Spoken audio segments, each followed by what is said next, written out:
not live.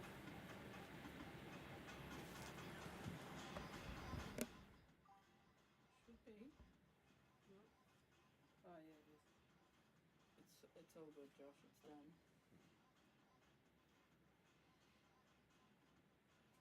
Yeah, and it'll probably shut itself off again. is. No, it should have not if you're live. No, now that you've gone live, it should be But fine. it's lagging. Can people hear us or not? No, I turn the microphone. You can't hear the TV though. You can't hear that.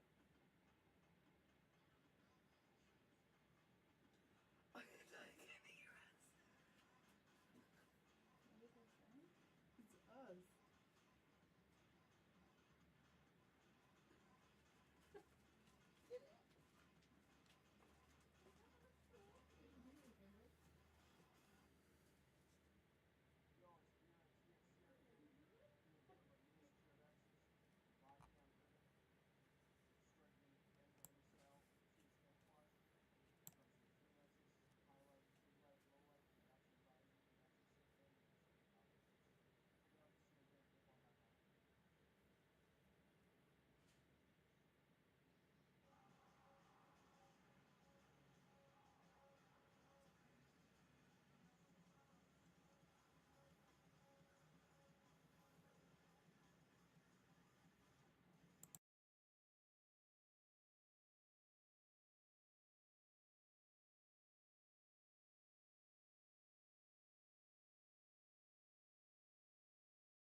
test. Can you guys give me maybe just a confirmation that you can hear me in the chat? There is game audio, but I'm not sure whether the chat can hear me. And we can hear you now too. Yeah, alright. Hello, so if you haven't heard my introduction, good morning everyone. Welcome back to the NSL Global Championship 2025. The people are joining us for the first time. My name is Adi and I am still your host. Gekai is trying to get a little bit more points and he's gonna get a zone 3. Loud and clear. Awesome. Awesome. Awesome. Thank you very much. Zone 3. So welcome back everyone. And welcome to the third day of the NSL Global Championship 2025. The third and final day, might I say. We had already some excellent games on the first couple of days, and as you know, as we near the crescendo of these tournaments, especially for globals, it's some really, really heated games, and I'm expecting to see nothing else today as well. Now, we're playing, well, not the final qualifying round, but this matchup that they're playing back-to-back between Wolves and Synergy is all or nothing for one of these teams, right? Whoever wins right now goes to the final qualifying round to face Milites to determine who can go further to the quarter-finals. If you go to NSLsports.com, you can see on the schedule that third try. That in the following heat, Apex already needs to face East Coast Energy to determine who goes on to the qualifying round, but the opponent of Milites is blank, so whoever is victorious here goes further, and who is not, right? So thank you very much for joining me once again. It has been a tremendous honor to entertain you guys the last 2 days, and I'm looking forward to today. We've seen also on the side of Wolves that Didi is here once again. We had an opportunity to talk with him last night. He's here with crutches, trying to guide the team. El Heavy once again proving victorious in the Snake and once again getting eliminated afterwards. It seems that there's a pretty large emphasis on the Snake by Wolves. They're not leaving it empty, not in any sort of instance. Now, it seems that Gekai, who's already on the D-side staple, has the flag. Meanwhile, Synergy has set up a pretty impressive wall. Background. OG Shrimp. I think he has seen Gekai somewhere around there. They lose one of the baby wolves on the Snake side, and the Snake side has completely collapsed. I don't hear a lot of communication on the side of Synergy. They're quite quiet on their end. But whatever they're doing is sort of working out for them. They're trying to reset the game. Little Man executing Gekai. They're looking for the flag. Nothing just yet. But that was some excellent defense by Synergy. So we've seen also that some of the players from Synergy had to switch up their platforms. Like for example, we can see that Lil Man now is on the rifle. They have put a pistol in El Heavy's hands, and honestly he has been booking success throughout that Snake, every time winning the duel against Finn, but then afterwards sort of getting eliminated from the Snake position because he tries to take the opportunity to push up, but Wolves is always vigilant with the Snake presence. Well, at least at the ending of the previous round, it seems that that Synergy was quite, silent, and they weren't communicating as much as they could have. I didn't hear a clear kill count. It has worked out for them during this final round, and they managed to, eliminate everyone from the Wolves. But they'll have to up the ante in terms of communication if they want to win this matchup. Like I said, it's all or nothing right now. First try. You can see the TJ Bread is sort of guiding Synergy right now.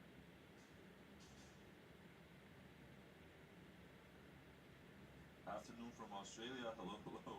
Welcome back, Ray. What is up, Chase? Sunday fun day. Yeah, you can say that again. One of the interesting parts about, you know, the third day, we have a lot of teams that we consider quote-unquote Sunday teams. We talked about this a little bit. Finn, already on the 50 line. He was one on the side of Wolves on the V side. I couldn't see who it was, but I think it might have been Nomad. Oh no, never mind.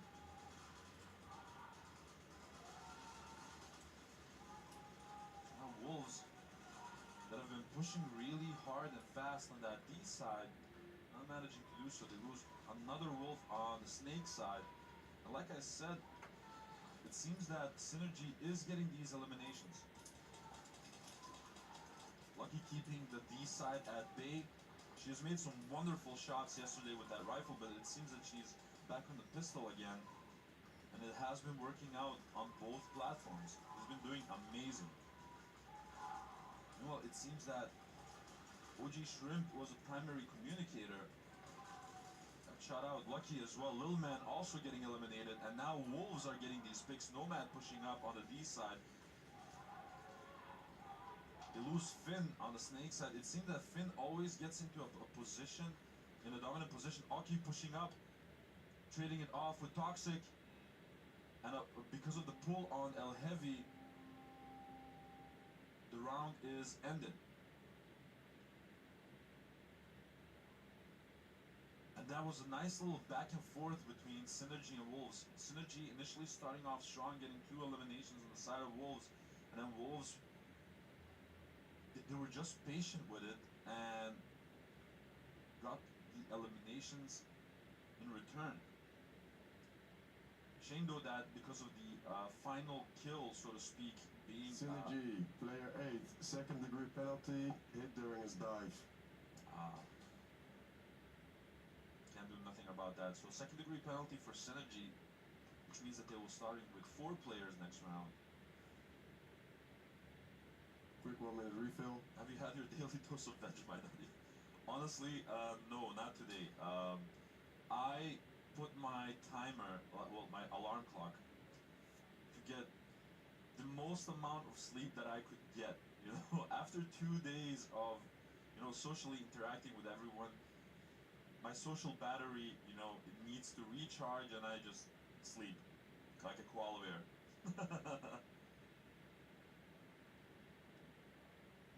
I had a nice little surprise yesterday as well. I came home, and I think it was around 9 p.m., something like that. And my wife had a surprise. Synergy, second try. she already put up a Christmas tree. She's like, surprise!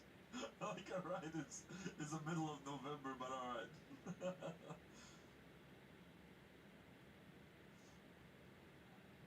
He needs a shoe.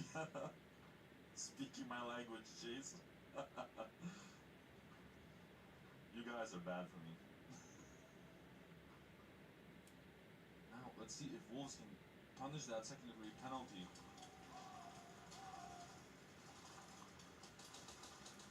Seems like a clean break up until now.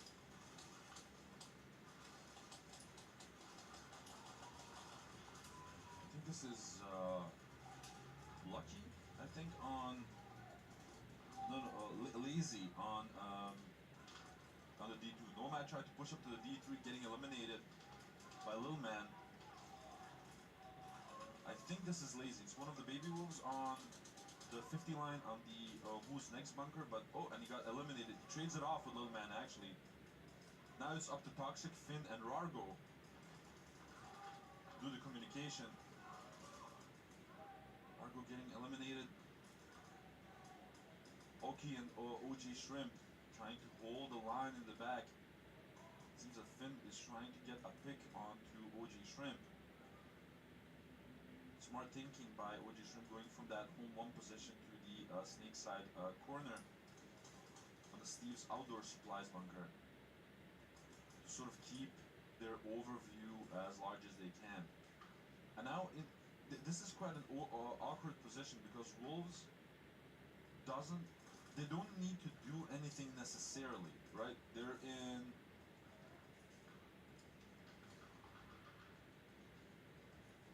they have a 5-point lead, right? And Synergy has no points on the board just yet. So the ball is in their court. This is their second try. They need to make, they need to do something. Paddys just saying that all of you guys are exhausted. No, never. I love the chat. I swear to God, if you guys wouldn't interact with me as much as you did, my job would be a lot harder. So I appreciate and I love all of you. And they eliminate Toxic. So Finn is the last one. And it seems like Finn has some pistol problems because he has no pistol in his hands.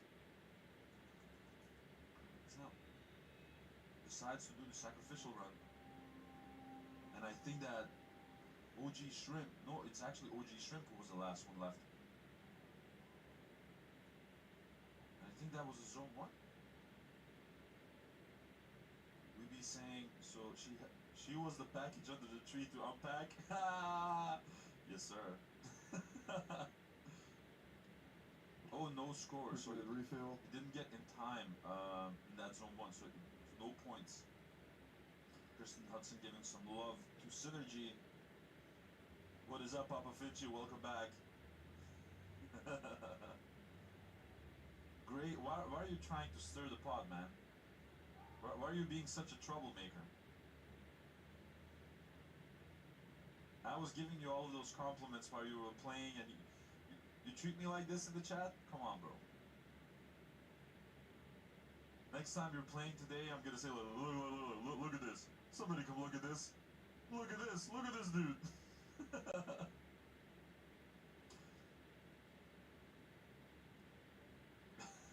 Savior is just being a menace in the chat now. One of the refs gave me some more of those cookies that I was eating yesterday. You guys spoil me. He always is. He's always stirring the pot. He's like that with the team as well. He's like, I don't want to say anything, but pain in the ass, baby.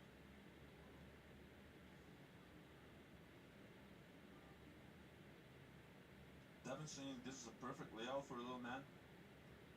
I'm honestly very impressed with the flexibility of the players. Synergy, third try. Like for example, Little Man was also playing pistol and he switched to rifle and it's been working out for him wonderfully. Lucky was on the pistol, then yesterday she was on the rifle and today she's once again on a pistol. El Heavy was on the rifle for 2 days and now he's on the pistol and he's winning these duels in the Snake.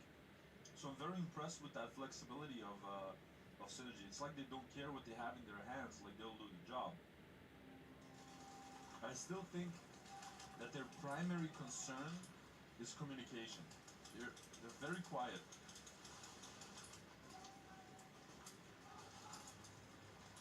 They lose one of the baby wolves on the Snake side. Now Gekai managed to get on the Plexi already. Now Gekai's what Gekai sort of got trouble with yesterday was his impatience. He gets into these interesting positions, but then his impatience or his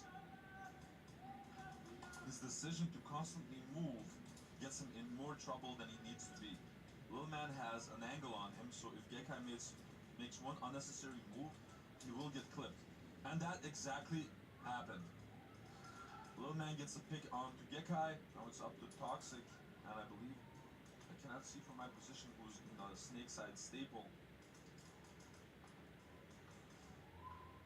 But OG Shrimp and Little Man have got this D side under control.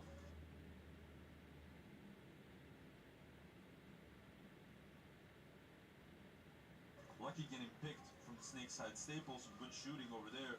Toxic getting eliminated. Now OG Shrimp once more has Rargo with pistol. Gets eliminated. And it's like a repeat of the previous round. Wolves need to change something to Quick minute refill. get these correct picks because OG Shrimp and Little Man have been holding it down. It's very unfortunate though that OG Shrimp once again is forced to leave the home position to recover the flag and then only start his run sequence. I believe that Oki is playing the Dorito corner, and unfortunately he was also the flag carrier, so he gets picked off and doesn't get any chance to make his run.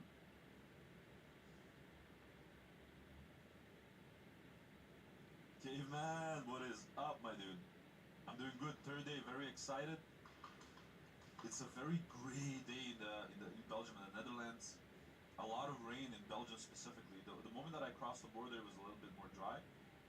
But it's a nice, frisky autumn weather, and I'm very excited about the third day, because usually on the third day we also see the most of the shenanigans and the really intense games.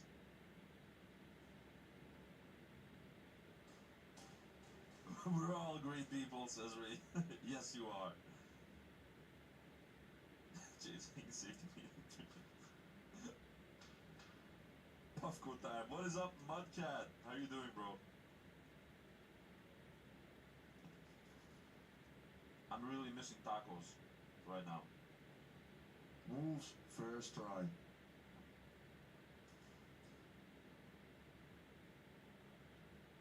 Would have loved to see the tacos compete here as well, the Real Strike Arena. Little man killing it, yes. Synergy is holding it down, so solid, yes they are. And it doesn't seem that just yet that Wolves have an immediate answer to this. It also seems that Nomad is unnecessarily getting eliminated pretty early on. And he has been clutching some games yesterday, so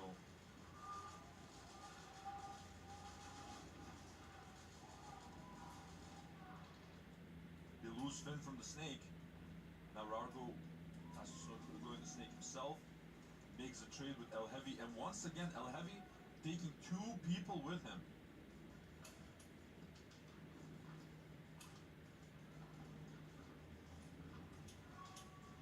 Now Toxic is switching it up a little bit, going into that cross instead of the home position.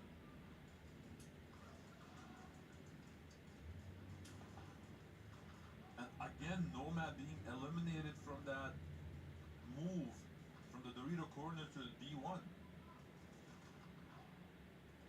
It's not completely working out for him. Dobson's trying to push it up.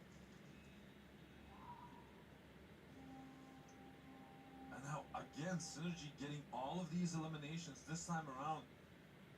Aki staying alive, and you can see that if Aki stays alive until the end game, that he can actually make these runs, because he's quite fast and nimble.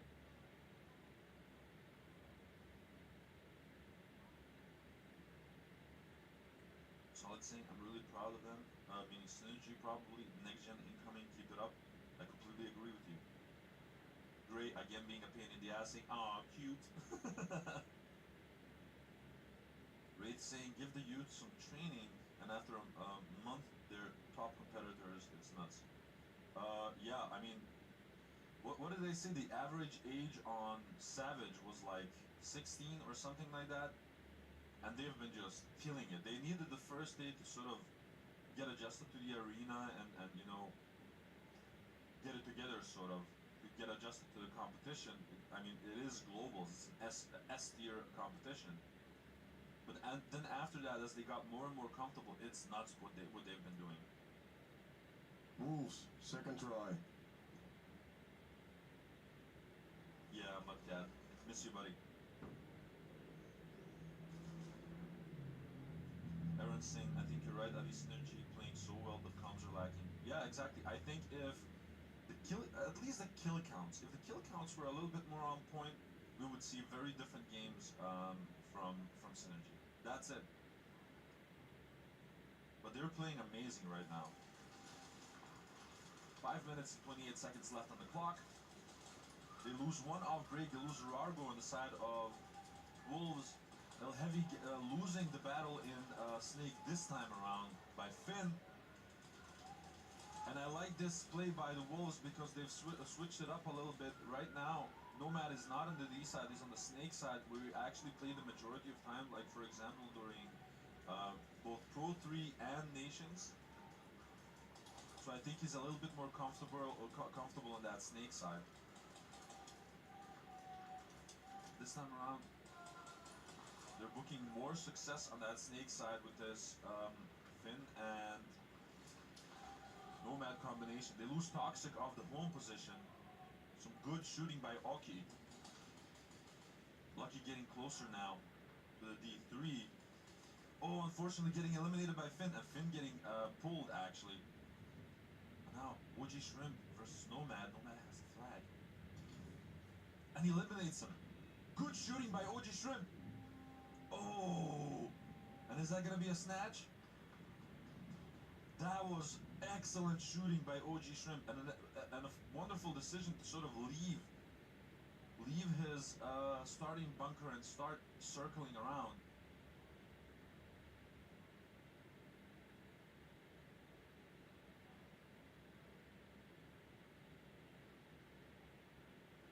Heavy putting some heavy damage on Wolves.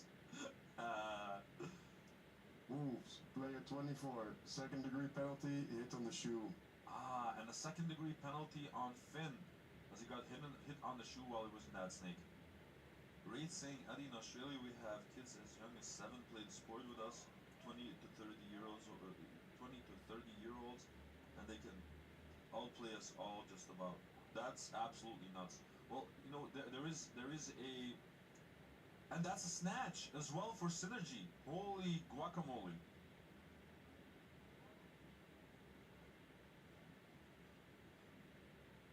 Oh, I can hear from the Wolves that Check requested by Wolves. they're requesting a VAR check because they said that was not a snatch. So Wolves is claiming that that was not on time to be a snatch. So let's just see what happens. But yeah, what I wanted to say, Rafe, is that in the Netherlands you have this national airsoft organization called the NABV that manages everything. You know, like they set up the rules, and the rules are the same for everyone. And the minimum age to play this is actually 18. So that's why we don't see that just yet. I've heard in the background that they're sort of having these conversations to change that and to lower it to potentially 60 years old, but nothing definitive has yet been, you know, sort of announced or whatever.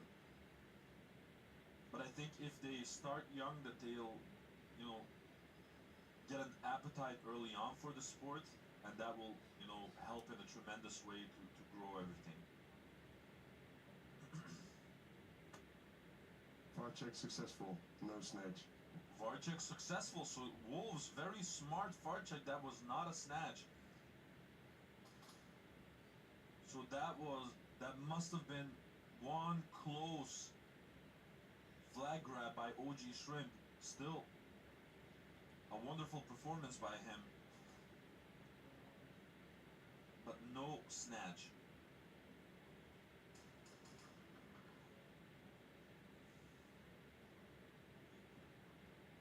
Chasing, I wish I had the sport as a kid. You and me both, man.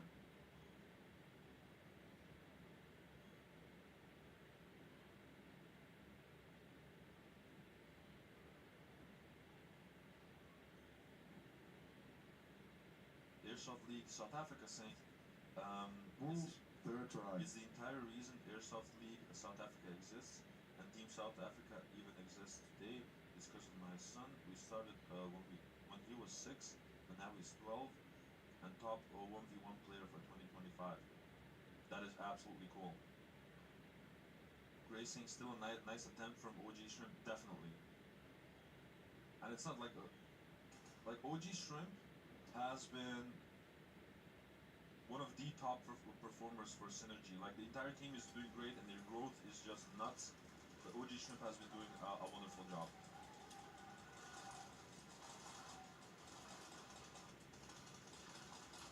Rargo staying alive this time around, trying to get that pick on the El Heavy. He's just being patient with it. They traded off in the snake. So 1-for-1 the snake. Nomad is trying to move through the snake. He noticed some movement over there. He's trying to get the pick on them, being very patient with it. He's trying to battle with Little Man, but I think Little Man, because of his size, is a lot more comfortable engaging in these battles. So right now, it's only the rifles from Wolves that are trying to manage something. The flag is with Nomad on that snake 1 position of the extreme airsoft question mark bunker. They lose Toxic, so Nomad has lost the snake support. They lose the Baby Wolf. Nomad is the last one. And again, Synergy are just getting these picks. Nomad gets the elimination onto Little Man. And again, OG Shrimp versus Nomad. This time around, they traded off. And that's going to be a no score for Wolves. One more try left. Synergy is not giving them any opportunity for free.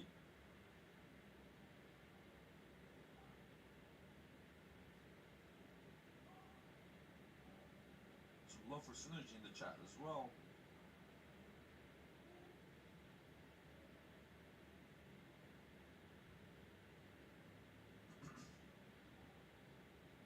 And you might not hear this on the stream, but I can hear a lot of conversation on the Wolves side, like that they're getting some guidance from Didi, who's hopping around on his crutches right now.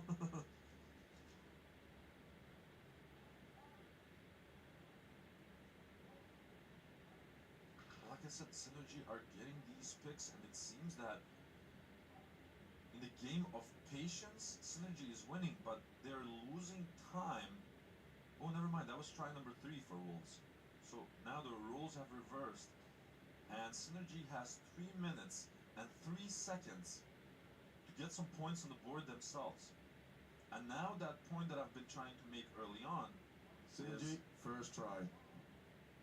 The communication part with Synergy. So if they want to coordinate these attacks and book more success, they'll need to talk to each other. Zaza, good morning.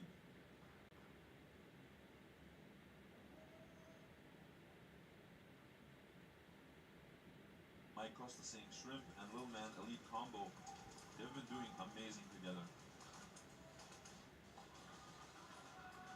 Now Wolves pushing a lot harder forward. Toxic getting eliminated as he tried to get into the home 2 Rebel bunker. Nomad getting closer to the Carbon Dorito. Again, Lucky trying to pull down that D side. And Wolves a lot closer to the 50 line than before. Finn getting a pick onto OG Shrimp. That's going to be huge. Lucky getting closer to the 50 line already on the D3. Now she has to be careful. Finn getting eliminated from the snake, which is huge for Synergy. Rargor getting the elimination onto Little Man. I cannot see. They get also a pick by Nomad onto Lucky, and the last one left is Oki on that Dorito corner. He gets an elimination onto Nomad.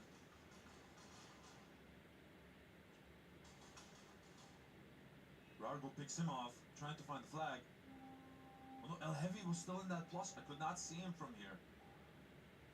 They get the eliminations and don't give Synergy any chance to score some points of their own.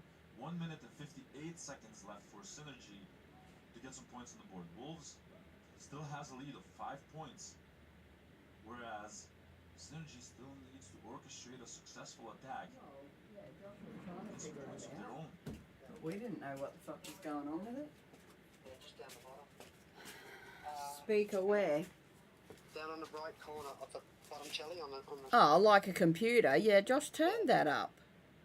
Did he? If Yeah. Synergy still has a little some Oh, to show it's us on. for these final Okay, 2 on minutes of this Streamlabs. matchup. It's on Josh, 40. All or nothing Yeah, right now. no, put it up Whoever to 60, wins 70. here gets to go to the final Oh, qualification whoops. round. That's The one 86. that loses here Yeah, 70 will do. loses Oh, the hang on. chance to progress through the 75? That'll do. Alright. Awesome. Thanks, baby. Can they hear it now? Yeah, they can hear Games it. to the field. Alright. Okay. Synergy, second try. Bye.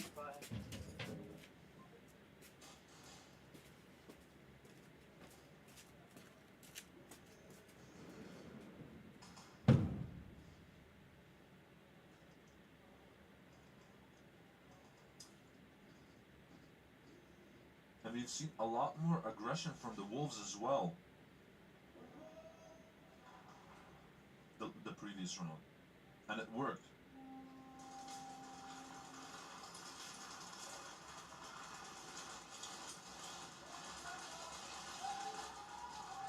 El Heavy losing the battle in the snake. Nomad getting eliminated from the center of Carbon Dorito. Gecko getting Gekai getting a shot from the snake. Little Man trying to get into the snake, but he needs to be careful. Finn is there once again. I don't think the Finn heard him. And Little Man eliminates him as well. Oh, some good movement and shooting by Little Man. Not that Toxic has to be careful as well. 2 Wolves remaining. Toxic needs to be careful right now. He's reloading with his head up. Lucky once again on that D3. Getting closer. Getting shot out this time around. Little Man being supported by Aki, who's moving with the flag in the snake corner, getting eliminated. So the flag is all the way back. 56 seconds left on the clock. This is not an ideal scenario for Synergy. And that's gonna be a snatch by Wolves, completely ignoring the snake side. One of the Wolves literally lost his tank cover with that wall smash for the snatch. That's nuts. But a snatch by Wolves, that was some intelligent gameplay.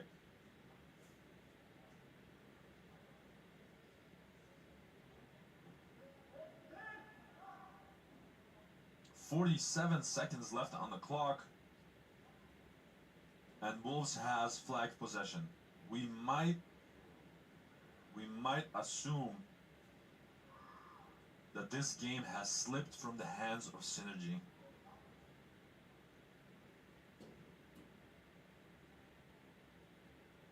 Grayson, crazy pit crew.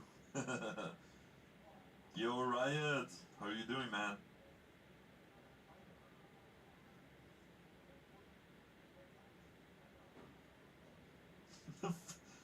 Faster than F1. Great. And I think that anyone that plays a sport also can verify that a good pit crew makes a massive difference to sort of hold the peace in the background. Teams to the field. Wolves first try. Because you have to imagine that once you get into the death tunnel to reload, you're not only reloading your magazines and everything else, you're using that short window of time to assess the previous round and create a tactic for the next one. So if you have a nice organized pit crew in the tunnels, that makes a massive difference. Collins, what is up?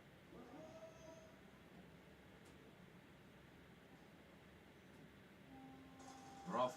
Last 45 seconds of the game. A huge jump in the snake by Synergy. Oh my lord, but Gekai is just eliminating everyone from the snake side. Finn getting eliminated. And that's gonna be a hang by Nomad. Oh my god! That was a terrifying attack sequence by Wolves. Gekai moved so fast through that snake that I think he popped 3 of the players of Synergy. That was nuts. And to make that play in the last 45 seconds is just crazy. I can imagine after the initial 14 minutes of this matchup, it was quite static, strategic. Like everyone's holding their angles, waiting for a mistake of the opponent and left and right. And now it was just boom, super aggressive, very fast, snake heavy. Oh my lord, that was one of the better hangs that I've seen. And Nomad getting the pick during the bonus round, getting some 2 additional points. 19 points on the board for Wolves. Oh me, oh my.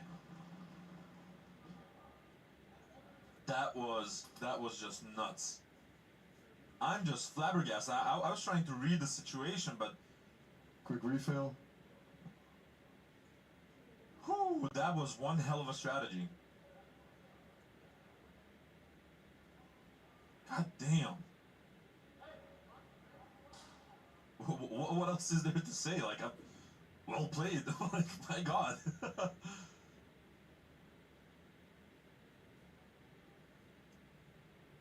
And I can sort of sense that with the Wolves that might have been like an explosion of relief. Like they've been struggling with this matchup because Synergy, honestly, they've been shooting so good and getting all the correct picks and constantly stopping them in their tracks.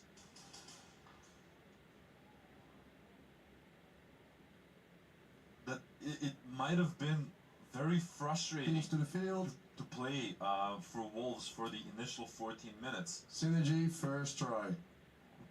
So getting that hang, like that type of hang, with the way and the way that they did it, I can imagine them being extremely relieved.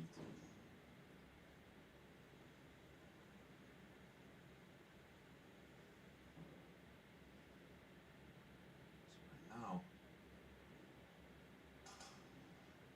we're entering the final 26 seconds left of this game. If anyone gets a penalty, it might be considered as a game-altering play, so we're entering the danger zone right now.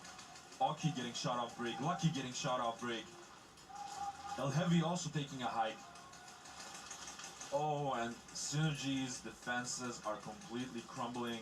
They do have a Snake player. Cannot see the name from here.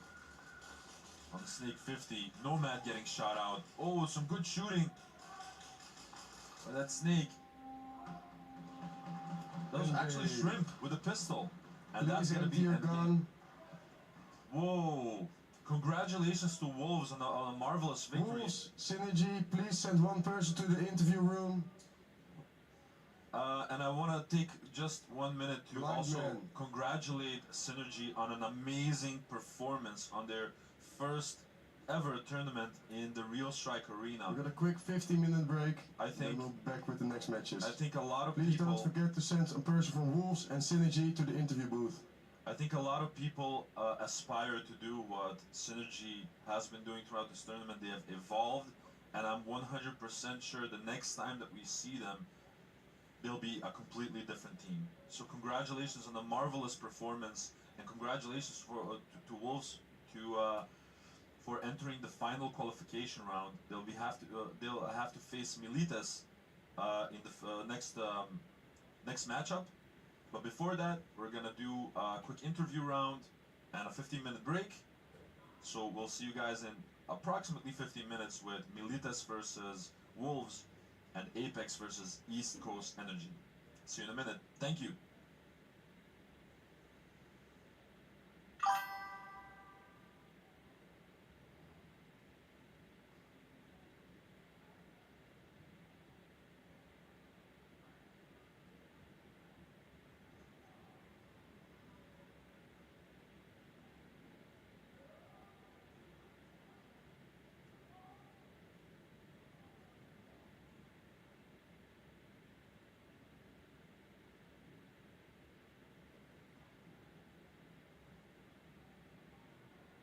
Hi guys, I'm Kyle from High Kappa Hub. We're the head sponsor for NSL 2025 season. We are a UK-based company and we specialise mostly in high cap builds, so high cap parts or actual full builds.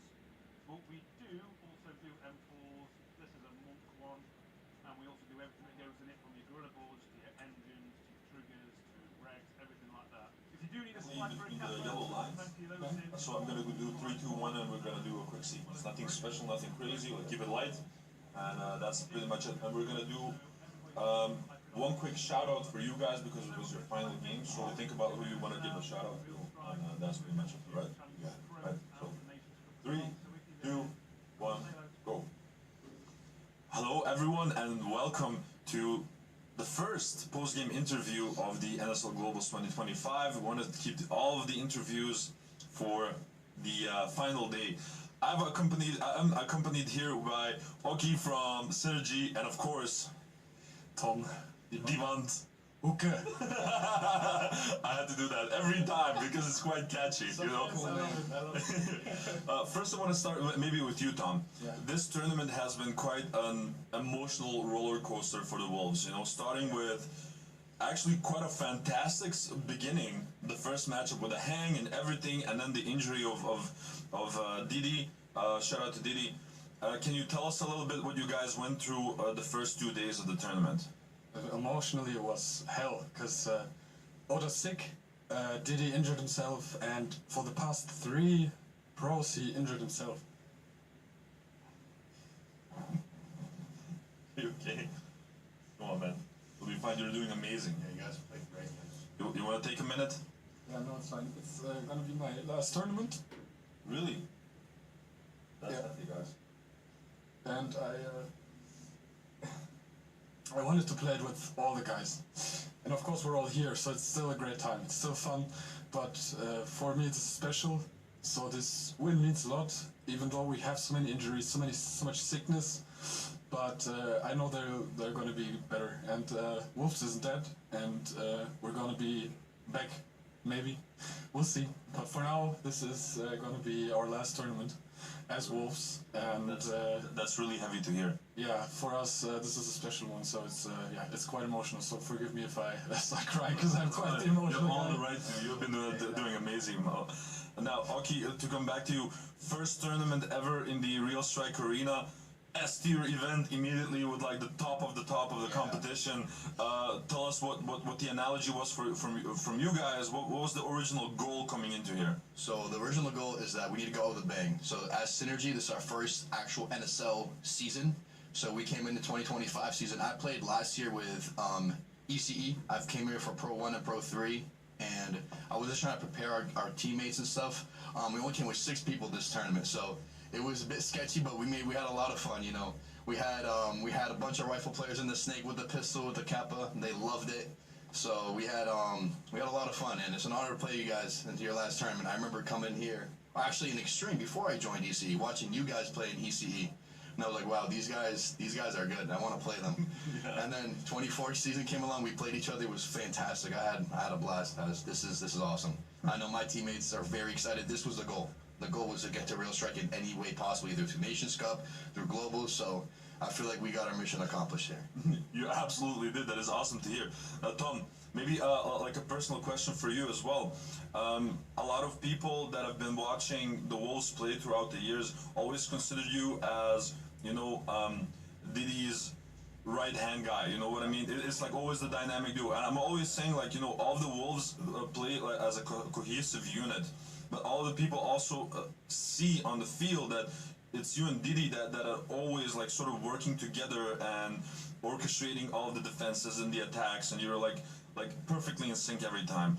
Can you maybe tell a little bit what it means for you, like with Didi's injury, of having to sort of step up and take over that leadership position and, you know, keep the Wolves together? It's high pressure, man. It's high pressure because Didi is a hell of a front runner, and it's insane how much he has accomplished. So for me, it's an honor to fill his shoes, but also I feel the pressure. It's everyone looks at me and everyone wants direction because Didi is a hands-on leader, and then they need that from me. Even though I'm a little more laid back, more I try to not be so loud, but it comes out of me too. So he's inspiring it in me. Yeah, so, yeah, but it's a lot of pressure. I can imagine.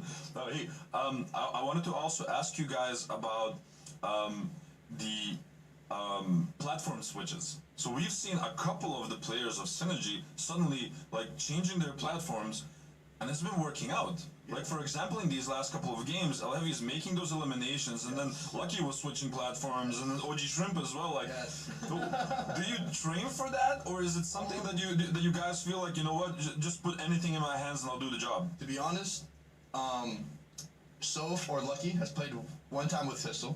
Before this was Pro 3 with EC. That was one time.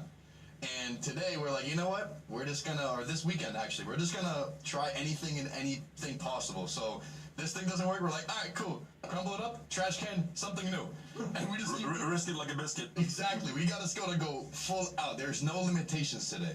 So I was playing the home. I was playing the corner. I was playing the snake box. I was playing the middle Dorito. I was playing everywhere. So was my teammates. It was hell of a fun. Little man lost his voice and was screeching. My God. It was so funny and so like he wants to win so bad. He is so competitive. Such a little. He's 13. 13. He's 13? He's 13. Little man is 13 years old. OG Shrimp is 16 or 15, and Soph is 14. So not only he's a little man, he's also a young man. Yes, a very young little man. That is absolutely Yeah. So he was like, "Give me a rifle," and I'm like, "Are you sure?" And he goes, "Yes," and I'm like, "Okay, here." All right. I'm gonna ask both of you the same question as well. Like during the last couple of days, there was an ongoing conversation in the chat as well about the importance of the next generation, and everyone was sort of looking at like teams like you guys, like Synergy, like Savage, with a lot of youngsters in there. Like, do you guys agree that that's one of the most important parts in the sport of getting these youngsters motivated to enter the scene and get them going? Yeah, I mean, you need players to play the game. They need to be young so they can play for longer times. It's much more fun to see the young guys play instead of the old ones who just play tight bunkers, don't really move. It's fun to watch young Diesel engines, saviors. Yeah, the same. Yeah, but it's important. It's the most important thing. It's the most important thing. How do you guys manage to get all of the youngsters to play? So in Extreme, the speed field and the city field, like the normal CQB field, are right next to each other. And if you guys seen Extreme, it's covered around with plexiglass. Like, It's awesome, by the way. you don't need glasses, you don't need anything. People can just walk by like, whoa, what is this? They see a lot of shooting, a lot of running. When I was 2 years ago, I saw Speed QB for the first time in person, and I always watched it as a little kid on YouTube. So I feel like content creators are very big. So Matt the Gym Rat coming here for Nations was huge for the sport. Yeah. Shout out to Matt the Gym Rat. Matt. And so him using his platform to kind of expand NSL and push it towards the paintball side is very good because we can get a lot of flex people that play paintball and NSL. And there's a lot. Why not both? Yeah, exactly. There's a lot of little kids like Shrimp. Shrimp plays paintball and airsoft.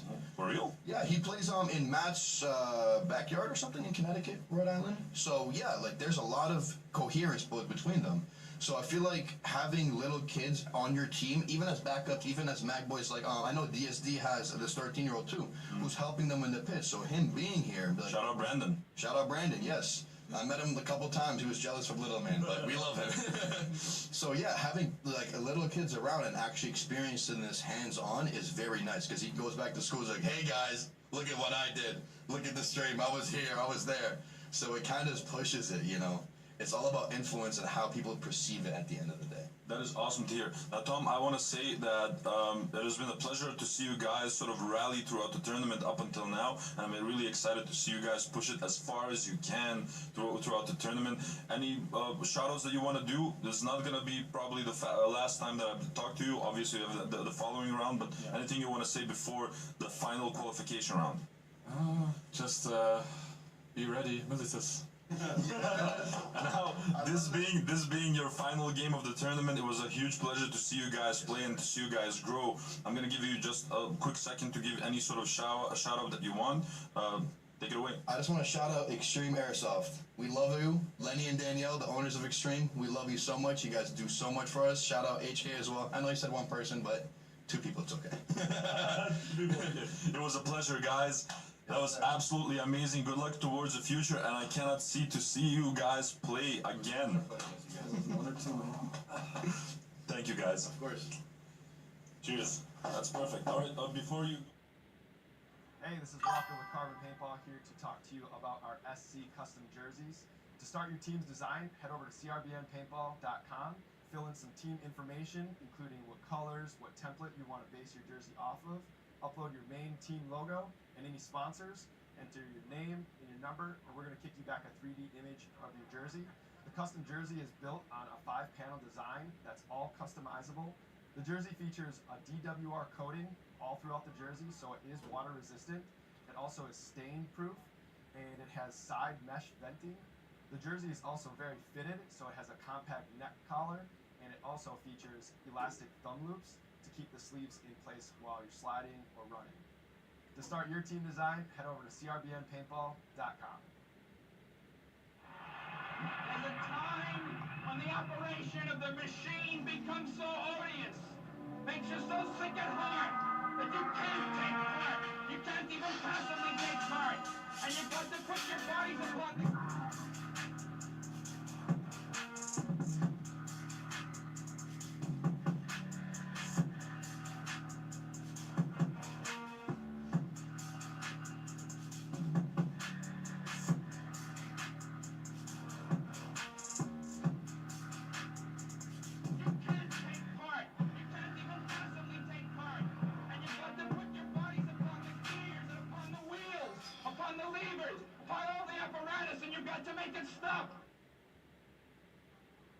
Yo, it's BRNT at CRBN, here with one of our newest GRXs, ModCam Urban, striking M90 style Swedish camouflage. Comes with 3 lenses, highlight, mid-light, low-light, matching visor, matching slip bag, and our zippered goggle case. Check it out at crbnpaintball.com.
We're the head sponsor for NSL 2025 season. We are a UK-based company and we specialise mostly in high-cap builds, so high-cap parts or actual full builds.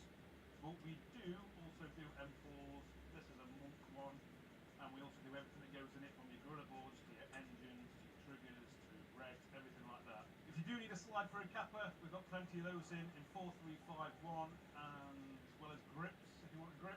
Goggles, we will be stocking JTs real soon, so everybody's hyping off these JTs, we'll have these in. So we're going to try and make it over to NSL, or Real Strike, as much as we can this year for Challengers, Pros, and for Nations Cup as well. So if you're there, come and say hello to me. I'll be wearing something like this, or you'll see me somewhere. Also, we'll have a range of our products. Referees to the field. On the left-hand side of the walk-in. Please put your masks or your glasses on. Lovely to see as many as we can over there, so pop up and say hi.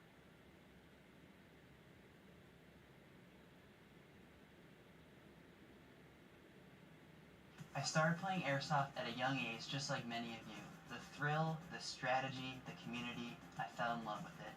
Hefe has devoted countless early mornings and late nights to build a brand that Next stands for teams, quality and Militas, expertise. Wolves, From designing Apex, his own ECE, Kroninger going with the referee. upgrades to providing top-notch repair services, but Hefe's vision goes beyond just products. It's about being a part of something bigger. The NSL is an agent of change in the industry, taking airsoft from a hobby to a sport. Being a part of the NSL means being part of a community that shares my passion and drive. For all things AAP01, visit hefe'sairsoftsolutions.com.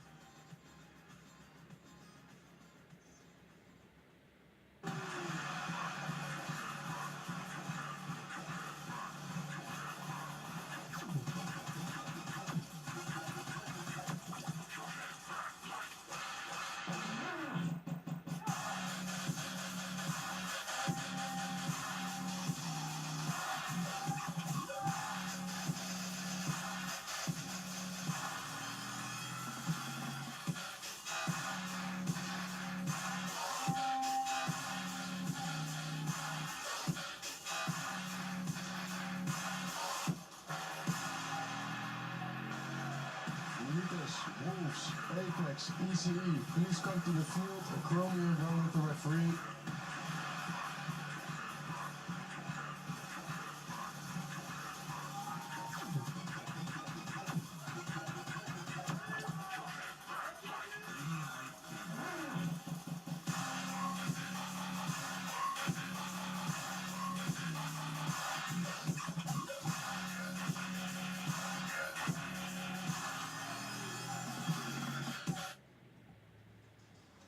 Hello, wonderful people, and welcome back to the third day of the NSL Globals Championship 2025.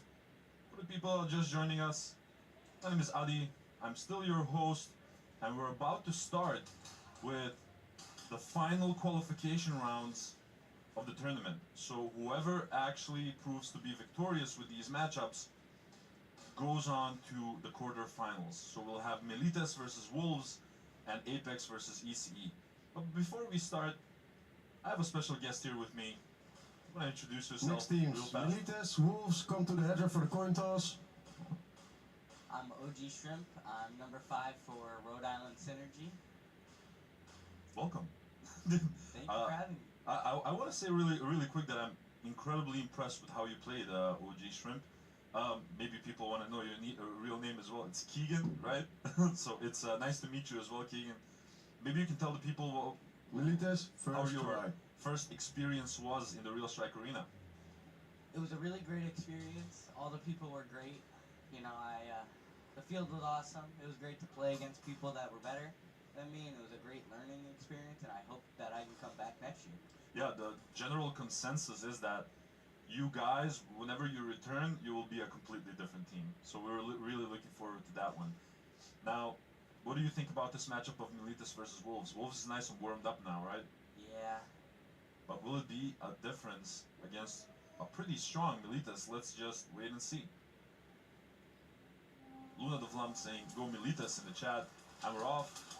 Seems like a clean break, and as I say that, this is the commentator curse. They lose Finn immediately off break as they try to enter into the snake. I think this will be really interesting for you as well, of seeing all of the angles that I see during the gameplay. Now, Militas already with 3 people on the 50 line. They lose James off the 50, trying to make the trades, which they do, and Fatal getting the flag hang. And this is something that we call here, Keegan, the bread and butter. It's when you have like additional bodies on the field and you just invest them, let them go forward in front of the flag carrier, so he soaks up the damage. So they soak up the damage for him, so he can make the flag hang. Called the bread and butter. I've heard a lot about that. It's something that Matt and I sort of gave a name to in the 2024 Nations Cup. So we just spoke with Aki as well in the interview booth. He said that you guys primarily wanted to compete and wanted to learn from this experience. Do you feel that check this... requested by Wolves. Oh, Wolves actually already with a VAR check. Whew. Do you feel that like the tournament has changed you in a certain aspect? Yeah, I do believe it has. It was definitely a big learning experience. We came thinking that we could at least win a game or two, and we ended up going 0-4 and only putting up 6 points.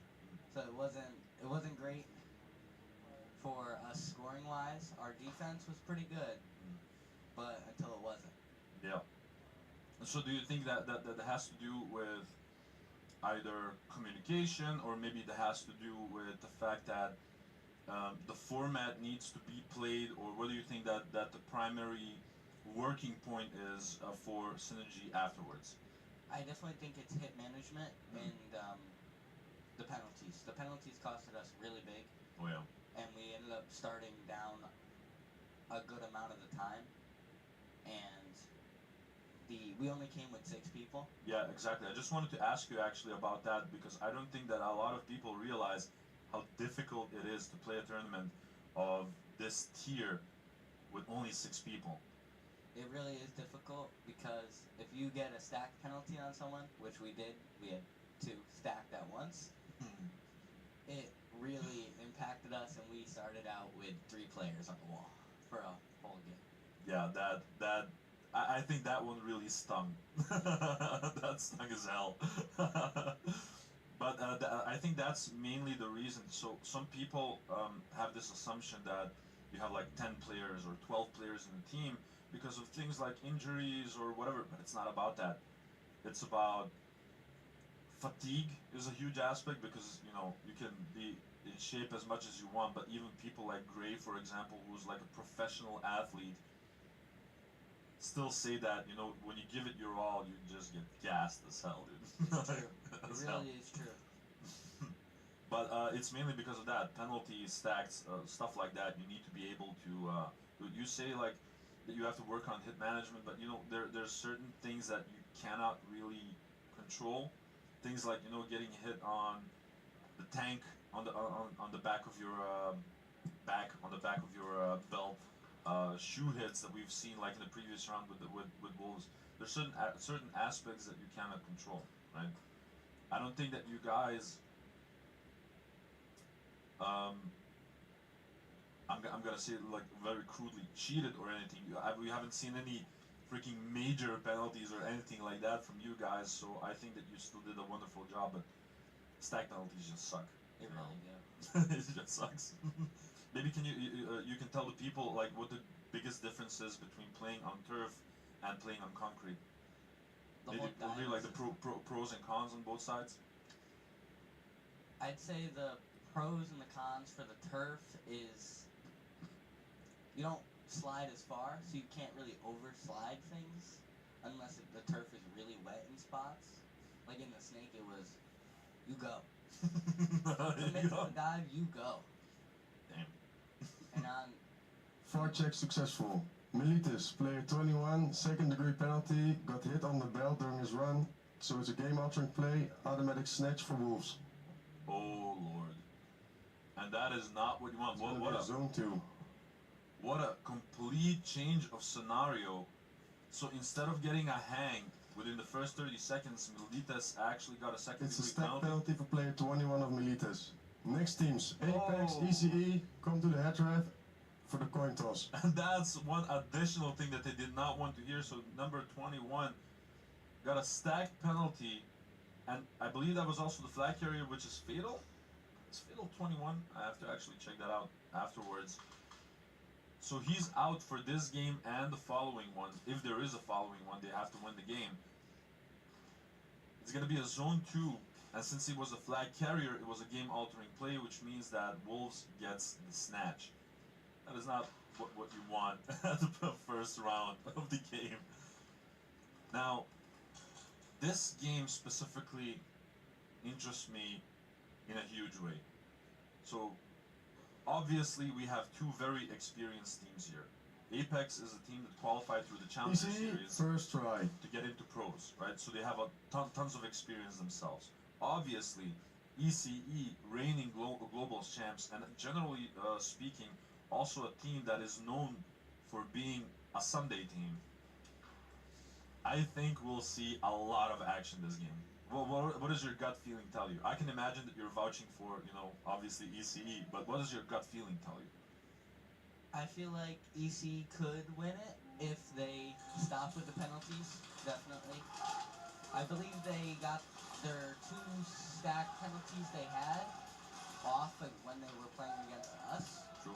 So TJ Bread and Matt Cuoco should be back to play. That's going to be huge for them as well. Both have lost 1 body up until now. And we don't see any sort of sudden movements coming in from either side. Sugar Rush getting closer to the center. They lose 1 additional person. They lose Hollywood. And that's going to be a snatch by Blossoms from Apex. That is huge. That is one hell of a way to start off this matchup. And they started off very well with that pick onto Kodak off break. So the Apex machine is already running. Meanwhile, ECE need to reassess what went right, what went wrong. They did get 1 kill of their own, but that was approximately it. But there were still 4 up with Apex. So whatever they're doing it well. What do we have in the chat here? Hey, good morning, Sensei. Hey, mcfly. Day's going very well. We had an amazing game of Synergy versus Wolves. It was quite a tight one. You made some amazing shots, by the way. A lot of people were giving you a lot of love in the chat. You should definitely check it out afterwards. But everyone's saying like, oh my god, shrimp. So, can you maybe tell us a little bit about your role within Synergy? Where do you see yourself? Do you see yourself as a typical backline gunner? Are you like the main communicator? What is like typically your role? Normally, I'm the one that's trying to get the information from side to side, from our Dorito to the Snake side. And I believe I feel like I did that pretty well that game. I definitely think my communication wasn't the best this weekend, and I don't think that we had good communication or great communication throughout the whole weekend. But I feel like that we definitely knew where the bodies were, but the kill count, we just kept getting it wrong.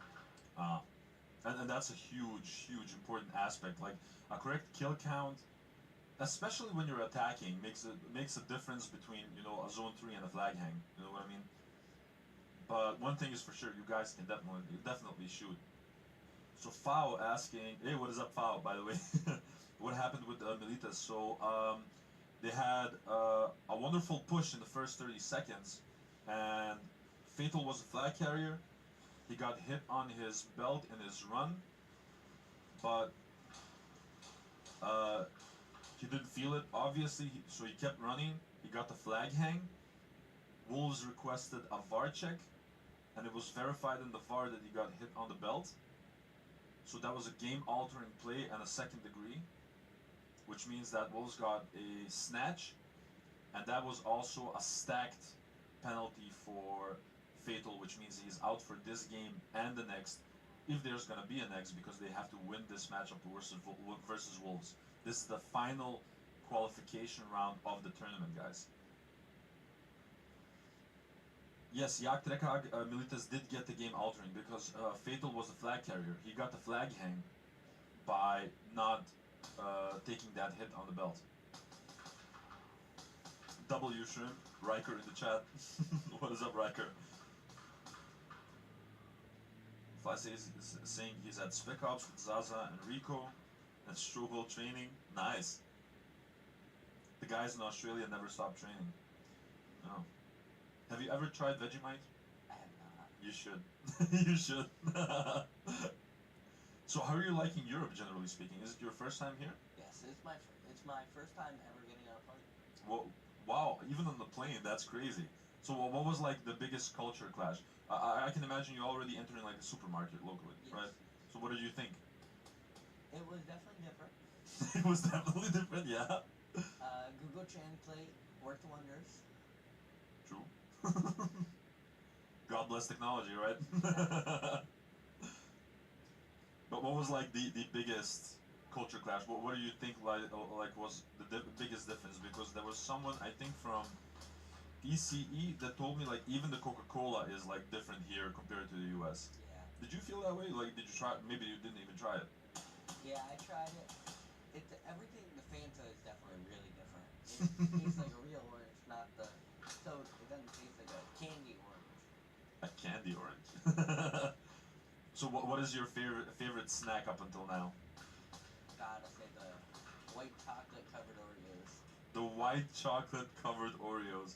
I thought that you would for sure have that like in the US. We do only around Christmas time.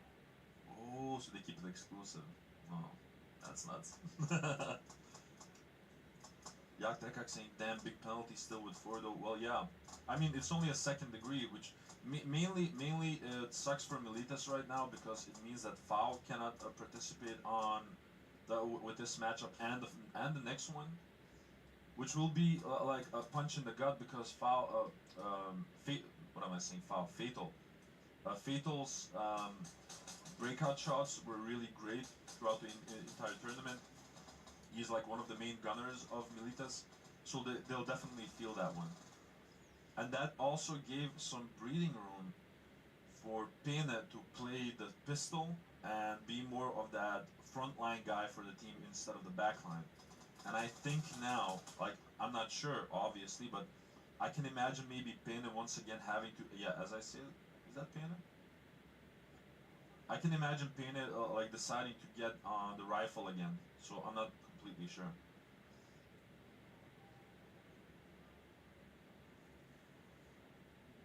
On the other side, they still have Kevin Booker, they still have De Ruiter, they still have obviously James as well. Branne.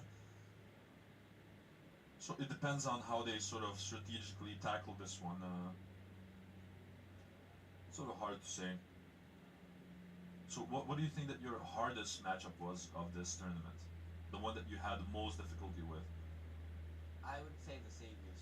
Saviors, yeah. I could see that. They've been on fire, let's be honest. One of the things that I tell a lot of viewers is that because I play the sport and I also like watch it constantly, I get a pretty clear indication early on who's like in the right spirits, so to speak, to play a good tournament. And Savior was definitely like one of them. They were all like having fun. They're all like smiling. All of them like in a really good mood. And people underestimate what that does. You know. It really does. The high morale boost in the pits is definitely a big part of it. True. You know, walking out with your head down, your shoulders slumped. It's just not it. Yeah, it brings down everyone else. Yeah. But maybe a completely different question. Like, how did you get into like Speedsoft? I started with my dad when I was 9 years old. Yeah. And we played outdoors. So I lied that I was 10 years old so I could play on my 9th birthday. And then I went to a place called Tactical Airsoft in Connecticut. Okay. With Riker. With Riker? With Riker. Cool. And then we went to Extreme, and it kind of just kicked off from there. And the practice started, and then the weekends, and then it was every weekend, and then. So how did you get? Maybe this is a nice little sequence for newer people. Like, what would your advice be for aspiring young players? Like how to get into this? Like how did you get into specifically Rhode Island Synergy? Did you do tryouts? Did you express your desire to join them? Did they approach you? What happened? I was approached by the ECE guys, and I went to the practice and kind of just kicked off from there. Okay. But what would your advice be maybe for the newer players that are interested to play? You gotta try it.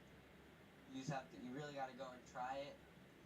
And when you go to some of the local fields, some of the locals there they're not too nice, and they'll walk you off the field because you're new, or they'll overshoot you, or They're rude. Some might say no such thing as overshooting, but hey. I know what you mean. So please continue. So you feel like if you're interested, please try it. Yeah, it's definitely a big thing that we have to grow the sport. I feel like it's dying, and people are going towards paintball now. As a paintball player. No, well, it's actually quite different. You know what I mean? Really? It's very different.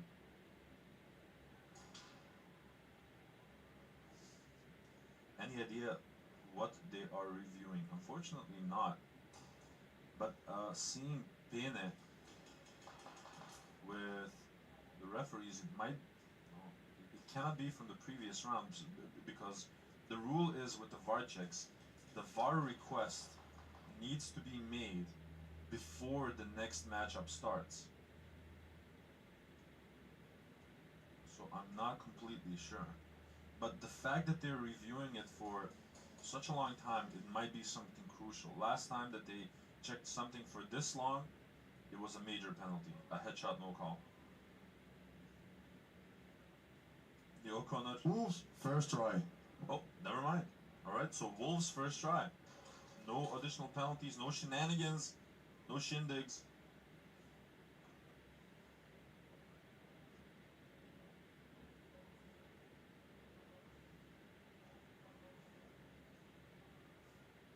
Started with Kings. JV player CMAG 23. Cormac, how you doing, bro? He said he started with Kings. I started with the NGSS, actually. Ah. Then it turned into the Kings. Then I left the Kings for my own personal growth. Mm-hmm. I saw more potential in playtime on Synergy. Rhode Island Synergy. So, for my best interest, I went to the team. Alright. That's the way it should be. You gotta think about your growth, right? Think about what's right for you. And obviously, loyalty can always be appreciated, but in the end, all of us want to grow, all of us want to play on a higher level. But on the trading it off with Finn and that snake, Nomad getting closer onto the D1.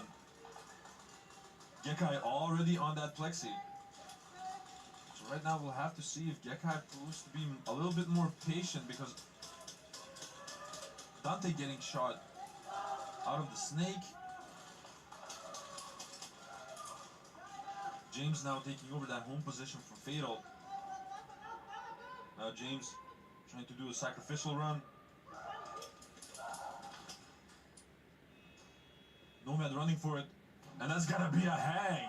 That was a wonderful coordinated hang from Wolves and something that we have not seen through the tournament up until now. They seem to finally rally. Flag hang, 1v1. And pulling off an amazing flag hang.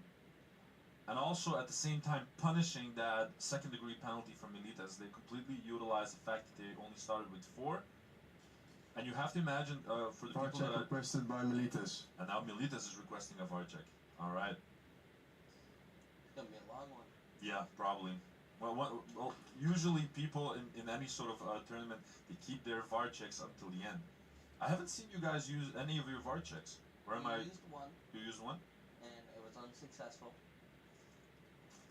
So why not like use the other ones like in any moment of uncertainty? So the penalties that we had gotten, the first degrees, we had asked the players the player that got the penalty, what they thought. And they had said that they got the penalty and they were like pretty sure they got it.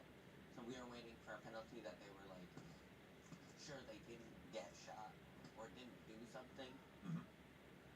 Or an early buzzer that wasn't ours. We saw that yesterday. They gave the Kings an early buzzer, but the Kings didn't actually hit the early buzzer with Apex. Mm-hmm. And so they had to use one of their VAR requests, and it was successful. Mm-hmm.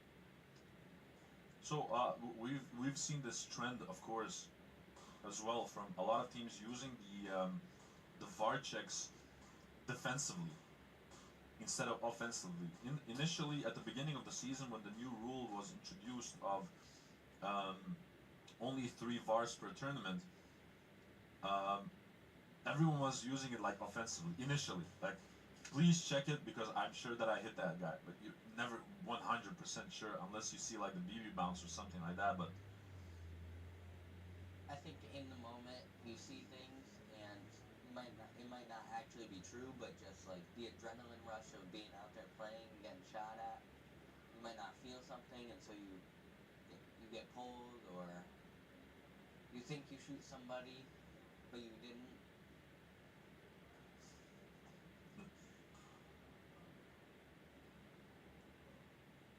we be putting his foot down on the paintball versus airsoft debate. But we just said during the interview with Aki from Synergy as well, why not both, guys? If you like both, play both. Like, I think it's a ridiculous statement to make, to say like, yeah, one is better, or they're different. They're different things. They're very similar in a lot of ways, but they're also very different in tons of ways. And you don't have to choose. One of the things that Matt the Gym Rat did amazingly during Nations is sort of show off that the competition is fierce here as well, and there's a lot of similarities and a lot of skill sets from both sports that translate to one another.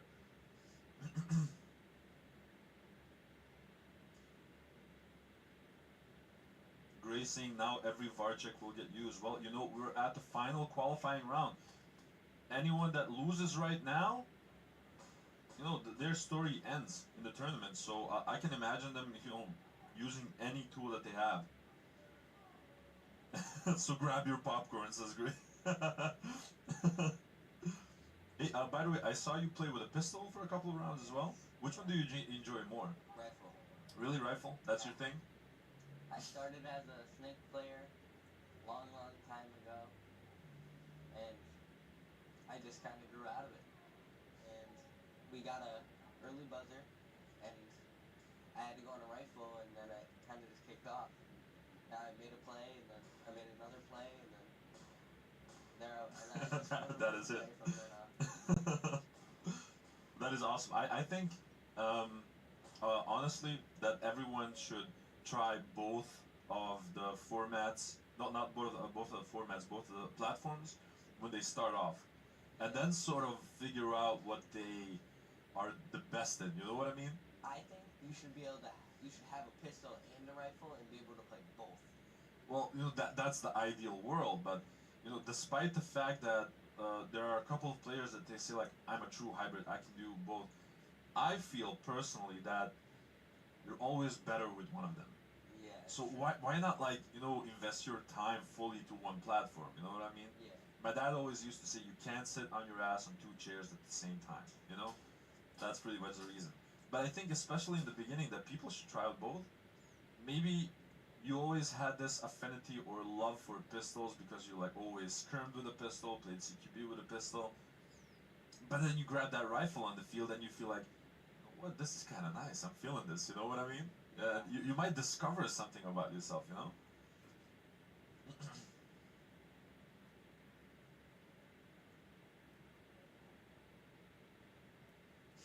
People, they're still like having that debate about paintball and the airsoft in the chat.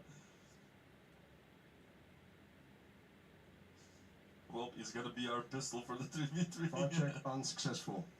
So VAR check unsuccessful on the side of Militas. They lose 1 VAR. I would like to see how many VAR checks they still have left. I'm not sure. No, I cannot see it here. Riker saying 2 Kappa players graduated trip.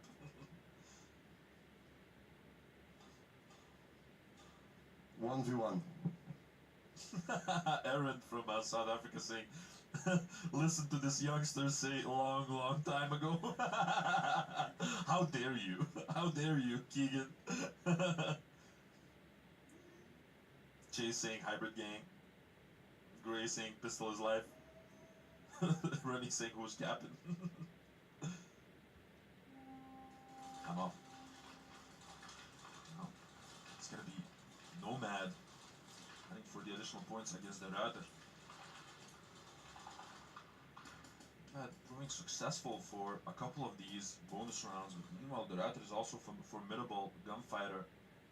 Clipped him, no additional points for Wolves, but he started off very well with a first try hang, 12 points on the board.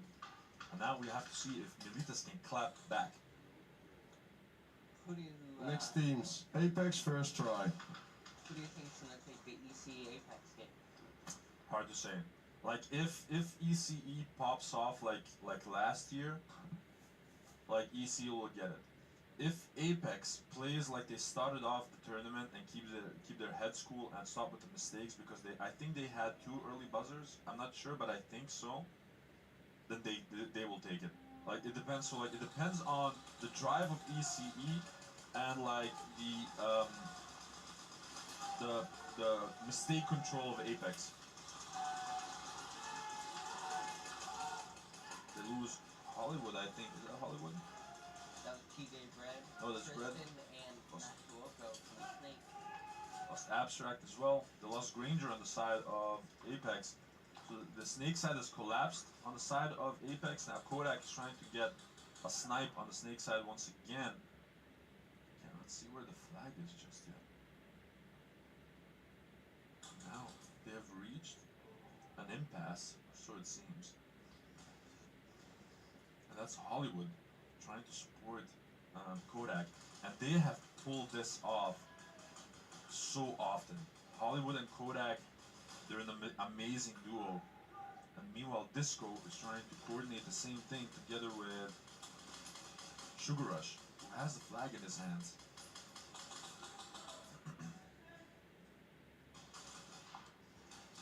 Hollywood filling into the Snake side by side with. Now, Sugar Rush is already on the plexi. Oh, and he got him. Beautiful shots being made by Sugar Rush on the plexi. He trades it off with Hollywood. But unfortunately, he was also the flag carrier, so he dropped the flag in zone 1, I think. Maybe not. If his body didn't, yeah, exactly. Next teams, Don't Militas score. first try. So good defense by ECE, managing to get that trade. Hollywood, I swear to God, sometimes I think that Hollywood simply never misses. It's crazy. Yes, that is true. He's a strong shooter. If he catches you on that hit, you're getting out.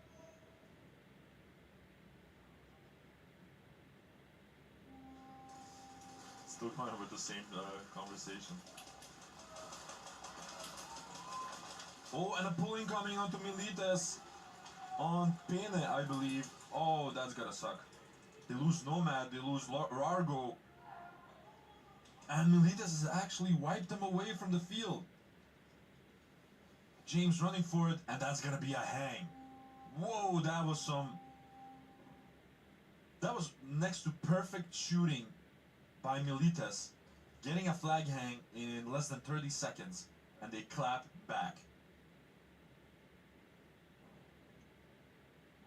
The aggression of that round by Militas was absolutely insane. It looked like he went in the Snake and just cleared them all out from the Snake. Militas, player 44, second degree penalty, hit during slide. The second degree penalty on Pena this time around.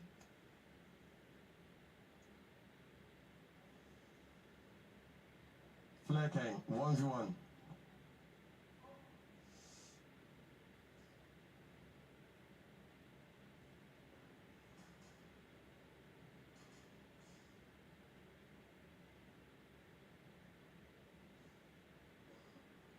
Too easy. Damn, nice. Yeah, that was one hell of a round by Militas.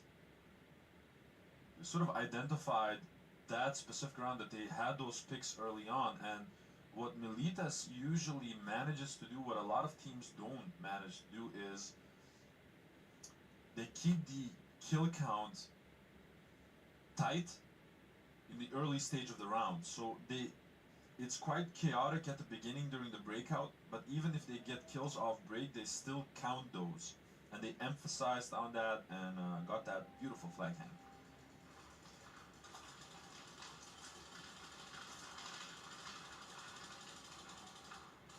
Hey, Steph. king of games. Lots of love back to you. Let's see if the Ruiter proves more successful. Oh, and he got him. Beautiful little snapshot by the Ruiter. 2 additional points for Milites, extending their lead a little bit. They'll have 16 points versus the 12 of Wolves, and still have 13 minutes and 10 seconds left on the clock. All of these rounds of Milites versus Wolves have been so fast.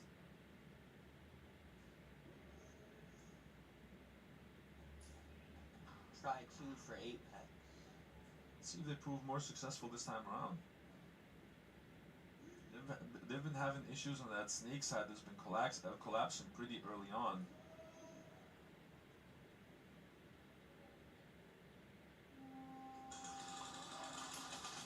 I believe Sugar Rush had the flag at the home and he got shot out.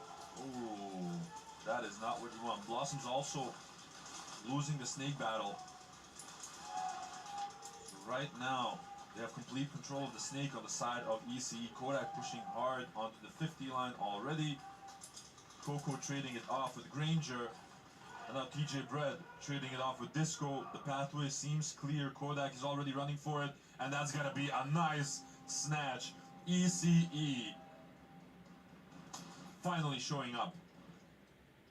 I believe they only lost 2 bodies in the process. The bread and butter. Next They team. made the investments, right? Sometimes you have to invest the body to get out a key individual off the field, right? And it doesn't matter that you get popped in the process as long as you get that kill.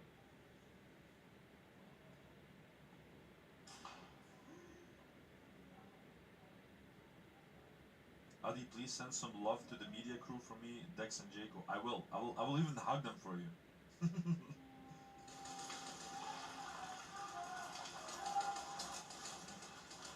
And it seems that Melita still trading. Wolves trying to fill up that snake position once more. No one is watching the snake at this moment from Milites. Kevin Booker trying to keep an eye on the plexi side, even though that James has been beaming down the plexi lane. One of the baby wolves already in the plexi. Nomad getting behind him. Oh, on the Wolves. On the flag Oh, carrier. and Nomad is gonna get pulled. Oh, that sucks. Tom Divan Hooker. James trying to do the sacrificial play. They traded off. And that's some good defense by Milites. I'm wondering what that pull is about on Nomad. Fully understand what lane that he got. Wolves, player 56, second degree penalty, hit on the belt. No. Those are those penalties that you just don't always feel. And it sucks. Next teams, ECE, first try.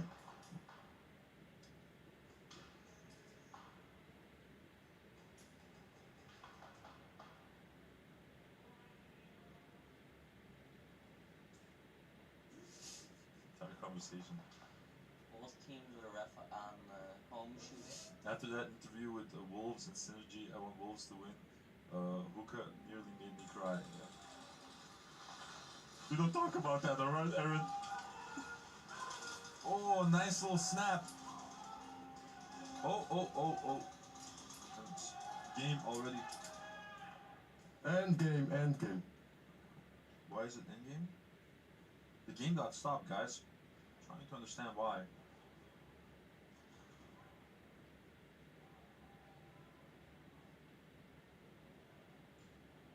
Someone get injured, or I cannot see anyone hitting the pavement.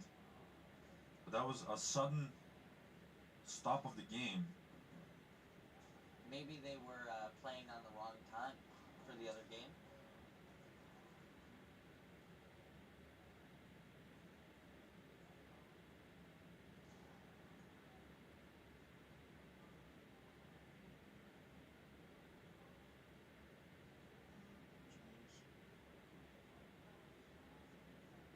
Chase, the NABV doesn't let people put under 18 playing the NSL. Yeah, the Netherlands, so I spoke about this a little bit in the previous matchup.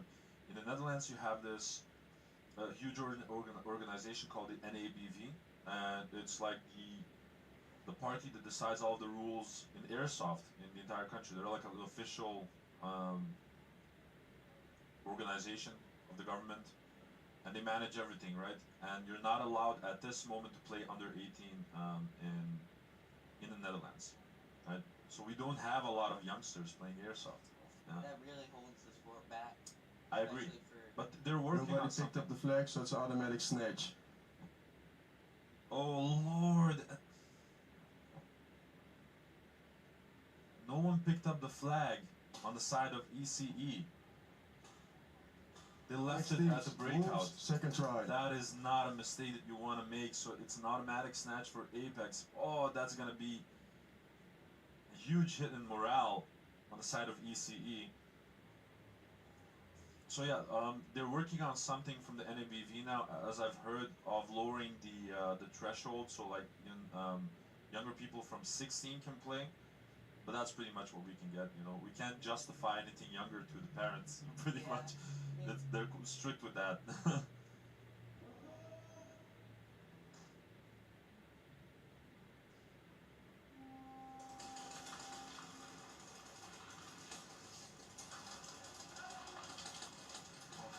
They lose Toxic off break on the side of Wolves. Who's one of the baby Wolves as well.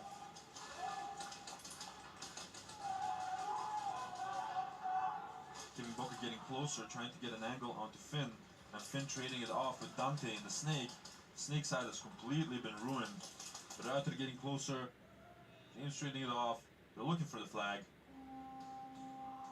And Kevin Booker seen at the last seconds, but not being able to snatch it. But once again, a very aggressive push forward by Milites. Next teams, Apex, first try. And it's been working out for them.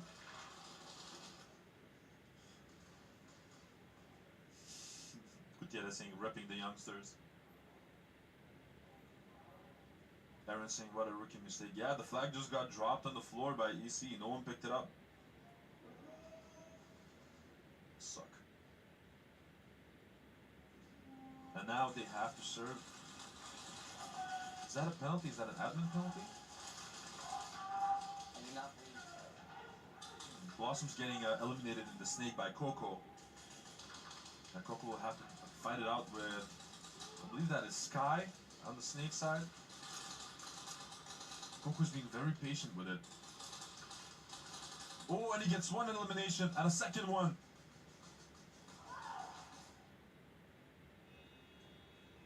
And he's gonna get the snatch. That was massive by Matt Coco.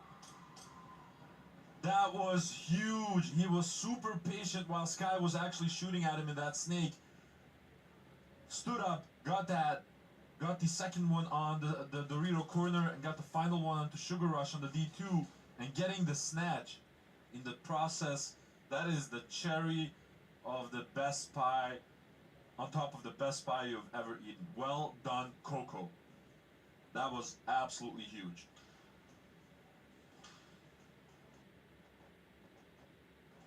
Apex, play 48, second degree penalty movement. That is Sugar Rush on it? I think so. Zach Smith saying in the UK the age limit is 11-12. Next teams, that's huge. moves, third try. We have a lot of restrictions in the Netherlands. Well, not a lot of them. Cancel. I think that the NABV gives the, well, obviously they're an official party, right? So you have to follow the rules. Every field needs to be approved by the NABV, and that's sort of awesome because you have the same topology everywhere. Everything requested by Apex. Apex requesting a VAR check. I believe it's going to be on Coco and the Snake. Might be.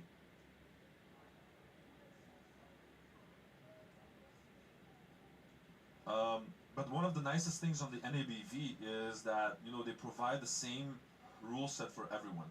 So you don't have to like check out the specific rules or whatever with one field or another, there's usually like a little bit of leniency, whether they have an exemption for like the bang bang rule or something like that. But the rules in terms of the weight of the BBs, the power of the replicas, everything else is the same everywhere. So that's pretty awesome. You're like, you know for a fact that anywhere that you go in the Netherlands is gonna be the same, and that your guns are, you know, approved and everything's fine. That's really awesome. As well as they also try to motivate people to play every aspect of the of airsoft. So they organize events in the Milsim world. They also organize like open days for the Speedsoft world. They really try to bring something to the table for everyone. So a huge shout out for the NABV. We be seeing what a play. Yeah, that Coco play was absolutely nuts. It might be that someone had an angle or something, and that's what the VAR check is about, but let's just wait and see.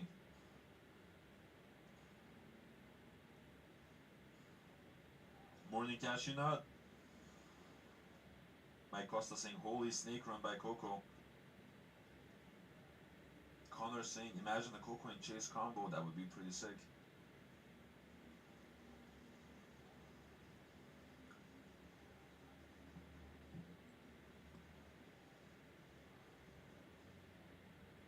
Zach wondering when Weeby is next on. Yeah, Saviors has to play at 2 p.m. CET +1 against either Apex or ECE. So whoever wins of this matchup will be the opponent of Saviors in the quarterfinals. Oh yeah. But it's crazy. We still have more than 11 minutes on both of these matchups. Hey Keegan, you want something to drink? Nothing. Not even a water or something? Nothing. Alright.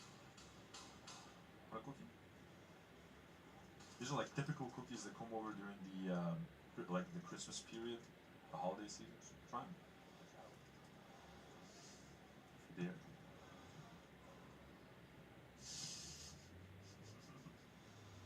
You should see him out here, guys. The commentator, but he's like quite a humble guy. Kind of tastes like a gingerbread cookie. Exactly, exactly. That was the word that I was looking for. Someone told, like asked me yesterday, "What are you eating?" I was like trying to find the word. Like it's like a gingerbread cookie.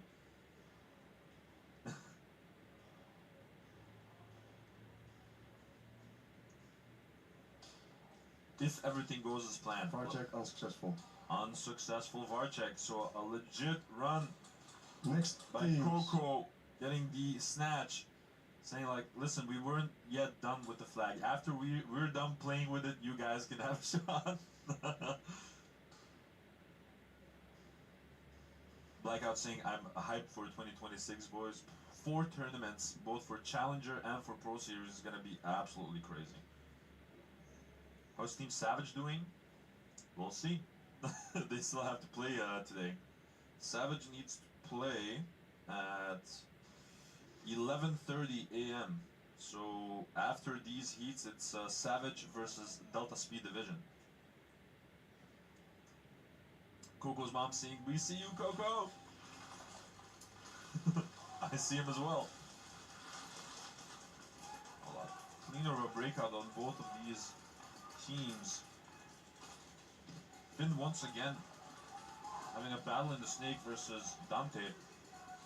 Dante a force not to be trifled with, getting 1 elimination. And he got 2. Oh, Dante is being an absolute demon in that snake. Getting eliminated is in the process. I'm telling you, this is commentator curse. Every time that I compliment anyone, they just, you know, die. Last time, someone told me in the chat, like, Adi, just stop talking!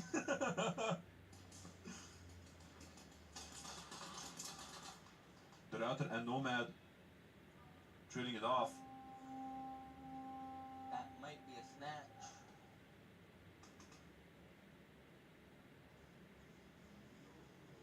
And that's going to be a snatch by Militas. Next teams. Easy, first try. Wonderfully done by Militas. And that was amazing gameplay by Dante in that snake, getting the 2 eliminations, completely removing the snake side from the equation. He did get eliminated afterwards as he tried to move towards the temple, but he did his job in that snake, and he stayed alive in that process. Like, my God.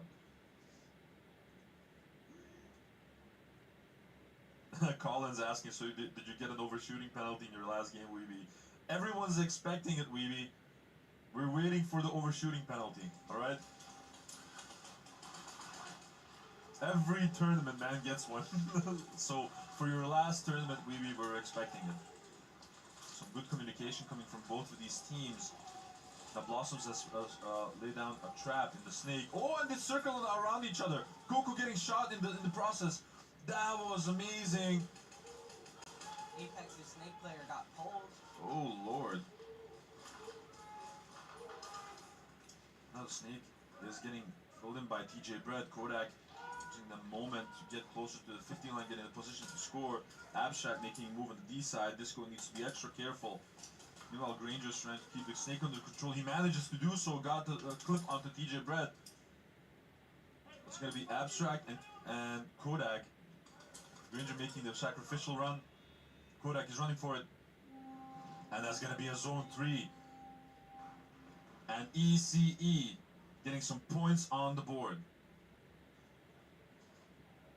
I've seen that Abstract did make the effort of informing Kodak of getting ready to run and everything else, but his hand was forced to already get the trade-off because Granger made the smart move of going forward and making the sacrificial run. ECE's kill count was off by 1. Yeah, I think they missed like the off-break shot that they had on the D side. They missed the Dorito corner. Correct. They got him out off the break. You can be smart with the Dorito corner. You can just like stay low and just go enter the and like people miss it, you know. When you dive into the Dorito corner, you just dive right into the Exactly. into the pits. Exactly. Colin saying the Weeby has to go out with style. I completely agree with you. I've been urging him to get that overshooting penalty, but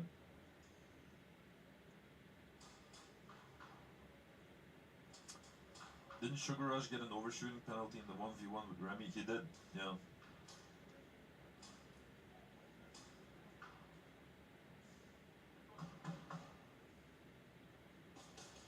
Chase asking, anyone going to Cali soon? Manic Wolf saying, big up Carl for putting me on this. Sometimes I read really random stuff in the chat, and I try to like get some context, but often, like, you know, especially on the third day of any sort of tournament, I just lose control of the chat. Everyone gets really crazy. And when we were in the US last year at the Extreme Airsoft for the Globals of 2024, Apex, player 1, first degree penalty, scratching. What? Apex, player 21, second degree penalty, hit during movement. First degree penalty for what? Scratching, so you Oh, manual binary. The manual binary, yeah. Oh, Lord. and the second degree. And the second degree. Next teams, ECE, second try. I'm sorry. Militas, first try. That means that the next round, Apex will have to defend with 2 people. Against East Coast Energy. Well, that's not what you want. That's not what you want. And this is exactly what I told you when you asked me, like, who I think will win. That's what I told you. Like, if Apex gets their mistakes under control, they might be able to win. If ECE, you know, does what they do and rally on the last day of the tournament, they will win. What happens? Apex makes the mistake, and a mistake that can legit cost them. Especially with the fact that ECE already has flag possession, so they can get 2 hangs out of this. Would only be a try 2 hangs. But still. No points on the board. If they completely punish the first degree penalty, it means hang, snatch, hang. And the bonus points too. Crazy. Finn trying to get Brana out. Oh, and he gets him. Smart moving by Finn. No one is on the cross on the side of Militas to sort of manage the movement through the temple. Just moved away from the snake into the staple. got the elimination on Branda, getting eliminated in the process. Again, commentator curse. I have to shut up. Now it's Rargo and Toxic gunning it down in the middle. There's a Tombuka on the corner. Cannot see from my position. Meanwhile, it's the Router together with James. Dante already on the plexi. With the flag. They have pushed up hard. Now they need to pave the way for Dante so he can actually make his run. The Router trying to do exactly that. Eliminating Rargo, getting a second elimination. Dante's already running. And that's going to be a zone 3. Very unfortunate that the Router got the 2 eliminations a little bit too fast. You could arguably say that Dante could have started running, but you know, from the plexi with the 2 players that Wolf still had, it's incredibly hard to do. He would have gotten shot. Next teams. I think one of the biggest challenges with this new layout. Have you played the previous one? I did. Yeah. What do you think about it? It was definitely more backline heavy, I feel like. True. You could just sit at your bunker and just shoot your mags. I definitely think some people did better than others because they could. They were such great gunfighters, and then they could just walk up the field. I feel like this field is definitely more made for the pistol players and the smaller players. True. To get around. VAR check requested by Wolves. Wolves gonna do a VAR check. Yeah. Pretty much what we expected to happen at this last qualification round. Like everyone's just burning through their VARs. Last day, right? That's the reason why we were ahead of schedule yesterday, because you know everyone was saving their VARs, you know, and I was like, nah, nothing to lose anymore. Fuck it. Well, I apologize for my French. I got a question for you, Marty. Do you have any fun facts? Anything except for animal facts, you know that. No animal facts. No animal facts. Straight to the gulag if you do animal facts. Then you have to fight Gray to get out of the gulag. And you get a fork and he gets a scapa. I gotta have a spoon at least. So I can like pull it back to flame the BBs. Well, some kind words in the chat as well. Phantom Units BQB saying thanks Moosh for getting me into the sport. Oh man, Moosh was an absolute menace during Nations. It was like the snake player from Australia. Oh man, he was so quick. He was like one of the quickest ones I've ever seen, and he was just a terror. You couldn't get him out of there, and he got the elimination after elimination. So shout out to my man Moosh. Can't wait to see more of you.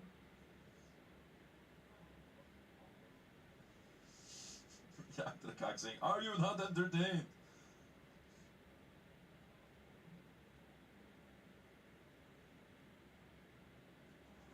Phantom Units BQB saying EC is gonna probably win again. Just wait and see. We still have more than 10 minutes, like almost 11 minutes left of this matchup. There are only 3 points on the board. Chase saying short people 2025. Savage Rito saying, no, that's Nito saying Savage on top. Yeah, Savage is gonna play after this. After these heats, we're gonna see Savage playing.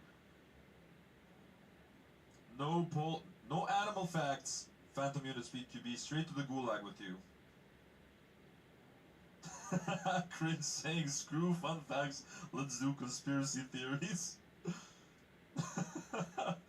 Where do you want to start? With the Illuminati, or, you know, the debate whether the Earth is a sphere or flat?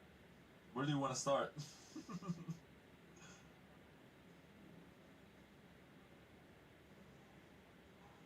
Phantom saying, I work with his sister. Oh, that is cool. Richard Hanna saying, the moon landing was faked, cringe.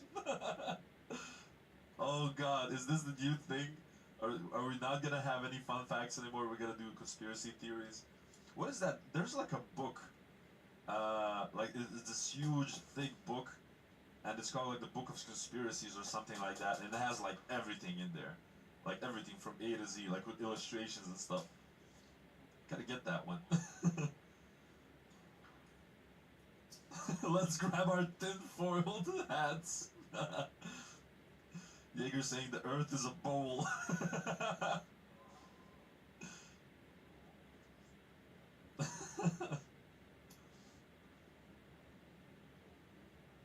Do you think the earth is round or flat?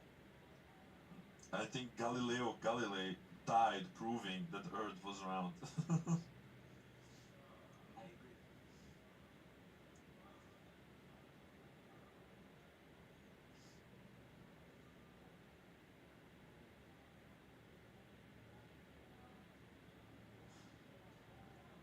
You know that it's not a perfect sphere?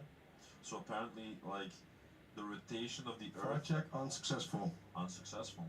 Fire check unsuccessful. So, like, the rotation causes a slight bulge at the equator, and that bulge is called a geoid.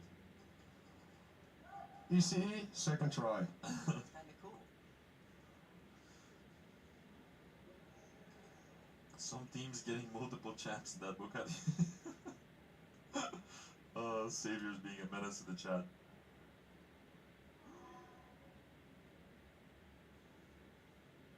It's a triangle trust.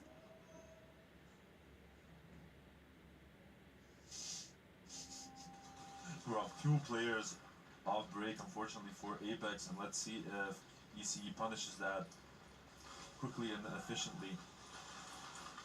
DJ Bread trying to get a pick out to Granger. Meanwhile, Granger is watching that 50 line. Keep Hollywood under control, but Hollywood... Oh, and Hollywood got picked off by Granger. Good shooting. Also, Coco getting shot from that snake. Now Granger got out. Bread getting closer for the elimination. Calling for Kodak to get closer to make the hang. They did it. And Kodak running for it. And that's not going to be a hang. That is not ideal.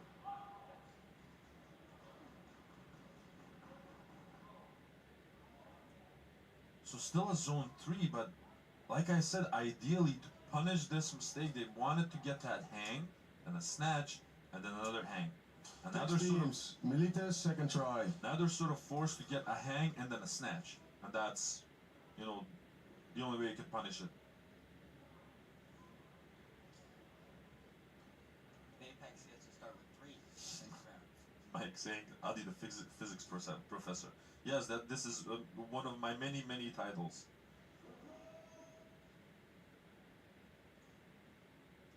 Bro, as a kid I used to believe in the Bermuda Triangle, says Jaeger. All the planes that got lost.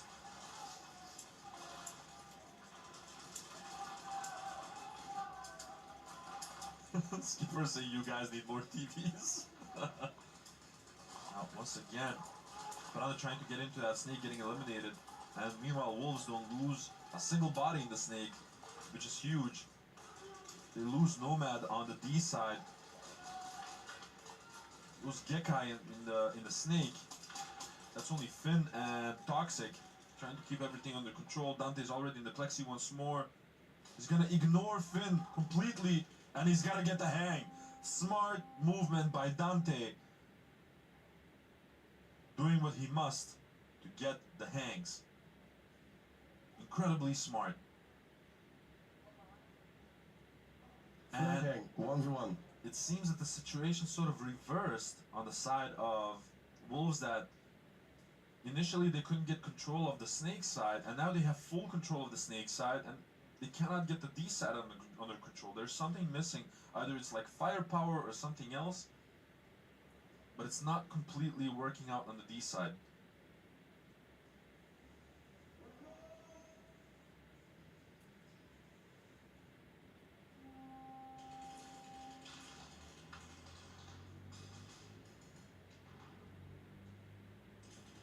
It seems that James is going to be the one attacking, and Nomad is going to be defending.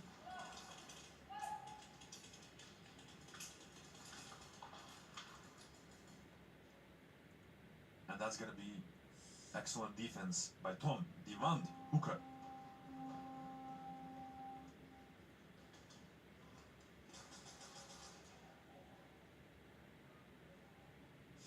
Phantom Units PQB saying, nah, the only reason I'm here is for the conspiracy theories. Chasing Man Bear Pig. Is there like a conspiracy theory that you think like, yeah, that's a little bit of a fishy one? I think the United States getting rid of the pennies. The pennies? Yes, they stopped making pennies. Just like that? Just like that. Is it like because of a shortage of materials? I have no idea. Easy, third try. This shouldn't sound like, listen guys, we're gonna stop with the pennies. That's really weird.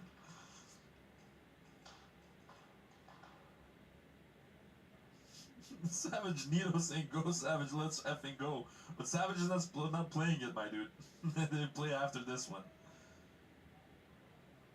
Slender Man, oh man, when the initial the game came from Slender Man, I was totally hooked. I thought it was really creepy. Once again, Coco trying to move through that snake. This time around, not really contested as. And he got shot out in a snake. Cool, not booking any success in the snake this time around. As I say that, they lose. That's Sky? I think it's Sky. Or Disco. So again, it's gonna be Granger. Hold up. Where's that Gandalf? I cannot see. Doing the sacrificial run. Got him. And that's gonna be a hang. Kodak was already in his run. He said, I'm not messing with this anymore. I'm gonna start running. Do this the correct way. And he got the hang. 1-1. 10 points on the board for ECE. And they're still giving them a very hard time, despite the first degree penalty from Apex. Finally got that hang, 10 points on the board. Let's see if they can get a little bit more. So Skipper says because it costs more to make pennies than the actual worth of the pennies. Does that make sense? Yeah?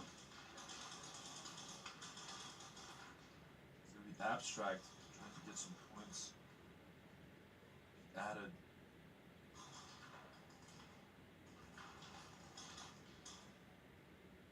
Gotta say it's awesome to see him play again. And he got him! Abstract. Abstract doing what Abstract does. He's like, wow! Oh my god! Oh, I love that dude. Bonus points. Next teams, Wolves, first try. A lot of lightning bolts in the chat now.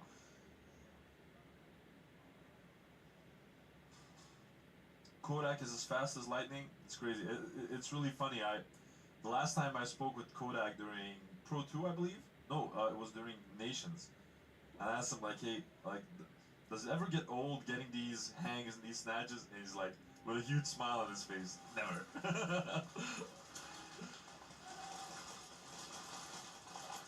Now 8 minutes and a half approximately left with this Militas versus Wolves matchup. Brandon nearly being missed by Rargo. Now they have to trade it off. Finn once again moving around that snake area. But let's just keep an eye out on the D side as well, because it has not been working out completely for the Wolves. I'm trying to get an angle onto that home. Now Kevin Book is trying to get Finn out. Finn has to be careful. And he got shot out by Kevin Booker, who's moving through the snake now himself. I think he's getting filled up by one of the baby wolves. Now Toxic and Nomad are watching that D side. Nomad getting a little bit closer. Toxic getting shot out. Baby Wolf getting shot out. Now Nomad is the last one. Got shot out by Kevin Booker. They're out there and Kevin Booker looking for the flag, not being able to find it. But some good movement by Kevin Booker on that snake side.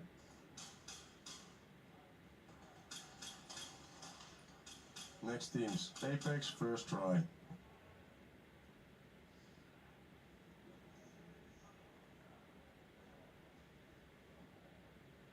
Phantom didn't speak to be saying, bro got the nicest beard, bro is a polar bear. Who? Yes sir, Tristan. Jason, let him know.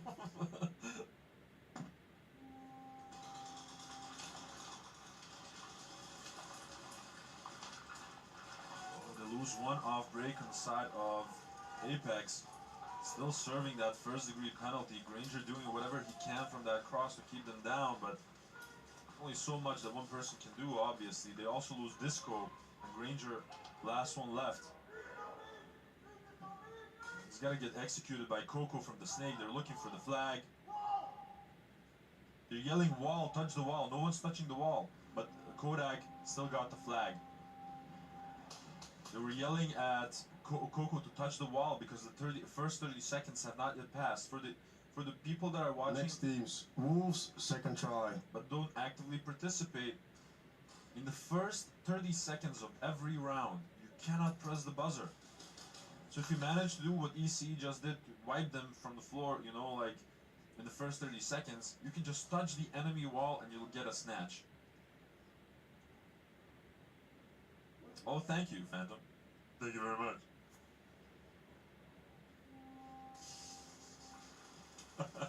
Read the last one, Shrimp. The last one. No comment. No comment. Oh.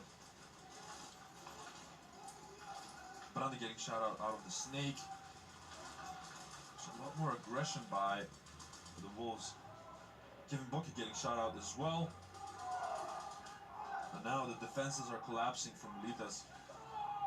I cannot see where the flag is. Nomad is running for it. And that's gonna be a zone 3. Audible frustration from Nomad saying like, you gotta wait for me to get in a position to score. And that's what this game is all about, honestly. Getting that flag as close as you can to the enemy territory so you have less of a distance to run to get the hang. Getting in the position to score. Next teams, ECE, first try. If Australia is fake, who's paying them to act? Phantom. Phantom popping up with the conspiracy theories. I believe Tristan is taking the flag this time.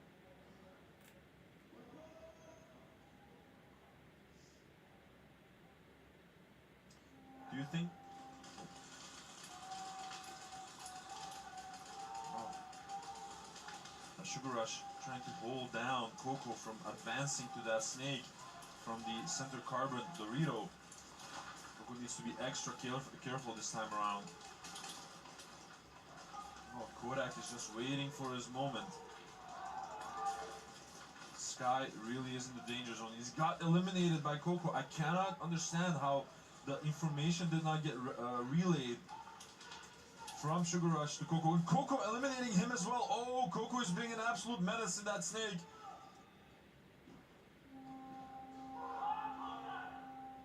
Oh, and that's gonna be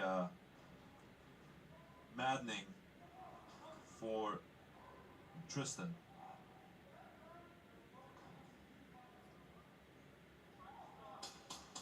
So Tristan was running with the flag, guys. And he almost got that hang. Next teams, Wolves, third try. And Kodak was looking for the flag and he got in the way of Tristan of getting the hang. So Tristan, very understandably, is very frustrated because of that. Like, how could you not know that we were attacking right now? It's a silly mistake to make, but a mistake nonetheless. Sometimes you just don't realize and it just happens. True. Heat of the moment, adrenaline, all of those factors, like, I think you need years of experience to sort of shake that off of you. On the other hand, I do feel that the younger players, like you, for example, have a little bit of less of an issue of that. Don't you think? I don't think that you're that stressed about the game. You're still having fun, right? Yeah. Well, we came out here knowing that we weren't going to win the tournament. So we came out with 3 of our starters. And James, we were just looking to have fun. did you have fun? We really did. Great. Nomad trading it off with the router, I believe. And that's going to be a zone 1. Still 6 minutes and 31 seconds left on the clock. This is a pretty close game, honestly, between Wolves and Milites. 11-point difference. Didi is on the field now. Well, Didi is still, despite being injured, he is still the captain for VAR check Wolves. requested by Wolves. This is their third VAR check. So now Wolves, what I understood was that Didi said like he shot the guy already before the plexi, before his run, and then the guy turned. If that is gonna be a confirmation from the VAR, that's gonna be a first-degree penalty for four straight. So that's quite a big one for Wolves. And additionally, because it was the flag carrier who got shot, it was Nomad running. It's gonna be a game-altering play, so flag hang bonus points. So it's quite a big and a smart VAR check from Wolves. This could win them the game, it could lose them the game. But still, 6.5 minutes left, anything can happen. But I got a question. What do you think about Area 51 and aliens? That's a big one. I believed in it. When it first came out that there was supposedly aliens, I believed in it. Now I'm not too sure, but back then. Remember the times when, well, you know, you're quite young, obviously. But have you ever heard of the show, The X-Files? No, I think maybe I have. It was like an old school show, and it pretty much went about like aliens and the paranormal, and it was like imagine someone made a show of the Men in Black, but it didn't only handle like aliens, but it also did like the paranormal like stuff in So Men in Black in real life? yeah, pretty much, but like really conspiracy theory, Area 51-ish. It was quite cool.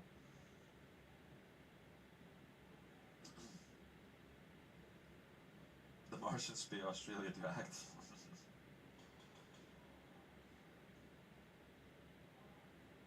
Get the boxing gloves.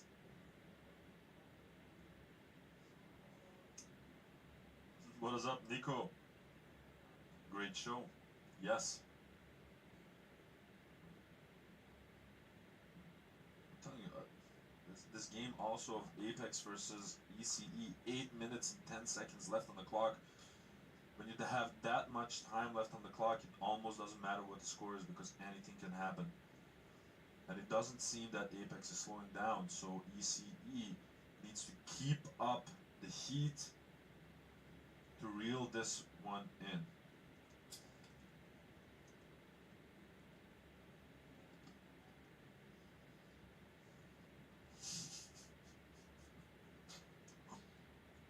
Chris saying drone incursions might be aliens. Hashtag I want to believe.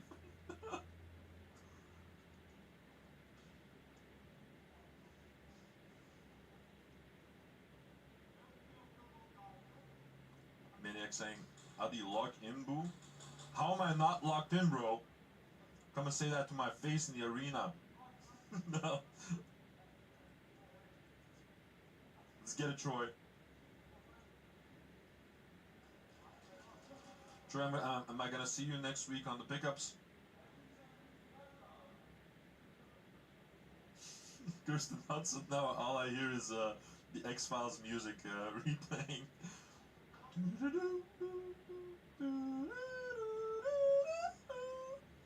You mean that one? Chasing jet fuel doesn't melt steel beams. By the way, Keegan, if you're tired and you want to hang out with your mates, you're more than free to do that. Just Getting a little cold. right? Just don't feel forced to stay here with me. I appreciate you being here, but you don't have to. Thank you for having me. Obviously, it was a pleasure to have you. It was Thank nice you to so meet you much. for the first time. So that was Keegan, aka OG Shrimp from Rhode Island Synergy. Thank you, man. Cheers.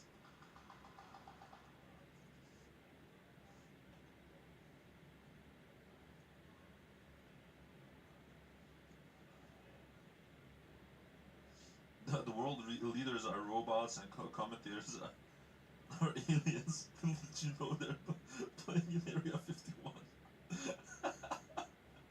Oh.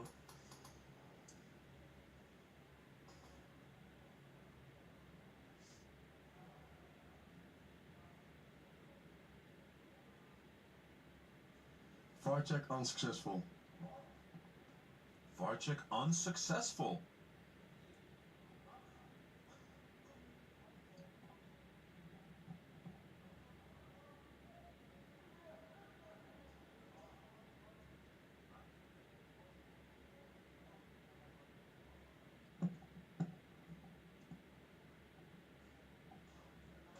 So that means that the Wolves have blown through their attack attempts. Next teams, ECE second try. And now Milites once again has control over the flag. It's already with a pretty comfortable lead of 11 points. Next week pickups, not only that, Yaktrekak, but next week during the pickups the new layout will be revealed. So we'll be playing on the new one. Apex has served that first degree penalty, now with full force again. Trade being made in this snake by Sky and Coco. Snake once again getting filled up by Kodak. DJ Brett getting shot out as he tried to move to the cross. Oh, a nice little shot by Sugar Rush onto Kodak in that snake. Giving him the get out on his way there. Bono getting shot out as he tried to follow Sugar Rush. But the last one is Tristan. Got him. He's looking for the flag. And that was awesome movement by Sugar Rush through that snake. But not being able to get the snatch.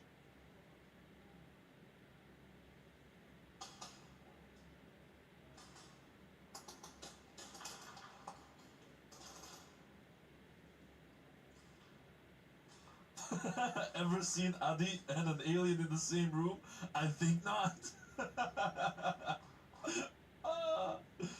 Hey man.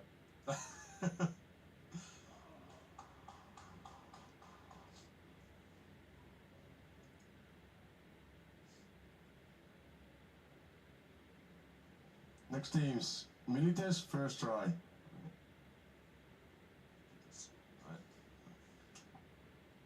Now, Elitas, like I said before, has control over the flag once again. He'll be sitting comfortably with an 11-point lead.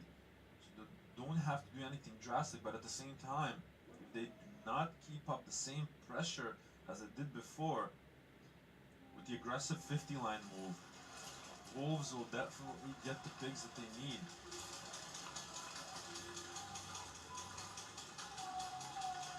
Baby Wolves has put a trap in the temple onto Dante. Oh, he didn't see him.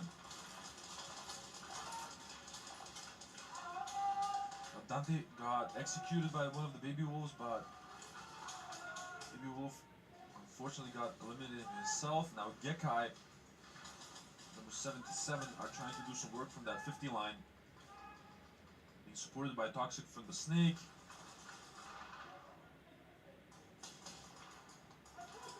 Good communication by Pene, forming the router that one is in the Snake, and Gekai tried to move to the Plexi, got shot out. Pene is running for it. Oh! And that was quite close. I think it's gonna be a zone 3 though.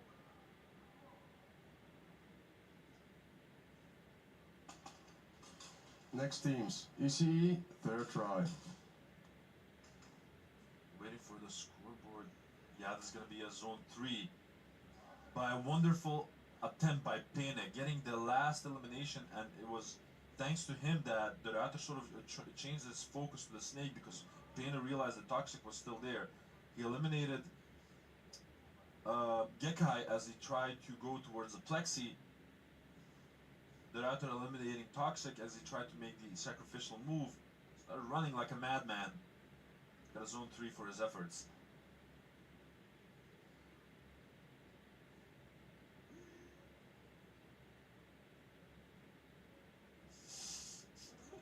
Adi be blinking like a frog right now, and no one will ever know. You got me. They lose Sugar Rush off break. That's gonna be huge. Now Sky is trying to get an elimination in the Snake. They lose Bono as well. 2 gunners that they lost on the side of Apex. ECE is absolutely lighting them the hell up. TJ Bread moving closer through the snake as Coco made that trade, getting the elimination onto Disco. Granger did get 2 eliminations, but that's gonna be too little too late. Kodak with another hang in his portfolio. And a nice little celebration by TJ Bread. Well deserved, might I say, because it was mainly because of his moves in that snake after that Coco got the trade through the snake and his follow-up that the way was paved for Kodak. Well played by EC. Flag hang, 1v1. And that's a beautiful little flag hang. Getting them 22 points, extending their lead. Yaktrekak saying Pene going crazy. Say that again. It was also excellent communication as well during that round by Pene.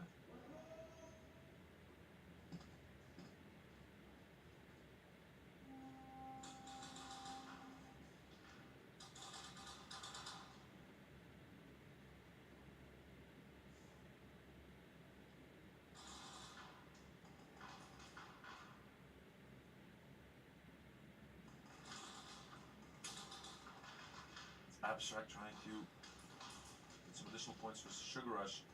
It didn't see him move. And he got him. 3 seconds left. And that's gonna be a hang. Oh my days. Abstract is a menace with these 1v1s. Your boy on fire. Bonus points. Next teams. Milites, second try. Trying to answer, you're going back to your cell. There we have 51.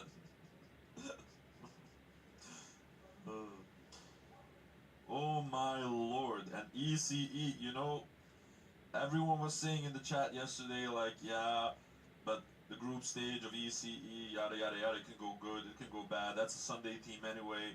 So it's getting to this funny point that whatever happens during the group stage, no one believes it from EC, and everyone's just waiting to see them play on the Sunday. It's just crazy. And I spoke with DJ and Abstract yesterday after all of the games. They said, like, no matter what we say right now, people won't believe us. If I say, like, that we have a plan, you might not believe me. And if I say we don't have a plan, you will also not believe me.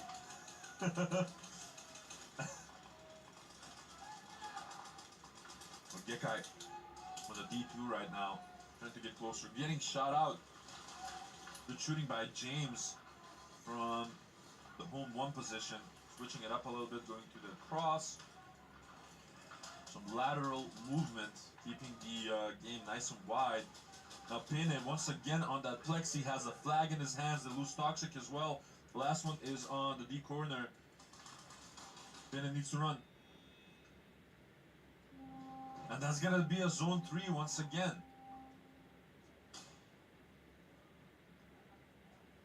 But Pene is doing an amazing job. Apex, first try. He's being front runner right now and also the primary communicator of Milites, and he's been doing a marvelous job.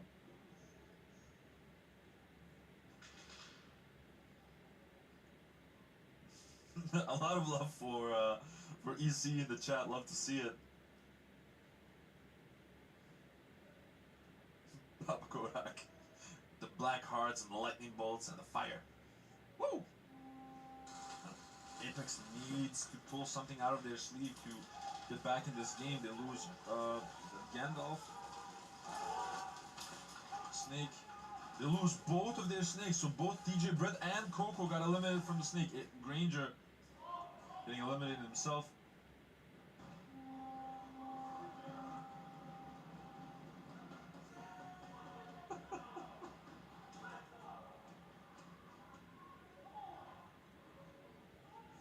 That's gonna be a snatch by ECE. Next teams, Milites, third try. I was trying to figure out what was happening with that Sipa and Kodak interaction. I think that Kodak was saying, like, touch the wall, but I think that Sipa did touch the wall, didn't he?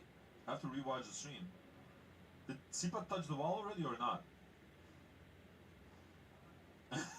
That was quite funny. But that was a snatch for ECE, and Apex doesn't have an answer for this ECE play. Now, if ECE gets one more hang, this is gonna be game over. Now back to this Wolves versus Militas game. Lost one body on the side of Militas on that snake corner. Now Dante's trying to get a pick of his own. The snake. Derator already on the 50 line on the D side corner, D side staple. Dante trading it off with Finn. Derator's trying to find an angle onto Nomad. He gets it. Well, it's not Nomad actually. It was Gekai as well. And that's that. No additional points in try number 3 from Militas, so Wolves has reset the game. They're gonna regain flag possession. Next teams, ECE, first try. Mad cat.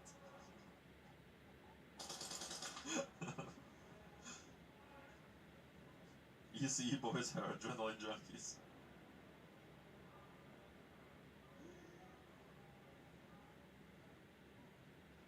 Let's see if Apex manages to rally and provide an answer for this ECE Armada.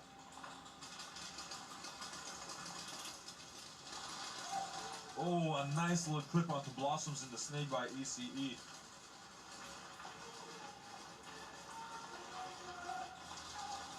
Sugar Rush trading it off with Coco in the snake. Like, I want none of that, but TJ once again, Bread filling up that snake. That's really funny to say, Bread filling up the snake. And TJ once again with 2 eliminations, looking for a third one. Kodak is running for it. And that's how they're gonna be a zone 2 or 3.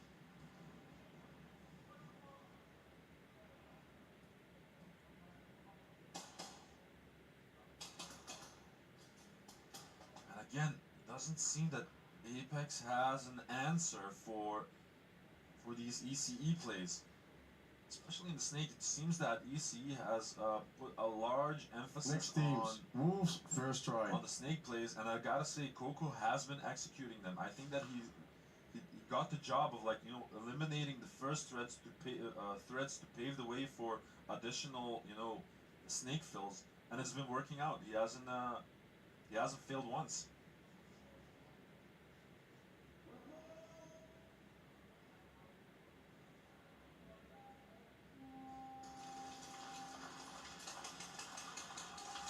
They lose one off break. They lose Dante off break on the side of Melita. Some good breakout shooting by Wolves. Gekai trying to get closer. He's already on the D3. Now he's on the D side staple. Largo is on the 50 uncontested because Dante got shot off break. And as I say that, he got shot. James keeping everyone's heads down from that home position.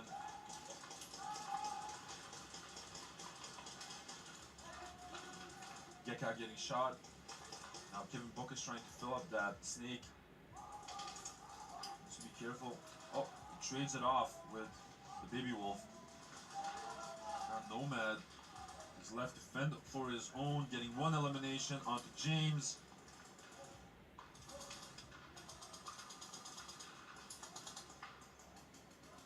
Kill count is on. No, he's not on his own. He has support from the Dorito corner.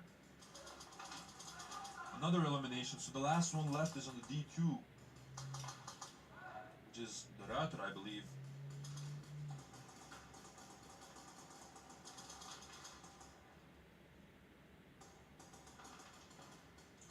Let's see if the Router manages to clutch it. And he got him. He's running for it. And that's gonna be a zone 3. But good cooperation between Toxic and Nomad.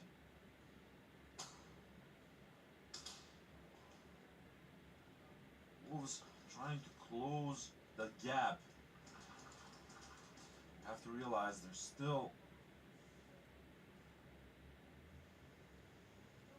17 points between Wolves and Militas. Or maybe a little bit less now. Maybe 14 points. After that zone 3. Militas, player 26, second degree penalty, hit on the bottle. Oh, player 26 got a second degree penalty because he got hit on the bottle. On the HPA tank. Next teams, ECE, second try. Naughty, naughty. So yeah, McFly, at this moment, Militas has 33 points and Wolves has 19 points. And there's still 2 minutes and a half left on the clock. Now, Apex has 0 points on the board and ECE has 27. If ECE scores now, if they get a flag hang, a second try hang, it's going to be a mercy rule applied. Coco trying to get a pick onto Blossoms.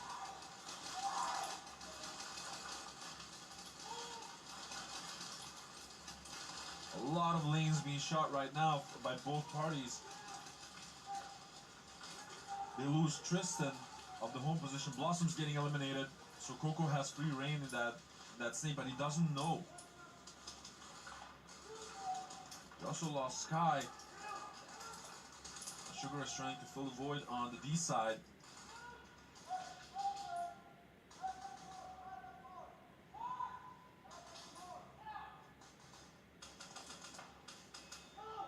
Ooh, and that's gonna be a pull.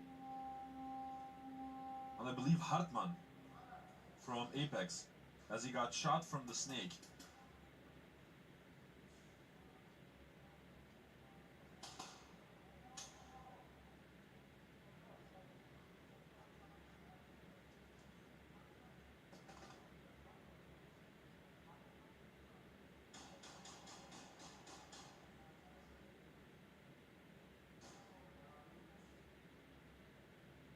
Trying to listen in on the call, guys. Apex, player 4, second degree penalty, hit their movement.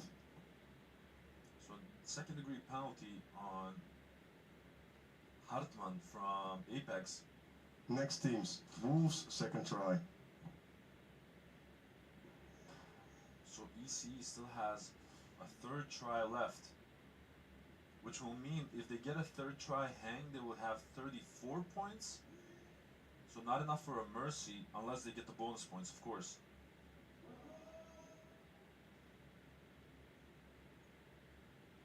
Now back to Militas and Wolves. Militas now serving a second degree penalty. Wolves has flag possession.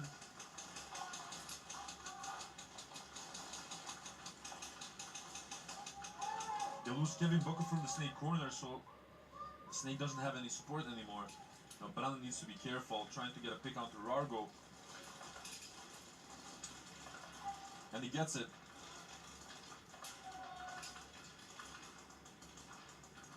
They need to be careful because you don't know where Brandon is. And he gets Nomad.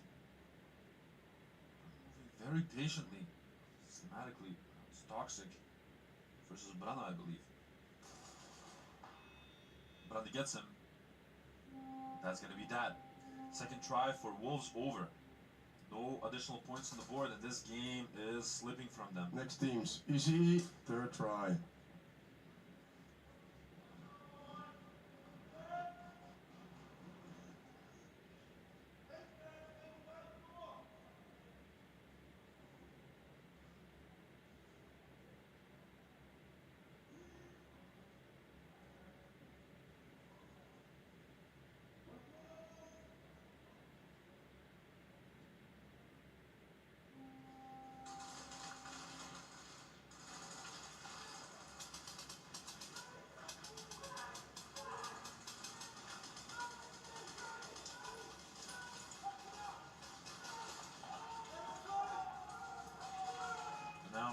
ECE is out for blood. Trade happening in the snake between Coco and Blossoms. Kora keeping an angle on the D side, preventing anyone from pushing further than the D2. Being supported by DJ Bread on the snake, who trades it off with Granger. And that buzzer fell and no additional points. So now, if Apex because the flag possession will change now, right? If Apex doesn't score any Next points, teams. Wolves, third try. it's gonna get very, very dangerous for them.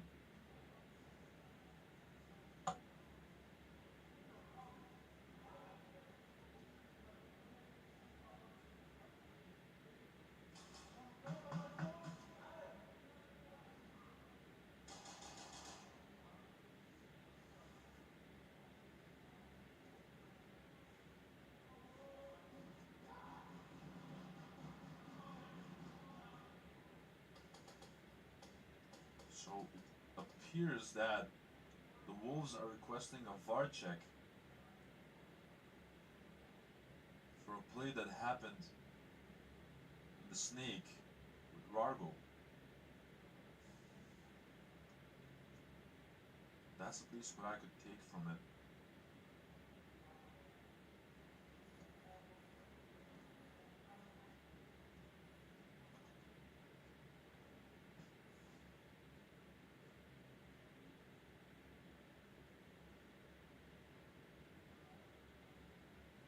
Take this moment and grab a sip of water. Next teams. Wolves, third try.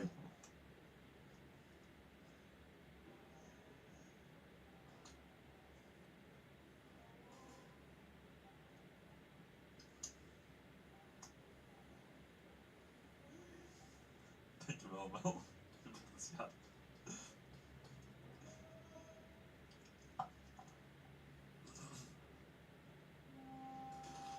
Rough. So, third try for Wolves. Lucas has served their second degree penalty as well. Rargo trying to find an angle onto Branne. Branne getting shot out by Rargo. Good shooting. Snake also getting filled up by Wolves. Dante trying to get an angle onto Rargo. I don't think that Rargo knows that Dante is on the plexi, but he got no, never mind. Dante once again ignoring them, tapping the wall and getting the snatch. Well played by Dante. This is the second time he has done the same thing in this matchup. Incredibly smart. The young prodigy.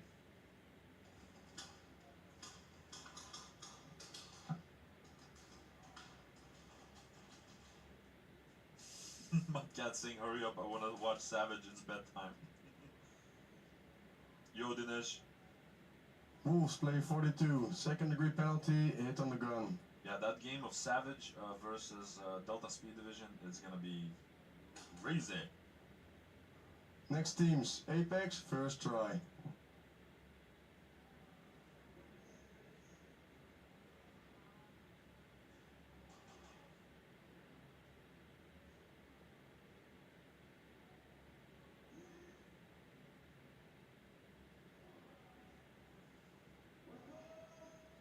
Now back EC versus Apex. Apex really needs to score now.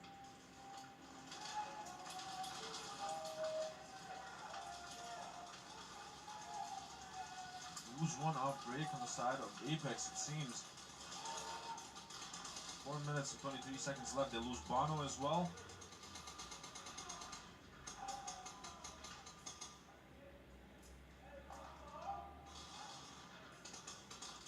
Something made towards the Dorito corner by ECE.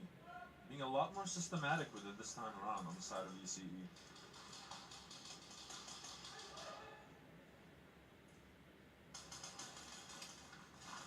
Oh, Koda getting a nice little two-piece on the D side.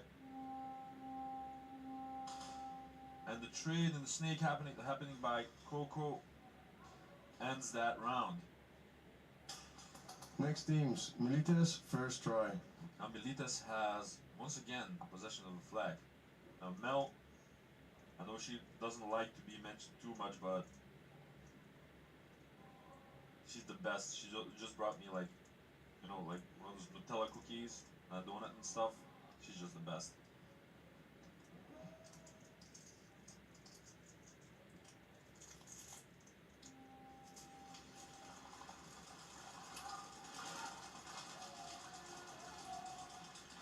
Gekai getting shot off break. Very ambitious breakout by Gekai. We hear a clear kill too. Toxic getting eliminated as well. And Wolves are bleeding. Body being dropped on the side of Militas. And there's gonna be a hang by Pene. A third try that this has happened by Militas, that they just ignore the right side completely. Flag hang, 1v1. And they just gun it through the D side. And Pene, after all his hard work, manages to finally get that deserved hang.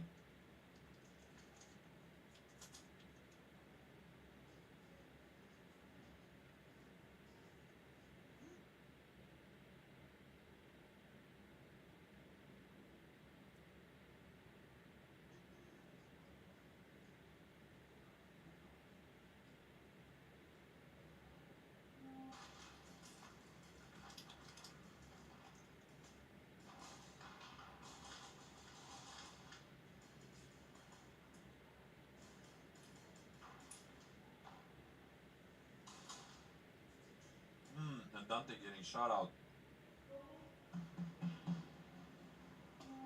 So no additional points for Militas.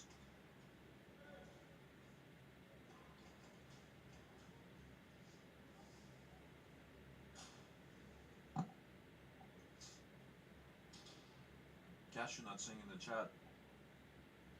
Apex needs to run it back. Oh, that's for sure. They need some points. If Next they don't teams, score, Apex, second try. you get in the danger zone for a mercy rule.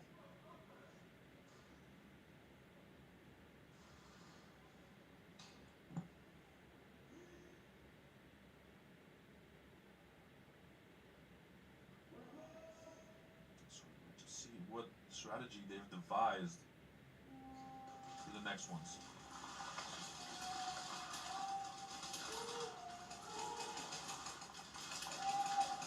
Trade off in the snake by Sky and Coco. Kodak already at the 50 line. On the D side, TJ getting eliminated from the snake. Now Apex moving really quickly through that snake. Getting one elimination onto Kodak. And Disco running to get the hang. That was perfect execution by Apex. Clapping back, getting some points of their own. Flag hang, 1v1. That's going to be 11 points and potentially 13. But exactly what Apex needed to get back into this game. They still have 3 minutes and 23 seconds left. Let's see if that is enough for them to completely get back into this game, but they're at least out of that danger zone for the potential mercy rule.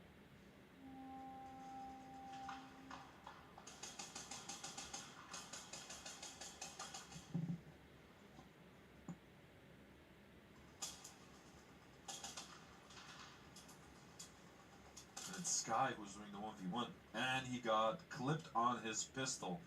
I haven't heard the sound because it happened just below me. But clipped on the tracer unit of this pistol. Crazy. Next teams, Wolves, first try. Who's the skiff guy?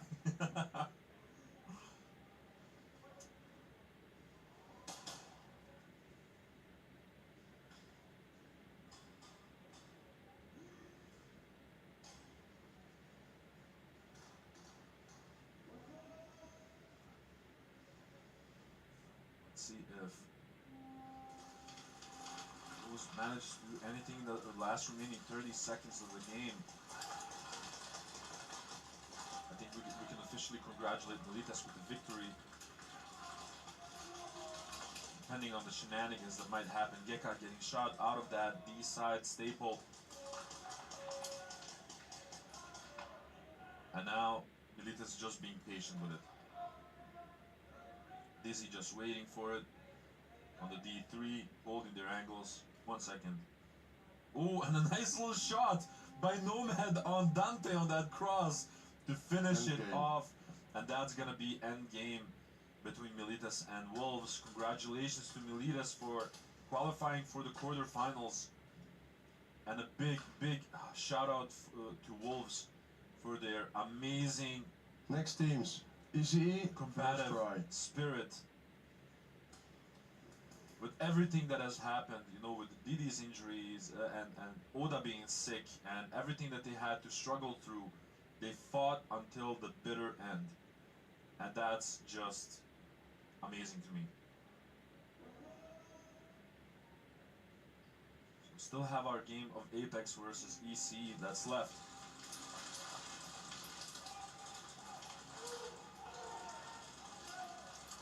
They lose DJ Bread off break.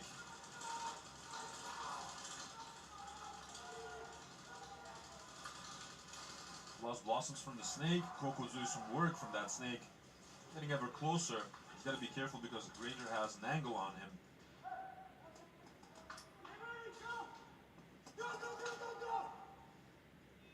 Kodak's running for it. And that's going to be a hang, a first try hang for ECE, giving him the 40 points.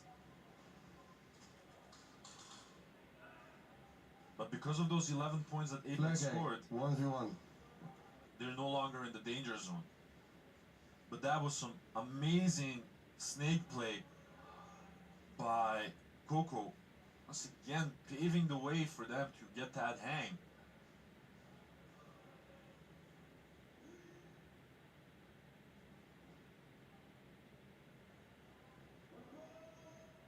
To see if they get a little bit more.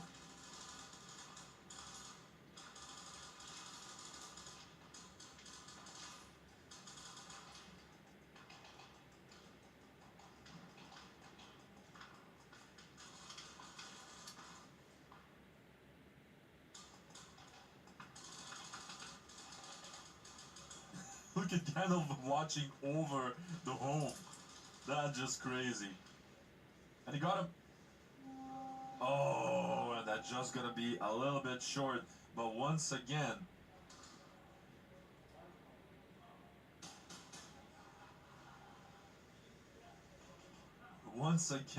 Tristan being an We absolute play back to back, menace. so just a 1 minute quick refill.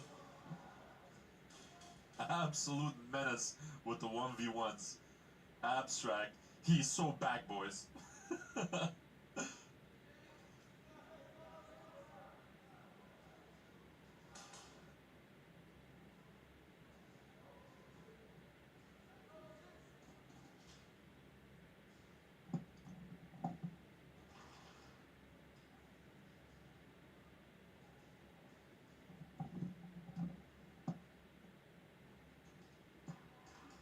Now 2 minutes and 50 seconds left.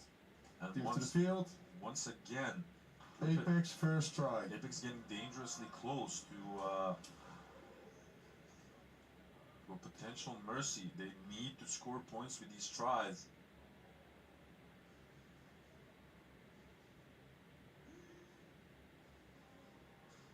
Just see what manages to do.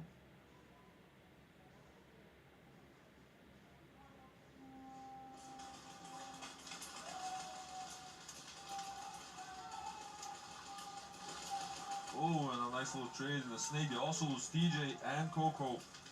So 1 for 2. Special deal. They also lose Kodak from the snake. And oh lord, that snake play by Apex is just an absolute terror. Gandalf getting shot out. And Disco getting a clear pathway for the hang. That was once again perfect execution by Apex. Flag hang, 1v1. But again, I'm just stuck wondering, like, is this too little too late? 2 minutes and 22 seconds left on the clock. They're showing constantly that they can pull these off. They can execute these attacks. So what happened with the first initial more than 10 minutes?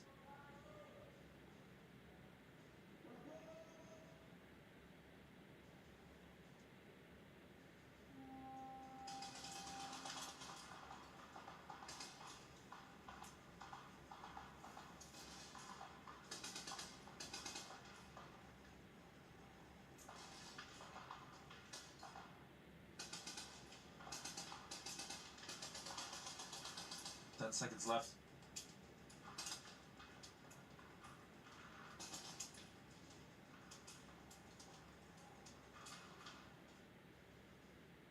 And Kev not managing to get any further than the D2. A lot of pressure being put on him from that home position, not being able to score any additional points. 2 minutes and 22 seconds left on the clock. Quick refill. ECE once again in possession of the flag. They had them on the run for a large portion of the game, and now they're forced to fight until the bitter end.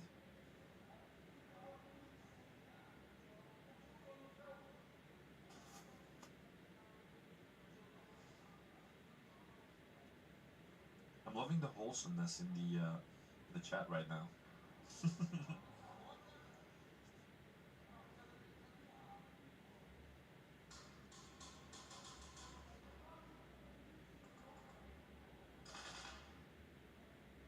Team to the field. ECE, first try.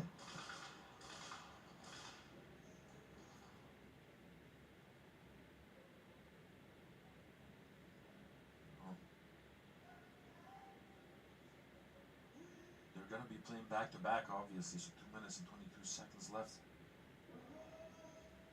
Seems that we're a little bit behind on schedule right now.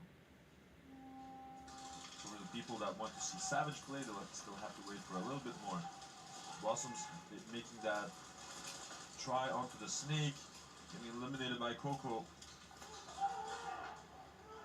Gandalf as well, Coco being an absolute nuisance from that snake. Now, EC has all the time to get another hang. And we got a little hang back and forth between EC and Apex.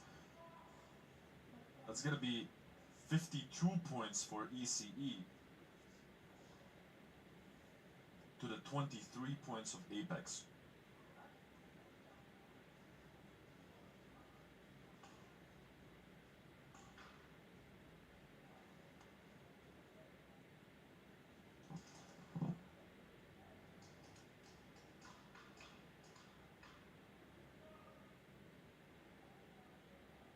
VAR check requested by Apex. Ooh, there's gonna be a VAR check by Apex.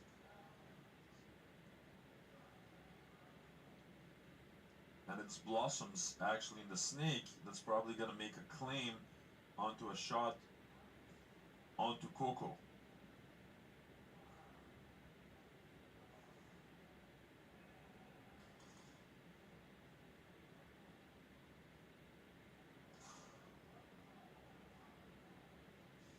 Yeah.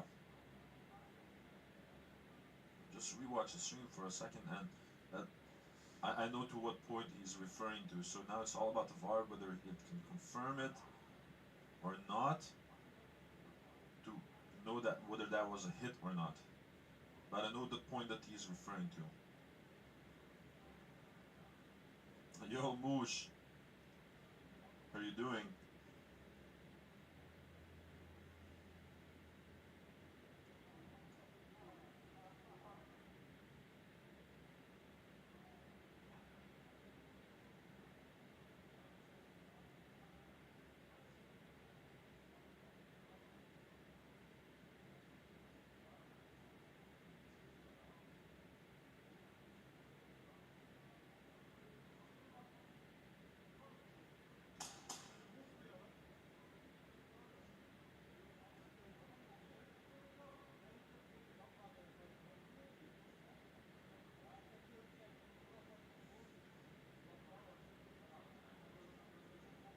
So now, really eager to hear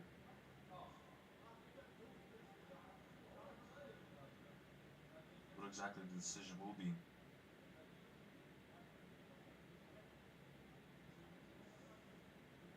Good day.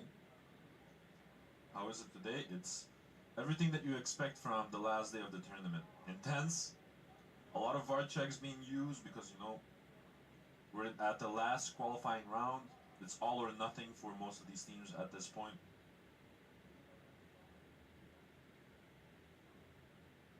Getting flashbacks from nations, snake far against me. Oh yeah, always spicy. It's always a really awkward thing to hear when you hear that the VAR check is against you.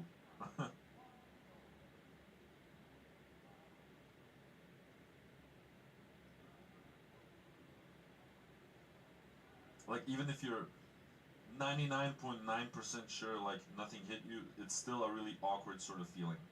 When you know for a fact, like, yeah, that VAR check is on me. Like, they're checking something out that I potentially didn't feel or didn't take or whatever.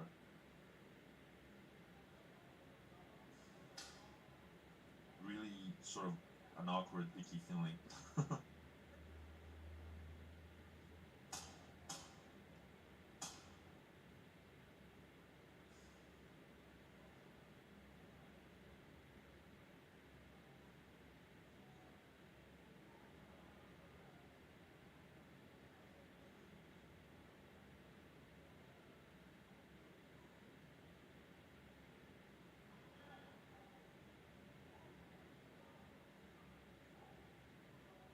VAR check successful. Ooh, VAR check successful. ECE, player 15, first degree penalty, 4 straight. Player 15 from ECE, first degree penalty for a forced trade.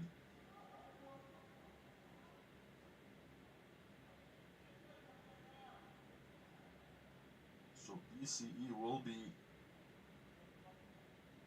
defending with 3 people the next 3 rounds. Even when it wasn't against me, I'd get nervous. It's always the what if, says Moosh. Completely agree with you. It's a really sort of a sinking ECE feeling. first try. Yeah, that's gonna be a first degree penalty on ECE, confirmed by the VAR. And that snake. That's on Coco, I believe.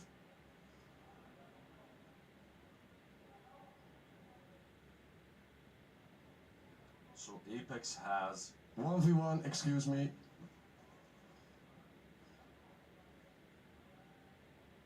So Apex has 2 minutes. 2 minutes to form some magic. It's gonna be Tsipa versus Granger for the bonus points after that hang of ECE.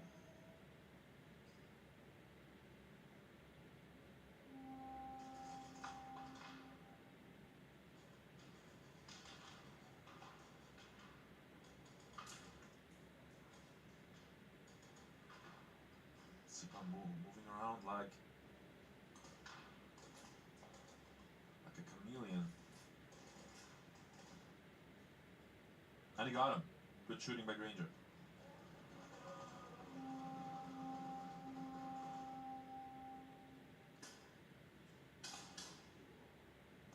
No score.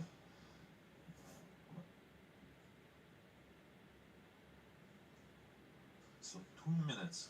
Apex first try. 2 minutes for Apex to punish the first degree penalty that ECE now is serving. That means, I'm just calculating here, if they get 2 hangs, it's gonna be 24 points. They will be in the lead. If they get 2 hangs, so like a hang, then a snatch, and then a hang, they will be in the lead, but they have to do it in 2 minutes.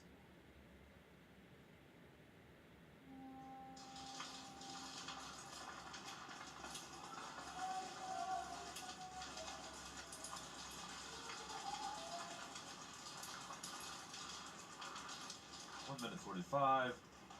Disco already on the 50 line.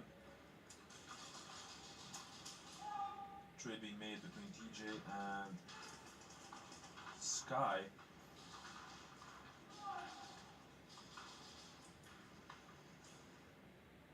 Another trade. Actually, Tristan taking 2 of them. Now it's only Disco versus Tsipa.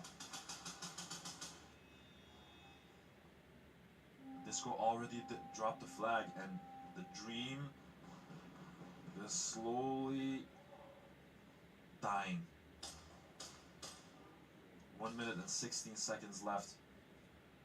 Now, Apex can still like punish the first degree and get a hang. Quick refill.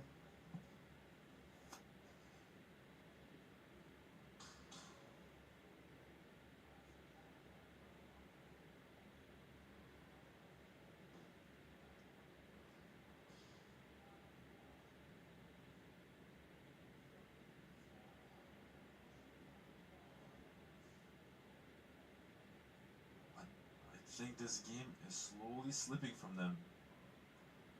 ECE not losing any sort of focus in this game. They're not gonna give anything away for free. They worked hard to for the those. field. They worked hard for those 52 points. Apex second try. They're not gonna surrender it just like that.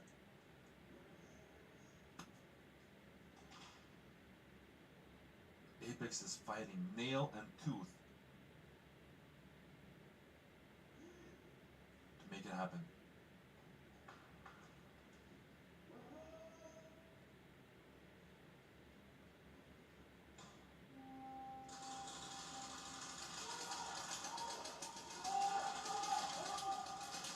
Oh, and a pulling coming on to Tsipa. And they also lose Abstract.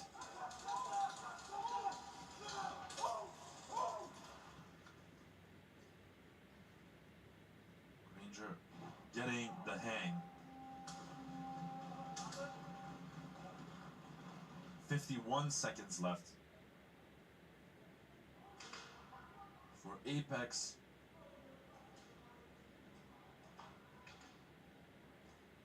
How do you cast Fireball to help? So now I'm a wizard. ECE, player 6, second degree penalty, hit during movement. So another second degree penalty for East Coast Energy, which means that the next round they will be defending with only 2 people. 51 seconds. If they get that snatch like super duper fast, there is still potential, but it being hard is an understatement. 1v1. So Phantom, you first called me an alien. You also called me a polar bear, I remember. And now you're calling me a wizard. Alien magic lizard bear man. Oh, you guys are too much. I'm telling you.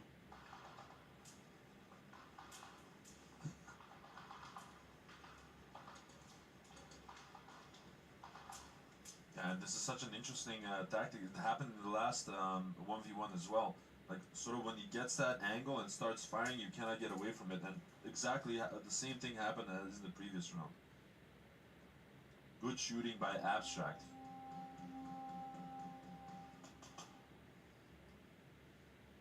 Cashew Nut is already in despair in the chat. Is like, I think it's over. Ladies and gentlemen, it's over. But he needs his cheese balls. I agree with that, man. Oh man, I miss those cheese puffs. And you like have similar items in Belgium and the Netherlands, but it's not the same. That huge bucket, first try. that huge bucket of like cheese puffs that I bought in the US during the Globals of 24, that was like the best thing.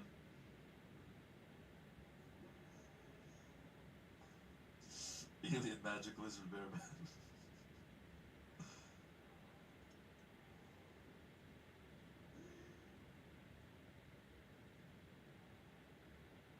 3 a.m.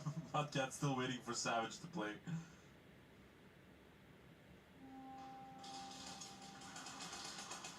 Oh, they lose one off break on the side of Apex. Disco doing his best to get closer.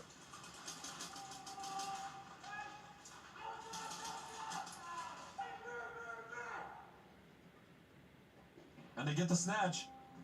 Oh my god! Might it be happening?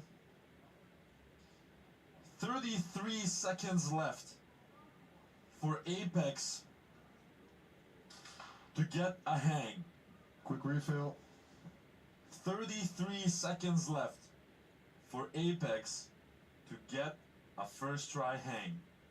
But, East Coast Energy has served their penalties. They're gonna be 5-man strong. And with 5-man strong, they have been incredibly strong this matchup. But the idea, 33 seconds to get a first try hang by Apex, and it's gonna be a victory Teams for to the them. field. Apex first try.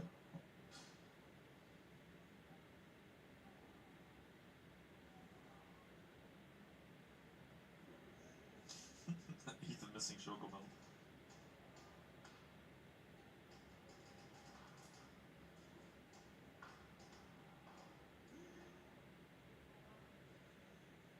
Oh yeah, this is gonna be quiet. I wanna see this. I wanna see this.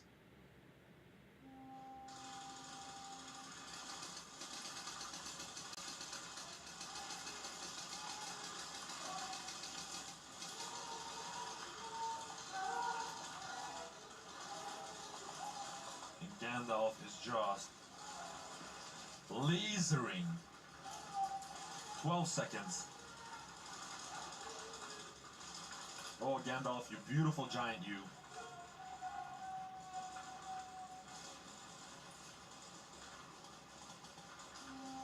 And that is game.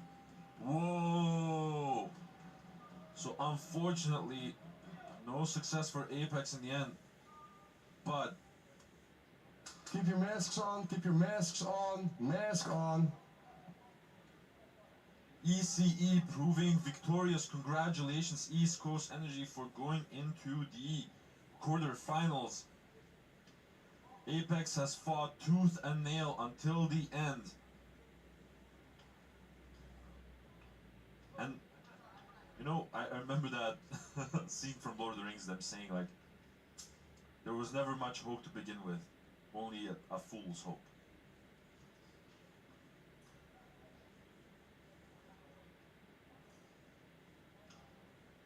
That was absolutely amazing. I truly enjoyed that matchup.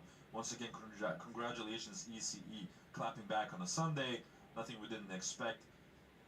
But goddamn, hats off to Apex Apex. player 7, first degree penalty, hit on the chest. That's a game altering play, so automatic snatch for ECE, with no extra time.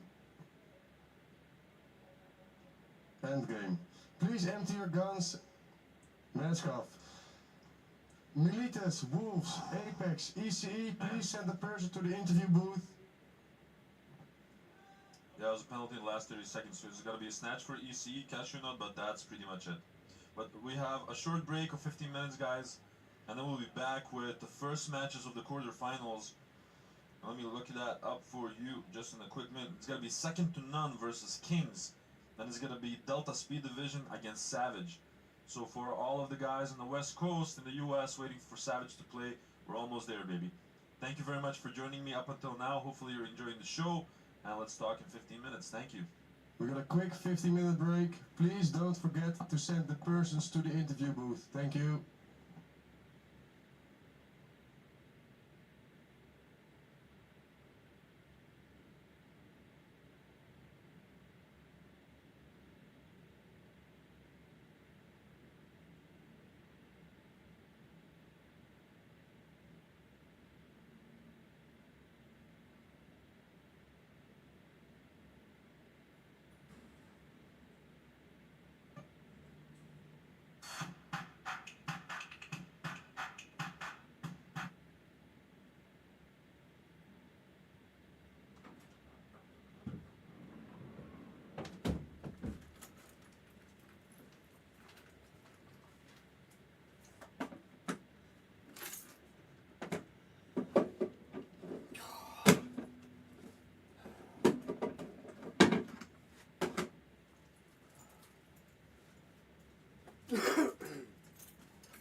Now what's happened?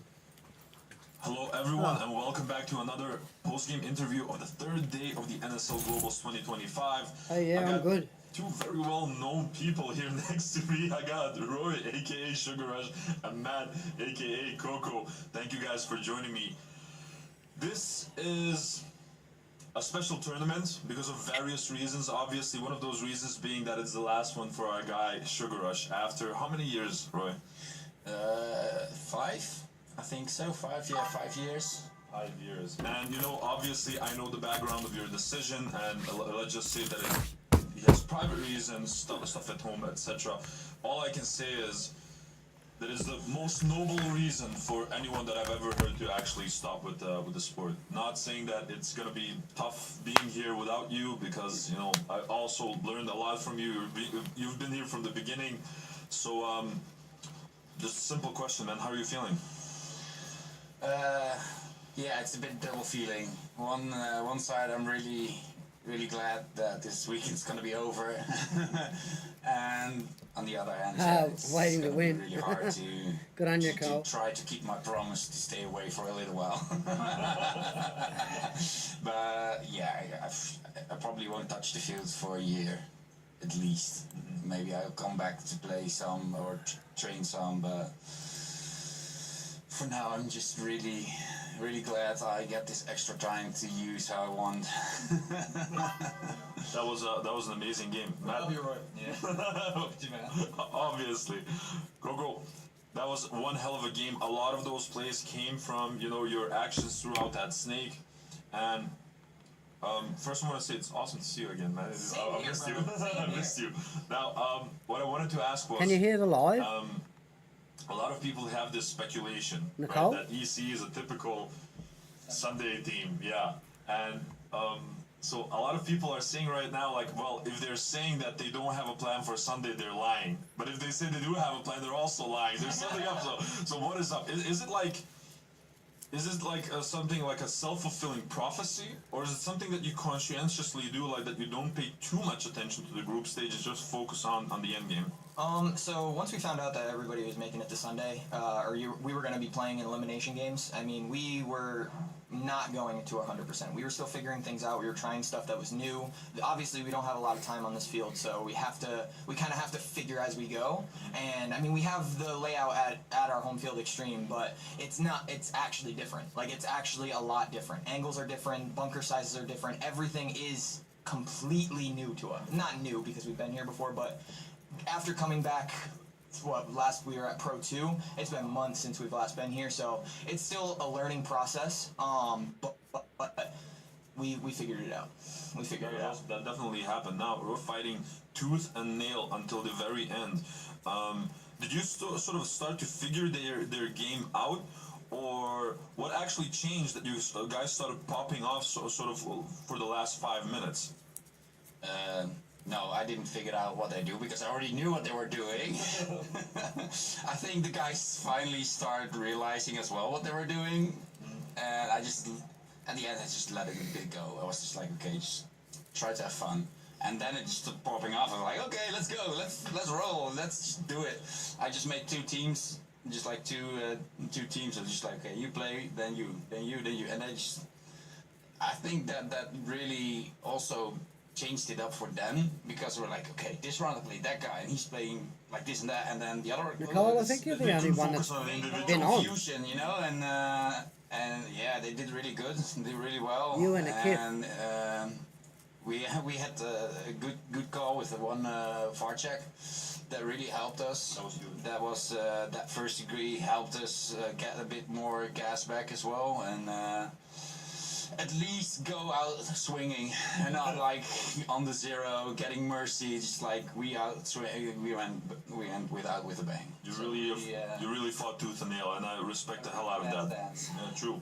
Now, I'll do you be think back. that that's exactly the reason why you had a more difficult time towards the end? Obviously, you had the penalty as well, but that's only a portion of it. Or do you think that at a certain moment when you thought like, well, we're about to mercy them, that you sort of got too relaxed? I would say when we were on the wall, we were saying don't get too relaxed, but I think subconsciously we were like, all right, we know what they're gonna do, and then little differences happened in the round, exactly like Roy said, and it definitely threw us off a little bit. And I mean, that VAR check definitely switched it up for us.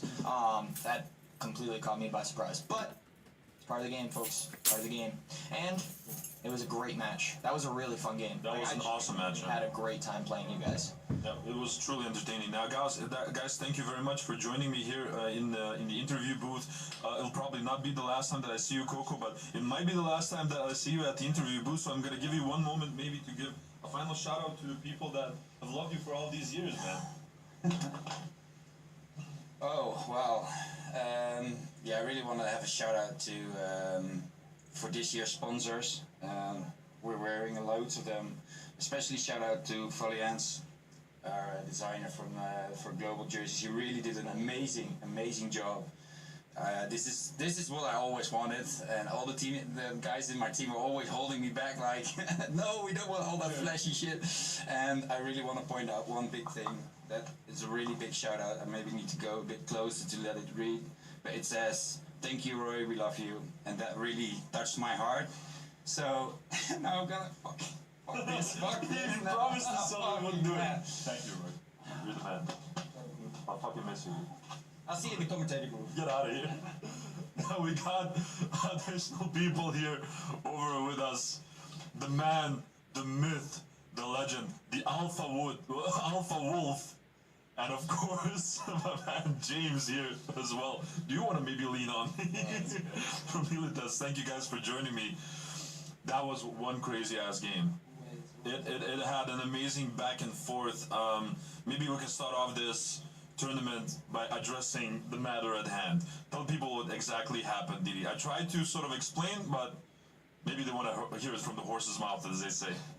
Yeah, apparently I have a weak spot in my ankle because I was also in Pro 3. I had it on the same ankle, and yeah, it was just a bad twist in the second breakout of the weekend. Definitely not the weekend we imagined, but yeah, we roll with it, and yeah, let's hope I'll get a quick recovery and be back in no time for you guys. Let's hope so, exactly. James, Militas this time, PSD the previous one. You've been switching up a lot of teams. What's up? To be honest, I'm playing with Militas this time. The whole thing with DSD is all love, you know, there's reasons behind it. I want them to play together. The last one, you know, they're all playing together, build the synergy between them. They have a next season ahead of them now, so it was out of love to obviously give them the opportunity to all play as a team together. Militas, you know, I get on well with Dante. Bram wanted to play as well, so he joined, and obviously he's now a teammate for OB, so that was great. And yeah, so far it's been good. There's been some tough games, you know, like yesterday with Wolves, it was tough. We realised towards the end what we had to adjust, and then brought it into today as well.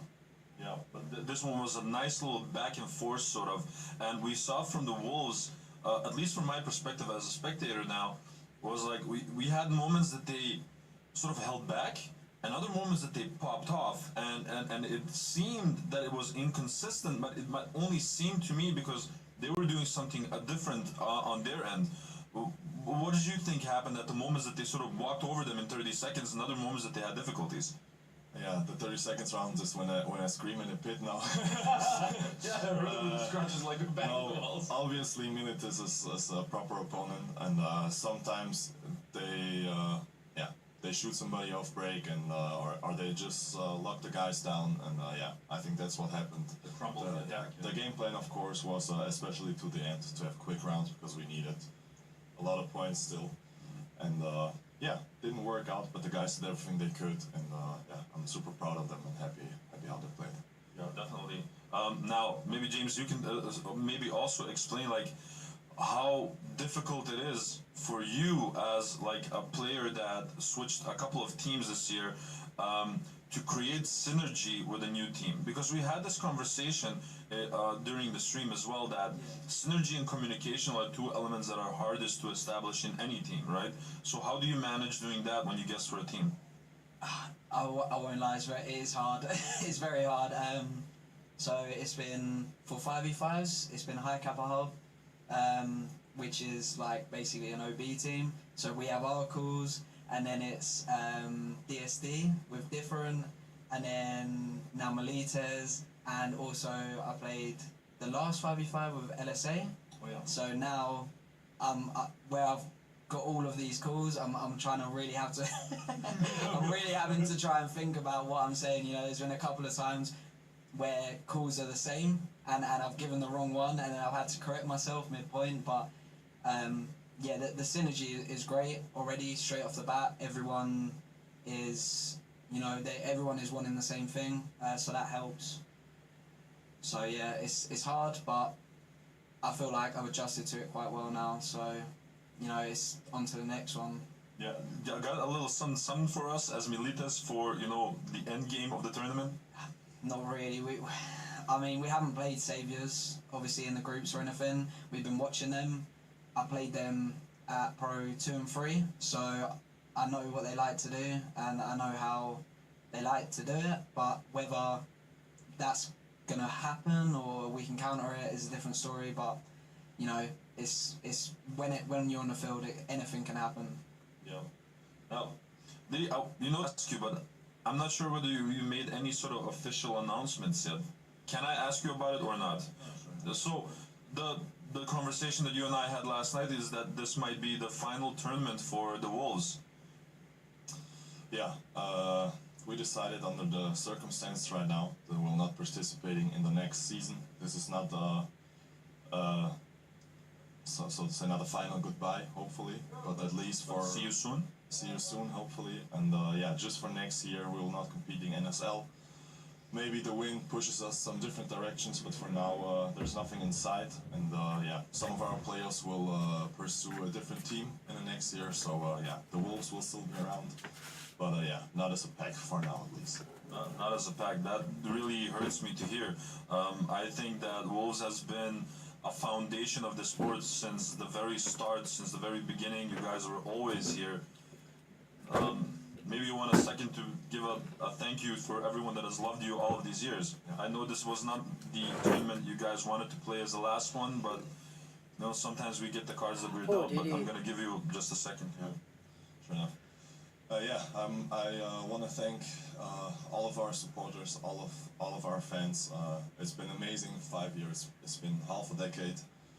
We had the greatest time of our lives here. Special thanks to Tony's Paintball Store for getting us to where we are. Thanks to HK Army and Monk. These three brands were really our backbone sponsor-wise. Yeah, just also a big thank you to the organization. We are still supportive of the NSL. This is the best format there is in Speedsoft. If you want to roll with the best, this is the place. And yeah, once again, thank you very much, guys. And thank you, Didi, brother. We'll see you on the proving grounds very soon. Get better soon. Thank you, James, for your time here. And good luck for the following ones of the tournament. Thank you, guys. Hey, before you go, I have a bunch of Belgian stuff for you to try and taste and whatever. Everyone that comes out here, please. I have it.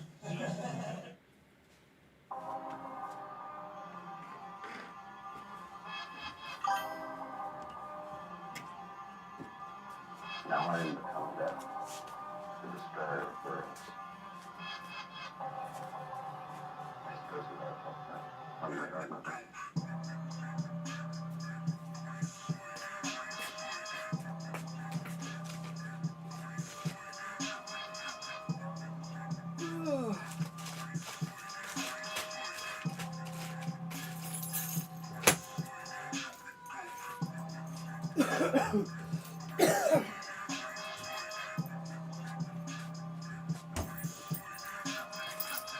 Oh, looks like it's half time, eh?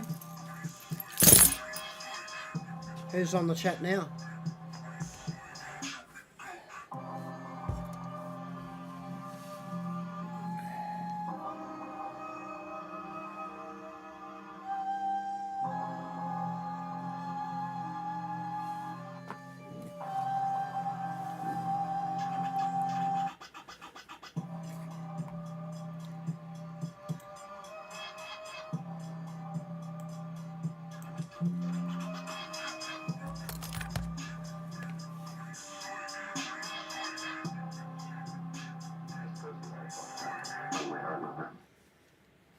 this is Walker with Carbon Paintball here to talk to you about our SC custom jerseys. To start your team's design, head over to crbnpaintball.com, fill in some team information, including what colors, what template you want to base your jersey off of, upload your main team logo and any sponsors, enter your name and your number, and we're going to kick you back a 3D image of your jersey. The custom jersey is built on a 5-panel design that's all customizable. The jersey features a DWR coating all throughout the jersey, so it is water resistant. It also is stain proof, and it has side mesh venting. The jersey is also very fitted, so it has a compact neck collar, and it also features elastic thumb loops to keep the sleeves in place while you're sliding or running. To start your team design, head over to crbnpaintball.com. Yo, it's BRNT at CRBN, here with our new GRX Elemental Teal Goggle, metallic finish. Comes with a highlight lens, mid-light, low-light, matching visor, slip bag, and zippered goggle case. Check it out at crbnpaintball.com. Might have to get myself one of them. Referees to the field. That's it. Everybody else, please Next put on round. your glasses or your masks.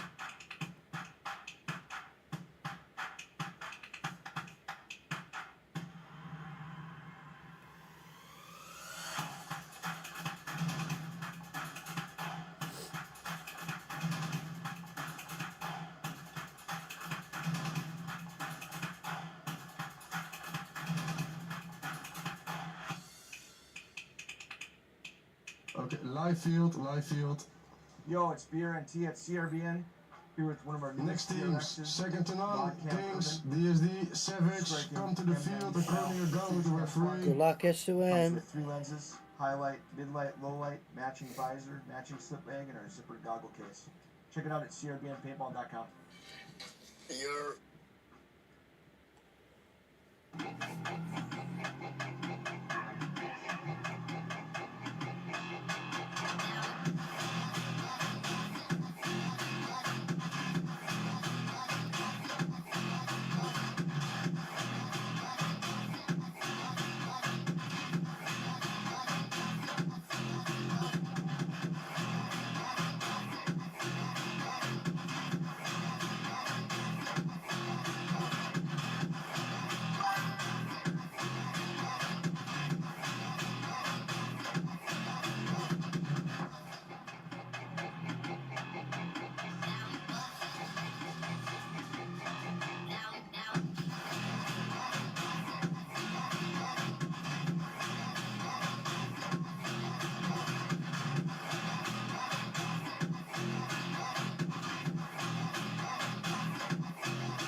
I'm filming the fucking camera guy.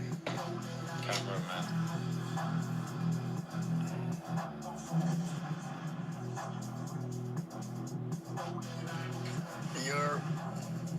I'm filming the fucking camera guy. Cameraman. Second to none, Kings, please come to the header for the coin toss.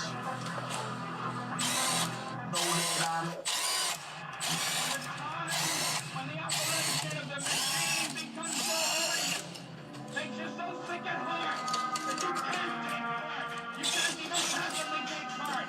And you've got to put your body to what.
Yeah, Nicole, I think you're the only bloody one. I'm just going through the live stream now.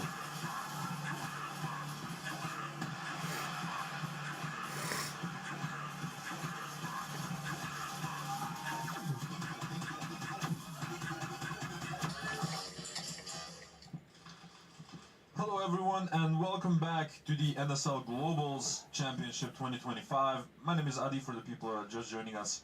We're about to start with the first games of the quarterfinals, which will be second to none versus Kings, and Kings is on the attacking side.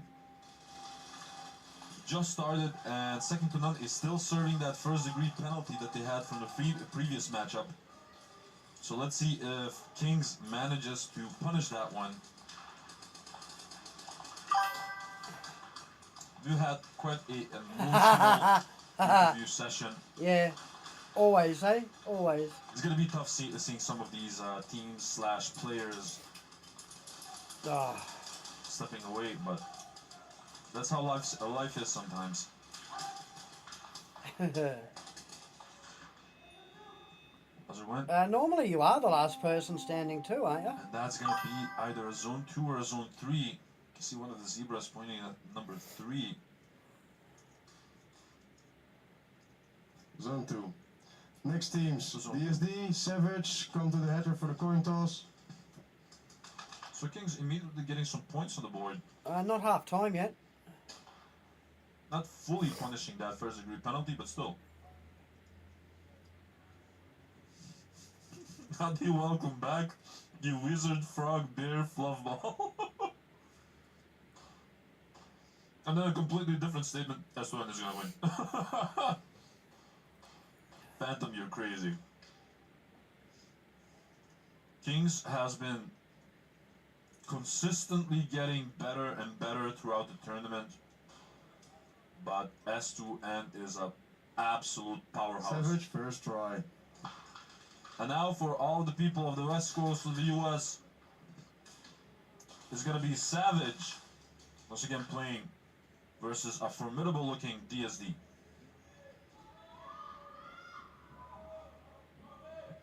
Savage as well. Savage has gotten comfortable, really comfortable with the format. They have been slicing and dicing left to right. Only issue that I personally saw the last 2 days was that the kill count sometimes was off, so they couldn't capitalize on that one, but that's pretty much it.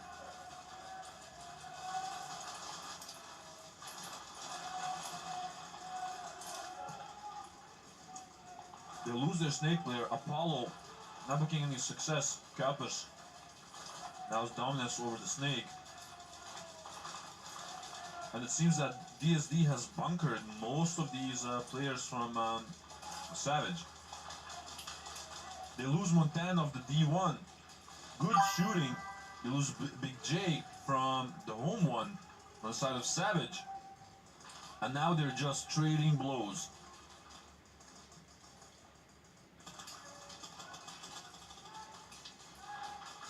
They also lose Ube. And now Spey is already in the plexi, trying to get an angle onto Rome. They get Rome as well. Last one left.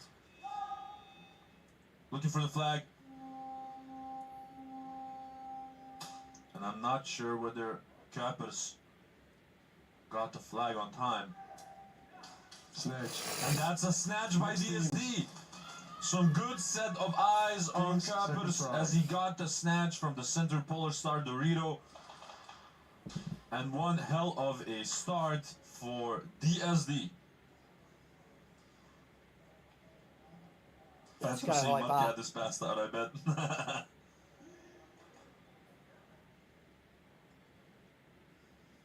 Oh, Viper's not on, only 3 on the wall. Now, back to this next game of second to none versus Kings. Let's see if Kings can punish this last round. That second to none is playing with only 3 people.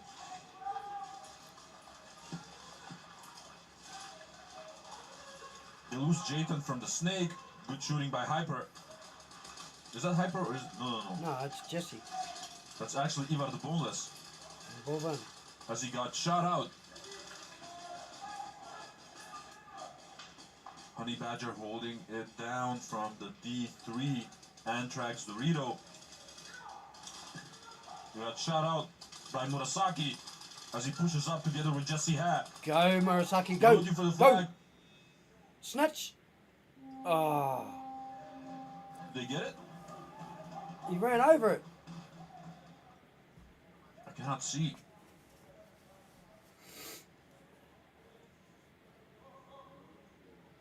But that's a no score. Next team's DSD, first try.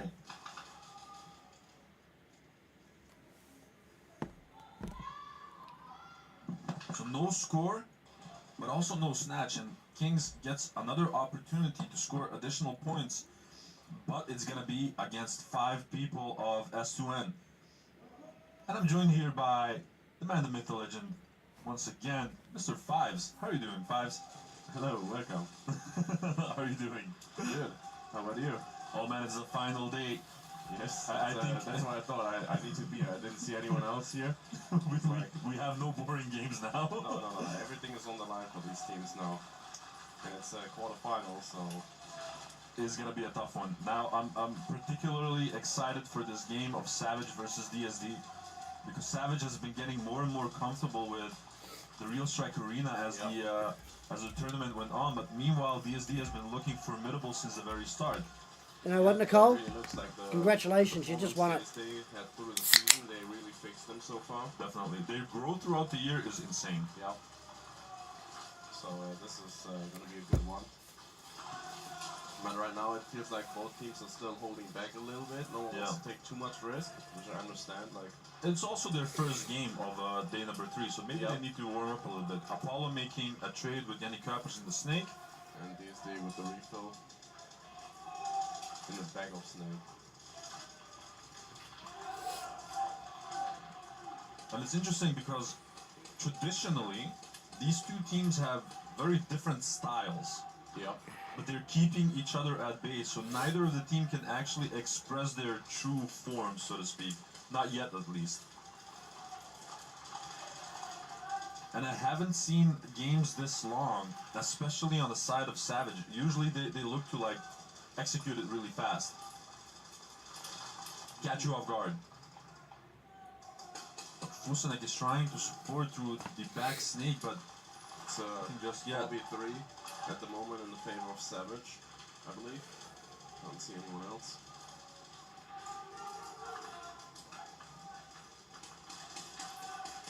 Number 10 pushing it up to the D2. Now Rome needs to be extra careful. Yeah, they haven't spotted that move. Also Decker moving up the home bunker to the closest arrow to the 50 line. Now Big J spots Montaigne. They have a little bit. They lose Uba from the cross. The flag is with Decker in the center, getting closer. He's setting himself up for a run. Big J He's running for it. Oh, zone 3. There was a little slip in the run, like he was not lifting off perfectly, just scoring a zone 3, I believe.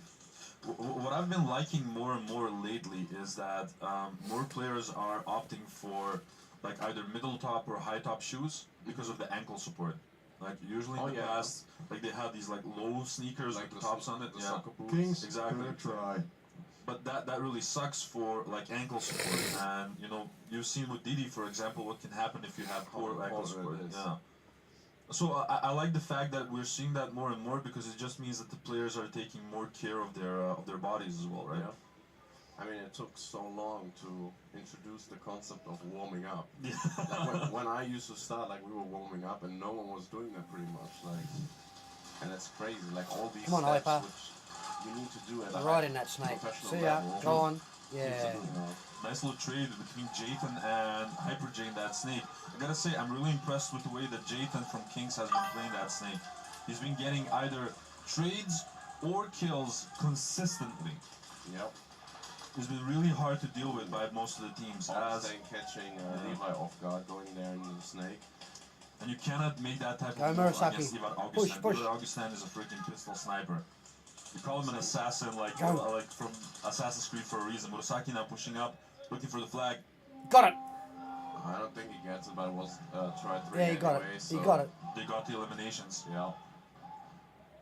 And second to none, it seems that second to none sort of got a little bit of a wake-up call after that loss versus Saviors. Yeah. I'm not saying that they didn't fight hard, but I think that maybe that was the difficult game in the group stage that they needed to realize, like, oh crap, we still have, you know, really hefty competition, yeah. And honestly, Saviors are feeling it. Exactly. Like, Saviors are on fire. Saviors, I tell a lot of people, because I play the sport and I watch the sport this much, I usually get like this early feeling of what teams are in the mood, so to speak, you know? Yeah, momentum can shift very fast if you have the right synergy going, if your heads are up, and you just have that positive aura around yourself while playing. People underestimate that. 100%. But I have to say, I have to give every team so far a compliment. Like, I haven't gotten any real major complaints. Usually it's always like, oh, refs this and decision there. No. But even though there might stuff going on, which always happens in our sport, right? The teams are like, no, we deserve to lose there, or we lost mainly because we were not. Yeah, our communication sucked or whatever. Exactly. Like, have you seen Apollo is on fire in that snake, by the way? That's exactly what he has been doing the entire day yesterday, and no one can actually answer it. Look at that. Look at that. And that's a snatch. Is that right? My God. This combination of Apollo and Rome is just insane. That is right. And the support that Uba has been providing also consistently from that cross, from that snake corner, is just nuts. Next teams. Second to none, first try. Savage living up to the name. But definitely, I've been talking with most of the teams, and I keep telling everyone from the teams and people from the chat, I can see pretty much everything from here. Like, pretty much everything. You know what I mean? I'm never gonna call out anything because, you know, it's a little bit like the judiciary system. It's not what you know, it's what you can prove in court. You know what I mean? Exactly. But the point is, I haven't seen anything like major or whatever in these. Obviously, you want to be play as close as possible to the line. But all these players know if they overstep the line, they get caught, they have to live with the consequences. But that shows what true professionalism is all about. What it can be, you know. And we're still on the way with the whole sport and with the league. Now watch Augustin making a move. Augustin doing what the last Augustin does. one. And now, I think that Murasaki is very happy with making this type of hang compared to the most of the hang that he has to do. That he has to go like full sprint from like their zone 1 all the way to the wall. Yeah, So it was a quick round by second to none, putting them up 12-2 for now. And now Jesse is gonna play the 1-1. No, it's from Boven playing. And it feels like they were like Super Saiyan yesterday, but right now they're like Super Saiyan 3 at least, you know, like they're like really powered up. Aaron, Mudcat in the chat. What up, Jake? How are you guys doing there? Hey Rico Gray, what is up? Paddys' true form is a polar bear with frog eyes that can cast spells. Phantom has been calling me all sorts of crap. Oh, Levi getting... No, he didn't get... No, he did get the kill on Pabon. Pabon being polite. Yeah, he just brings the flag back for the next team. So nice of him. What a nice guy. So bonus points denied. King's 10 points behind. Calling him a nice guy and then he shoots you. Next team, Savage, first try. So let's see what Savage can do with that first flag position of the round. Mudcat's alive because Mudcat, it's now 3 a.m. in the West Coast, and he was just waiting for Savage to play. Awesome. I love the support from the Cali guys always. The true MVP Mudcat. Now, let's see if Savage gets some points on the board themselves. Let's see. But they try to overload the snake side. Now they're up going in front of the middle. But what I've mainly noticed yesterday is that most of these teams simply do not have an immediate answer to the style of Savage. It is so frustrating to play against. Like the back line is like a freaking iron curtain, right? And meanwhile the front line is super quick and frustrating, and they're all over the place. It's so difficult to play against Savage. And they are all so small. Yeah, as well. And young and quick on their feet, and like it's insane. But you simply never know what exactly they're gonna do. They can pop off and be super aggressive, Or they but just they can like, knock off. yeah. Also, like wait, like you have no idea how to play against them. But I think Savage is one of the best examples, like how far you can get in the sport if you just play every possible tournament, because they have been nothing but supportive towards NSL and to SCA over the last 3 years, and that's the reason they're here now. That's the reason they are West Coast champions this year. Absolutely crazy, and I get why. They're just a great bunch of dudes, really young guys, obviously, but they're just super humble. They're just here to compete, just to kick ass, take names, and that's it. And with them, I feel like they're a little bit, not the underdog, but like not so well known, because they're not like so spoken out on Instagram and on social media and stuff. So I believe all the European teams had to look them up. Like, but that's good. Yeah, absolutely. You know. But for me, obviously knowing them for such a long time and seeing them all the time playing in America, like I know what. I've seen the streams. Way, so. I've watched tons of the streams. I know who they are. I know very well. And obviously, I'm also really impressed with the backline gunners of Savage as well. Obviously, we have some big names like Big J. Obviously, knowing you, dude that I love and respect. But Uba, what he's been doing, and Specs has been. He has been all the way forward with the pistol. He has been back with the rifle. He's been doing amazing. And Casper, obviously, he's a great backline gunner, but what he has been doing in the 1v1s is nuts. No, Savage takes out everyone from DSD, but they it's have a zone 3. Is it? Maybe. Yeah. But I feel like they could have gotten a little bit more out of it. Zone 1? Yeah, he was kind of late. Like he was in the year. Zone 1.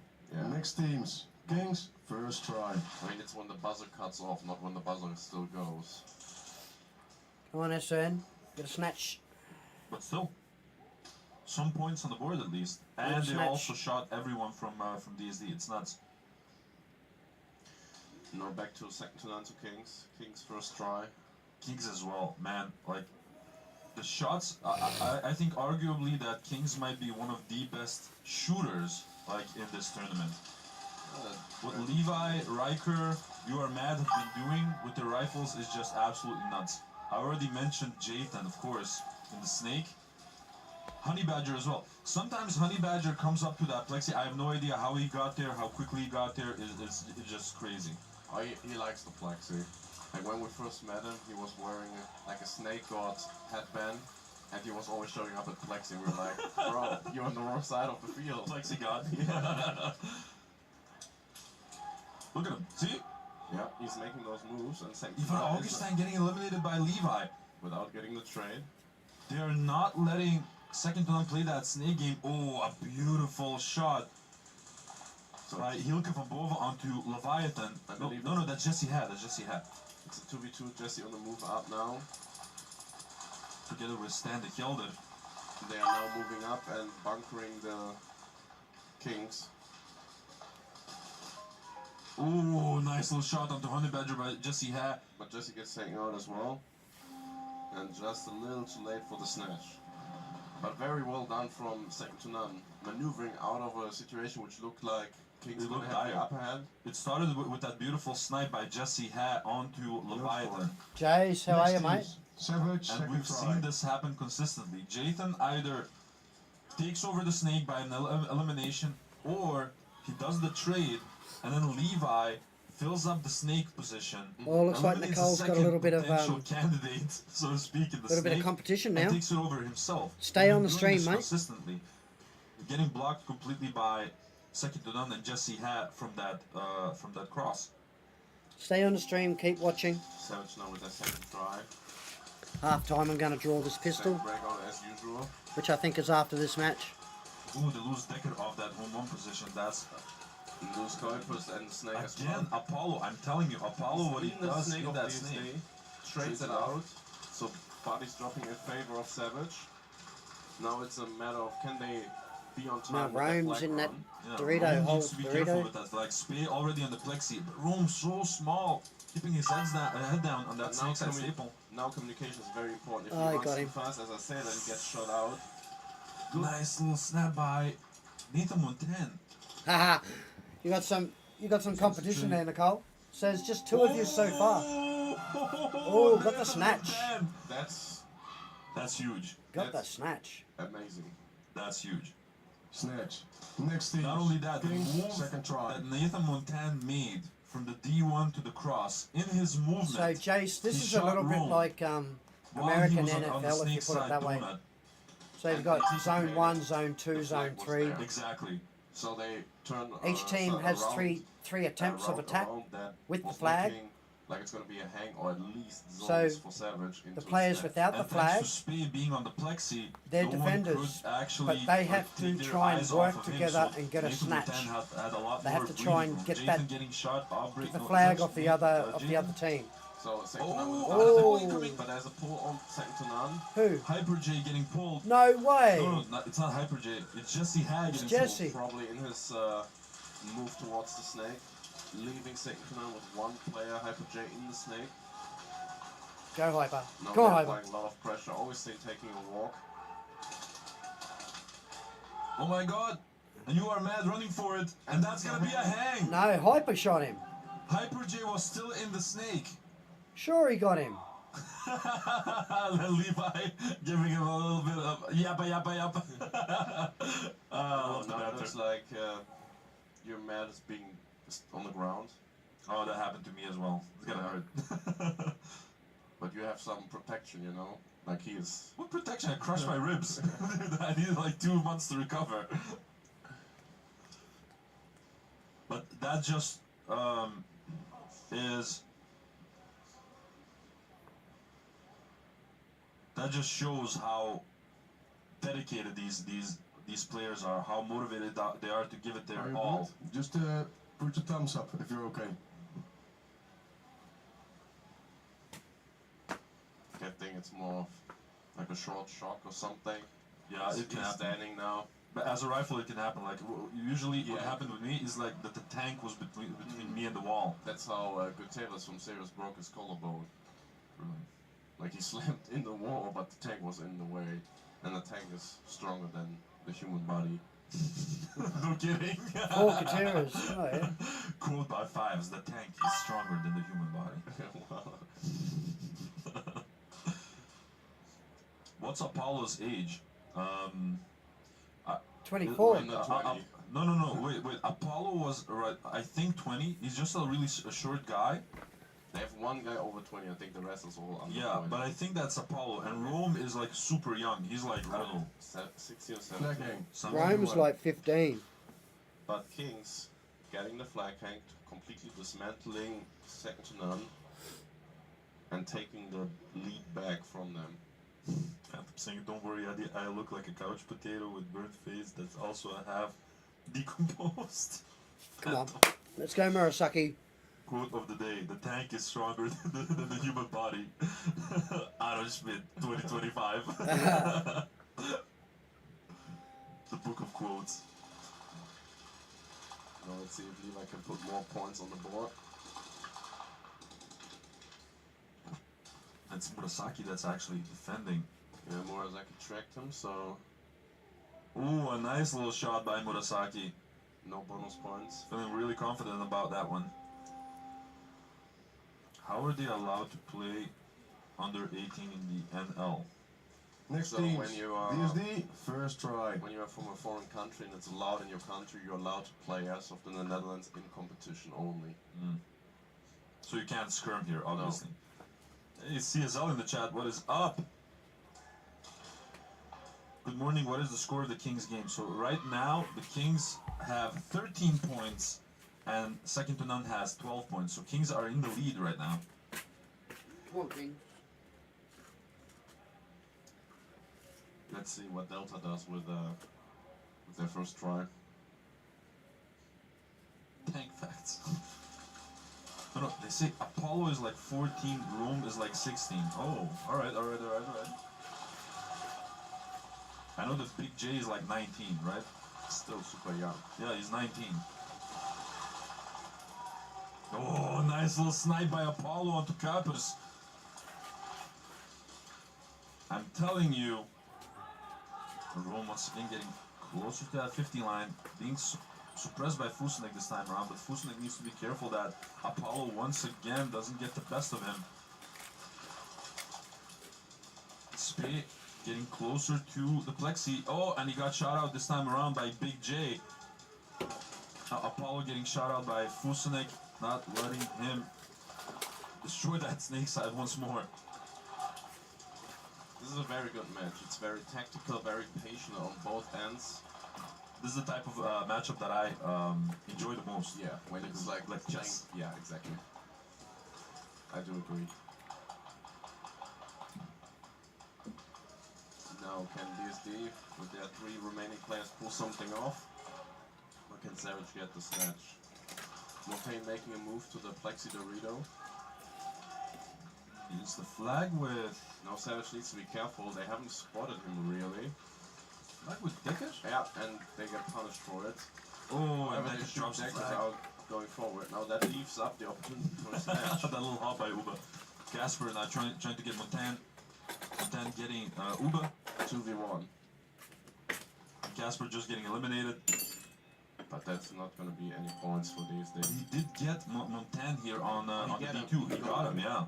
Yeah, he was probably then just not aware of what happened in Snake, or anticipated that Snake was shot by his teammate. Crazy, yeah, because he was looking for the flag. He was like going through the temple looking down. Second to none. But First I try. honestly preferred that move, because when you go on Snake you should get the trade, you know? And he was like hoping and for his teammate to like get the job done, going then for the flag. If you never trust your teammate to get the job done, true, you look for the kill and the flag is laying there. It shouldn't be only up to you. You should trust the capabilities of your teammates. Yeah, true.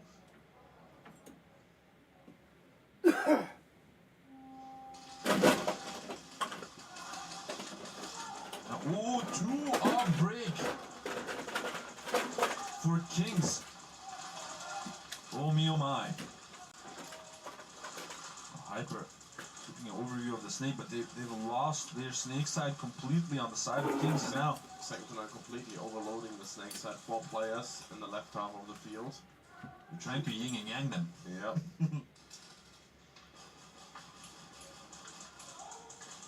Ooh, Riker has got his eyes on Snake. He has been terminating people that pop up through the snake all day. As I say that, he got eliminated himself. And Hyper J getting Honey Badger. And that's gonna be a hang by Ivar, the boneless Augustin. Good response from second to none. Classic hang. 1v1. Restoring the old lead they had. Kings simply showing that they can get the job done, and this basically telling second to none, if you want this win, it will require your A game, not your B game. No. And also it takes like against top teams, second to none saviors, also Limbo shotguns, like they need to have a little bit of an off game if you want to beat them. True. True. Like they need to get a penalty or like miss a hang or something, or that they snap out of it. Yeah. Additionally, it's always Jathan. Van Boven now moving up. 10 seconds remaining. Van Boven was pretty quick on the enemy territory. Ooh, traded off. Yeah, trying desperately to make a move. Time was running out. Couldn't get it done.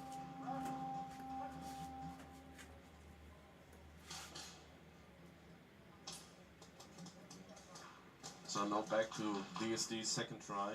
Still a tight match. Next teams, DSD, second try. Also in terms of points, it's a 3-1 lead for DSD with only 5.5 minutes to play. That went by so fast. Yeah, they were like what we said earlier, like they were chilled. They were not going all in. They were both waiting for each other to make a mistake. Yep. But that snatch that Nathan Montaigne did, that was quite huge.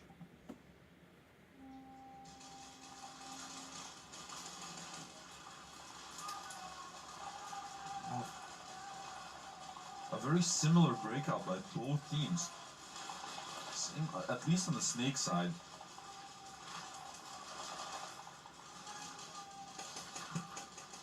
And we've seen that Spade tries to get closer to that plexi, but every time, well, you know, the last time that it happened, he just got punished for it. So he could do it one time, but it just showed that Savage learns from the enemy, and they didn't let him do the same thing twice. Clock is now getting shot out. That's massive for Savage. Nice little shot by Rome. No one's in that snake. Oh, and he got a second one. 2-piece chicken. Hold the salad. So now it's a question, can the backline of Savage move up and put more pressure on there? At the same time, oh, and they got Deckard as well. My God, Apollo, you machine. They got Montana as well, but they got Rome. That's what I meant, like, the backline needed to go up a little earlier, because now the pistol players with the flag sacrificed and traded out. And they couldn't really capitalize Next on teams. Kings, first try. Only a 2-point difference and only 4 minutes left on the 4 minutes and 38 seconds left on the clock. That's nuts. Yeah, that's the type of game that's gonna be decided by a zone 1 or zone 2 in the end. Oh, I hate that. No, I love these games. These are the best. Oh, like it pisses me off so much. When the teams are able to score flag hangs, it's kind of boring. But when they like require zone points and they can't get them, that's the most intense thing.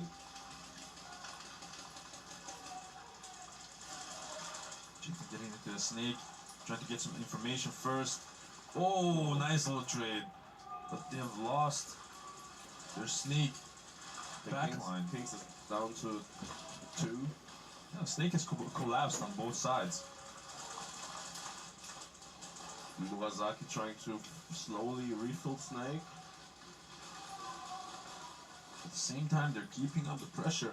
No, it's a 3v3. There's still a player for Kings in the back L. As I say, that Riker gets shot off home. Murasaki now moving up the snake for second to none.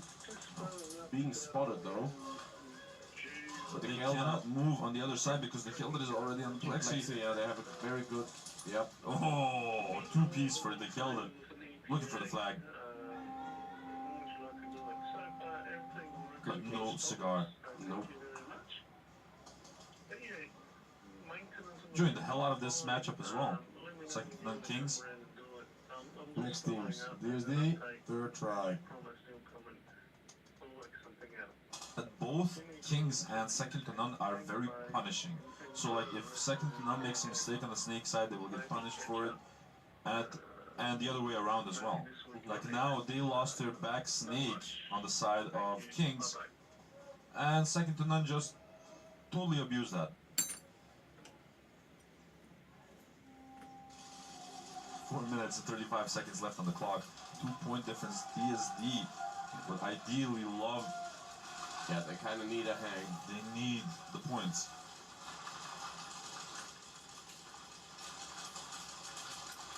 Savage with a nice little switch up. Now they are in the Plexi U, not in the Snake U as they used to. Oh, and that jump by Apollo getting 2!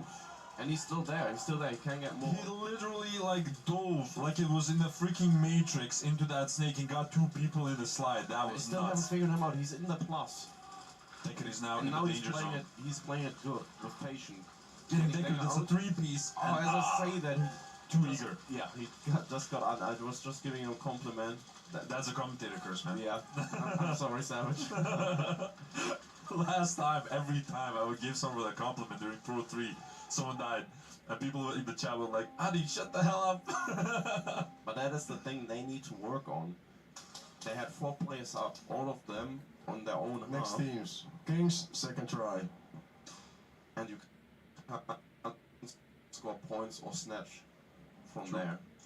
But anyway, so that's pretty good for Savage. So now they have flag possession, and they have minutes and 41 seconds to get 3 points. To get 3 points. And end the game and move on to the semis, which would be unbelievable for them. That would be amazing.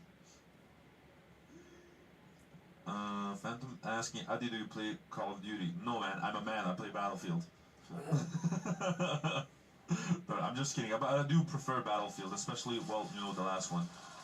And someone here in the commentary booth said he would also play the new one, as he played the beta with me. Yeah. But someone didn't purchase it yet. Like, listen. Listen. I love Battlefield. Always play Battlefield, especially Battlefield 4. That was my game.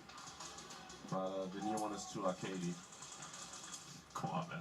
They haven't given it a chance. Oh, Riker is trying to hold it down together with Euromat. Oh, as I said, he got shot out. Now it's a 1-1, 2v1. Gelda runs him down. And he gets a snatch. And they also had a pull on the side of Kings, Jathan. And I think he might get a stacked. I haven't counted it. That could very much be. He might get a stacked. So I'm waiting for that. But it's good. Like it's a combination. You have like a bit smaller maps, not smaller than we're used to. Kings, player 47, second degree penalty, hit on the belt. And that's a stacked. Indeed. I freaking knew it. That's a stack penalty. And they're gonna absolutely feel that one. Yeah, I'm telling you, Next Jason has been teams, doing Savage, amazing. first try. Oh no, and I still can remember him first time at Extreme, and he's come a long way for sure. It's crazy. All of Kings have. Not only has he been playing that snake intelligently, but he's so damn accurate. It's nuts. But the way that he sort of gathers information by looking and then shooting, it's next to perfect. Now 3 minutes 40 left. Savage with their first try. Can they get more points on the board? Now Spee is already in the D2 trying to get to that plexi. He manages to do so. Now Uba needs to be careful as I say that he gets shot out. This is huge. DSD with a more conservative approach, more defensive. So Except for Spee on the plexi. Oh, he's on the plexi. Yeah. Never mind. Maybe just saw an opportunity. And he eliminated Uba in his run Yes. on the So cross. now DSD is sitting very, very good with 5 men up, having the field locked. Oh, Apollo! Amazing trap by DSD. He fell for that. Good shooting by Johnny Tobaban. And now DSD is ramping up the pace. Big J getting shot out. If they play right, that can be very much be a snatch. Decker's looking for it. And it's just missing it. Very unfortunate. Luck for Savage in this regard. I'm looking at why the buzzer took so long for Savage to press. Next teams, second to north, first try. Sometimes you want to be sure. Sometimes maybe good, sometimes maybe. But imagine getting known administrative and Savage, on Savage side, that would be done for them. True. Yeah, Aaron, this is Fives actually in the booth with me. Yo, what's up? That is respect, Abby. Yeah, Battlefield, man. Let's get it. No, I'm a PUBG guy. Ever since been. Well, PUBG, but yeah, it's lost its charm. Well, my opinion, at least. I think it's a very competitive game, and you can take a lot of things away and put them on the speeds of field. For PUBG? Yes, because on how you position yourself on the before a fight. Ah. And how you work angles, because PUBG is a very punishing game. True. You don't have respawns and stuff like that. And the funny thing is, there used to be a player, he used to be the GOAT of PUBG when it kind of released, and his nickname was Yuba. So every time you call out the Savage player, it reminds me of You him. think about him, yeah. Nice trade. Smart, actually, by Hyperj, just deleting that, snake side out of the equation. Now, Hilkevambova creeping up on them. Good refill on the snake, very risky move from Van Dorven. Second to none sits strong. I cannot see the flag from second to none. Is it with Hilkevambova? I don't think so. It's also not with Murasaki, so it's Jesse Ha, I'm guessing? No? I cannot see the flag. They have a fourth guy in the snake. Oh, is that No, this is gonna make Ivan a move. Augustin? Yeah, that's gotta be a hang. Oh my days. They got lucky. Augustine missed the home player. True. But he was not set to shoot Augustine now. That's unfortunate for the Kings. That is nuts. Because also Jesse went in and overlooked the home player. That was absolutely nuts. That's a lucky break that you won't get twice with Kings. But now a very nice and comfortable lead by second to none. 36 points on the board as opposed to the 13 of Kings. But still 7 minutes left. We have seen crazier comebacks and much less Oh time. man, that last game of Apex versus EC gave me a heart attack. They had 2 minutes, and they had the first degree on EC. They could have done a hang, then a snatch and a hang, and it would have been game. But ECE, ooh, Murasaki. Oh, Murasaki. He's feeling it today. Oh yeah, oh yeah. There's a hop in his step, as they say, like boing boing. That's definitely a sign that he's feeling it.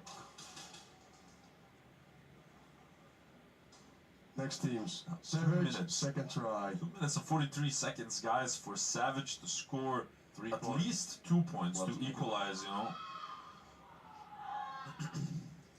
And these are always the tricky games, right? Like, you don't want to get hanged against you, but also you know a zone 3 is always possible. True. Even if you play it well. It's now time for that tactic that Jaeger often tells about. When you're defending, you're attacking twice as hard, and that's what I think that DSD is doing. Now, listen, I like what Cappers and Johnny Tobaban are doing, so pretty much that, you know, Johnny worked around before, they set that up again. And that completely blocks Apollo.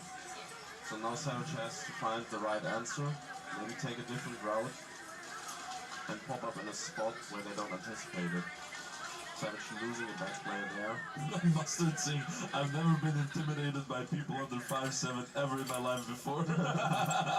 Well, welcome. This is Savage. Welcome to Savage.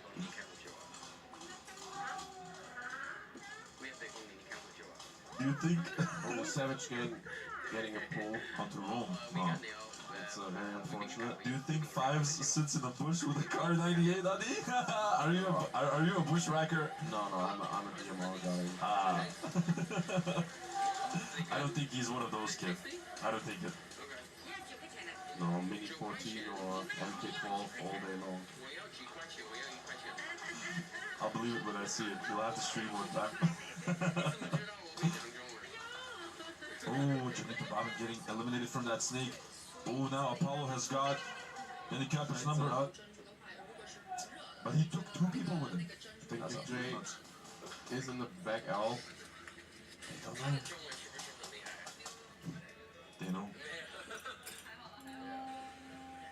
That's it. That was try number 2. So Savage. Still 1 minute and 4 seconds. With the last try. All or nothing, Savage. All or nothing. Our creators. That's also really cool. But our creators, I didn't really... What's the right word? I didn't feel it. It looks like obviously it's third person, and I haven't looked much into it. Savage, player 2, second degree penalty, got shot by his own teammate. Oh, that's gonna be a sour one for Rome. That's unfortunate. So they are down a player for the last try. Next teams. You know what I mean? I didn't feel our creators. Yeah, it's not my type of game. No, me neither. But it looks amazing, like the graphics. True. Add you new to speed soft. What do you need to know? Also, how long have you been playing? What do I need to know?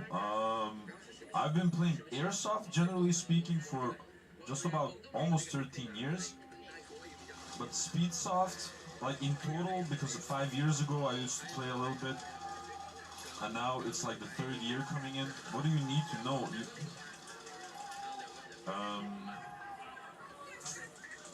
Well, let's come back to that question. Yeah. Let's watch Second first. Moving up the snake. Like, no, what would you like to know? That's also a question, Dylan. King's a bit on the back foot trying to break out here. Honeybitch is making a move to the Plexi Dorito, succeeds in doing so. I like that he's switching up a little bit. Yeah, they need to. They need to. Now Levi's going for the snake. Oh, nice! Shoots Dakota out. Getting shot with the flag. That is unfortunate. Now it's a... But I like the way he was thinking. Now it's a 1v1. Honeybitch on Plexi versus... Who's that? I think that's Murasaki. Yeah, it is. On the Plexi Dorito. And he has all the time in the world. And will take a miracle for Honeybitch to get to the flag, which is laying on Snake's side in second to none, 0-2. Yeah. And he's calling him out. It's your time. and they have a little sneaky peek battle. Hey! Well played by Murasaki. It's so unfortunate. But I like that little interaction. Absolutely, I love those little shenanigans between teams. Yesterday, for example, when Data Mojan came onto the plexi. Third try. Who are they playing? The last game that they were playing yesterday. But the guy was saying, hey, I think I got you on your tank, man. No, man, you missed. Oh, that was awesome. Okay, Savage, third try, and 3 points in order to win the match with 1 minute 4 left, and they have a second-degree penalty, meaning they start with 4 players on the wall. Now, let's see if DSD can hold the pressure.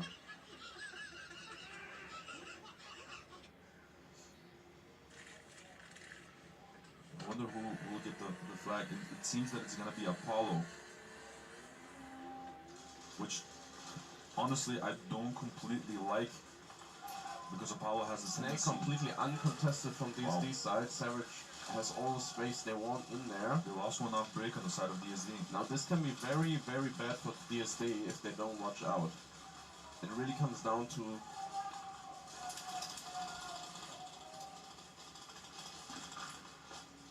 38 seconds left, guys. Spay on the plexi for DSD. That's a very good position to be in.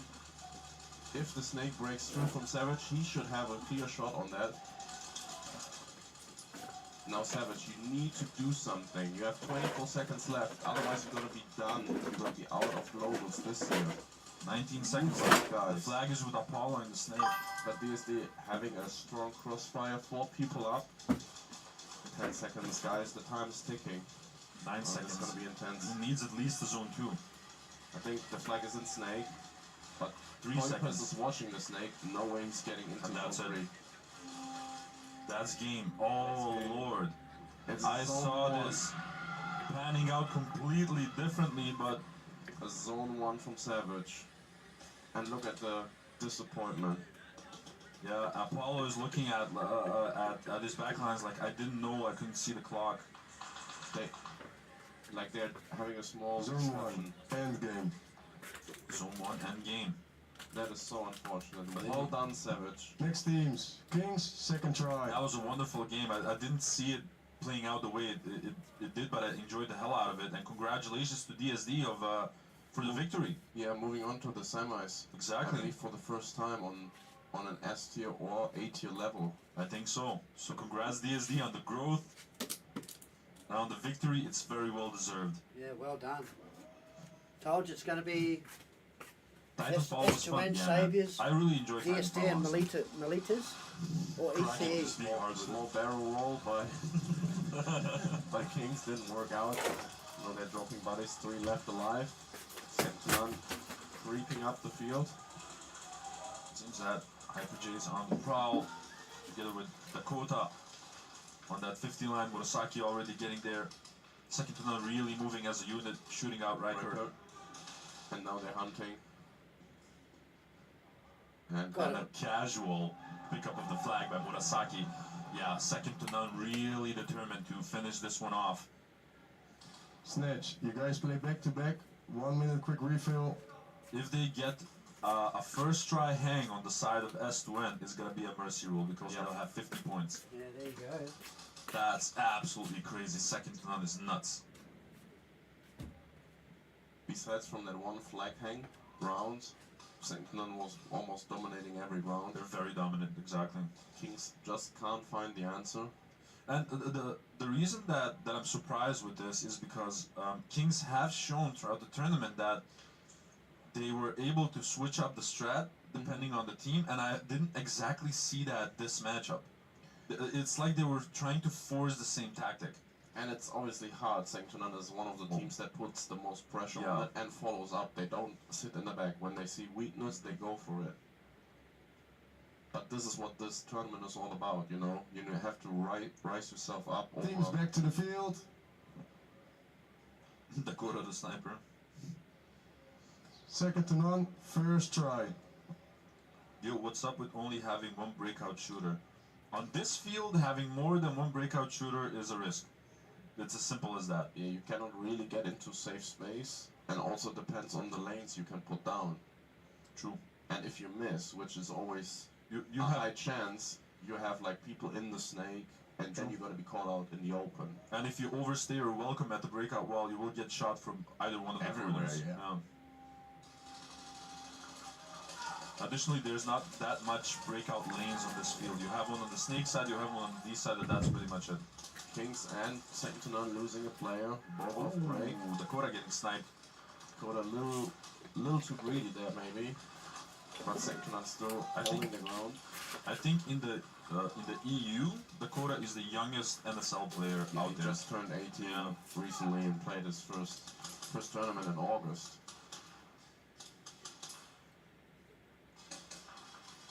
There are 4.5 minutes left, but Kings need something going if they want to have a chance. Oh, Jesse gets headshotted by Plexi. You are mad now, trying to look for the flag, but nothing yet. And this is exactly what I meant. But this is an important one, because now they're out of the danger zone for the mercy, yes. Yeah. But still, they want to win, so they need to go for the snatch. It's still enough time, though. It at least provides a more time, yeah. The only thing they can't do is lay back. They need to go all gas. Otherwise, they will run out of time, out of tries. Kraken is like, all guns up if you want to win. Yeah, Kraken, it's really difficult to have more than one breakout shooter. Maybe sometimes you can risk having two, but 9 out of 10 games that I see that they try to do like 2 breakout shooters, one of the breakout shooters gets clipped. It's insanely difficult. Matkat saying good night. Adi and Aaron, have a good rest of the globals. Thank you very back much, to the man. field. Speak to you soon, Matkat. Sweet dreams, man. Second to none, second try. No, Kings. Jake is such an awesome dude. Oh, he is. Oh man, the footage that he made from Nations. Oh man, that's so cool. His snake play was incredible. He has a great understanding of the game. True. He's such a nerd. We had long nights in Cali. Just such a nerd. Just talking strategies. No, Good break out for the Kings. Oh, they clipped Murasaki off break. That's some good shooting by Kings. Now can they get rid of the snake player? Riker taking a walk for Kings. Still 4 bodies up for them. I believe Hyper J is in snake. And Dakota making a move. Getting the trade of Augustine. So it's a 3v3. Stein readjusts to the home. Kings still sitting in their bunkers. Oh, they lose Leviathan on the snake side as well. And Dakota now understanding that, pushing it through. Not being able to get the snatch. I don't understand why Dakota was sliding for it. It seems that he maybe forgot that he's attacking right now. Probably. It happens. And it sucks that we spotted it and mentioned it. Quick minute refill. But it happened also with EC in the previous round. So like Abstract was running on the D side, and it was getting very close to the flag, and Kodak was on the snake side, and he slides towards home like the motion to get a snatch, and he gets in the way, and he got a zone 3 instead of a hang, and Abstract was pissed. 100% Keegan from CSL. Oh yeah. Put probably one of the teams that put the most work in throughout the year. You have to imagine that the team was partially established right before Globals last year. Teams back to the Partially, field. not all. Like for example, Yeah, Hyper right. was there still with Terra Knights at that moment. Second to you none, know? third try. Jesse was with Hakai. Exactly. So like the team was established like not that long ago, and now like this is the team that you have after like a year of playing together. It's absolutely nuts. Yeah. Quick field walking tip for young kids out there. Generally speaking, the more bunkers a field has, the faster it plays. There are exceptions to the rule, of course. I tend to agree. Like more bunkers give you more room to move, obviously. Oh, Jesse with an aggressive move. Once again, that snake is not working out for them. also lose Leviathan. Try to get into the snake again. Lose Honey Badger as well. Riker is the last one. Ooh, Jesse, I think got shot by his own teammate in the back. But Dakota with the pickup. And the flag hang. So instead of 50 points, they're gonna have 48. Yeah. So if they get the bonus points though, it's mercy. It's mercy. So let's see if they can pull it off. And it seems that Murasaki will be the one attacking. Now really important for second to none if they don't get the mercy. Is there gonna be a VAR check or something? Because Leviathan is way in there. Flag hang, 1v1. No, I'll check now. Oh. I think it also all looked clean.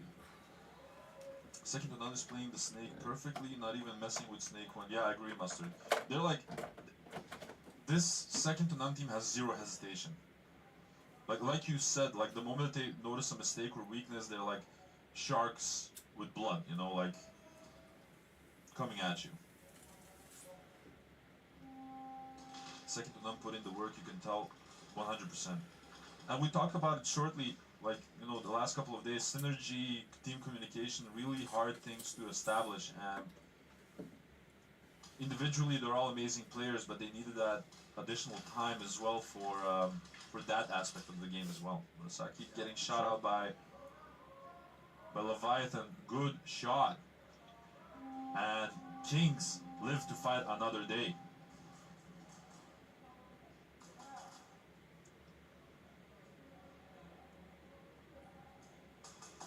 Very unlikely that Kings bounce back, given the time and the Good difference. refill.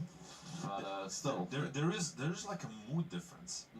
Like I don't see the same energy that I did from Kings yesterday. Maybe there's something like, well, obviously you said second to none is a high pressure freaking team. You know what I mean? But now just take the few Kings, breakouts first try. that you have and just practice on the highest level. True. Take everything that you can with you back home. But honestly, the way Kings has been performing, I'm impressed to hell. Like,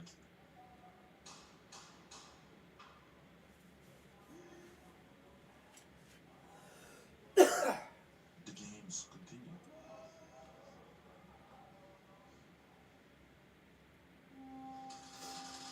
One breakout shooter on both sides. Augustine making a move, catching two people off guard. That was just too fast for Kings to understand. And he's getting a third one. Now they're falling apart. Yeah, and it they should dropped the be a flag. snatch. Dakota spotting it. Oh, no. Also big Nolan.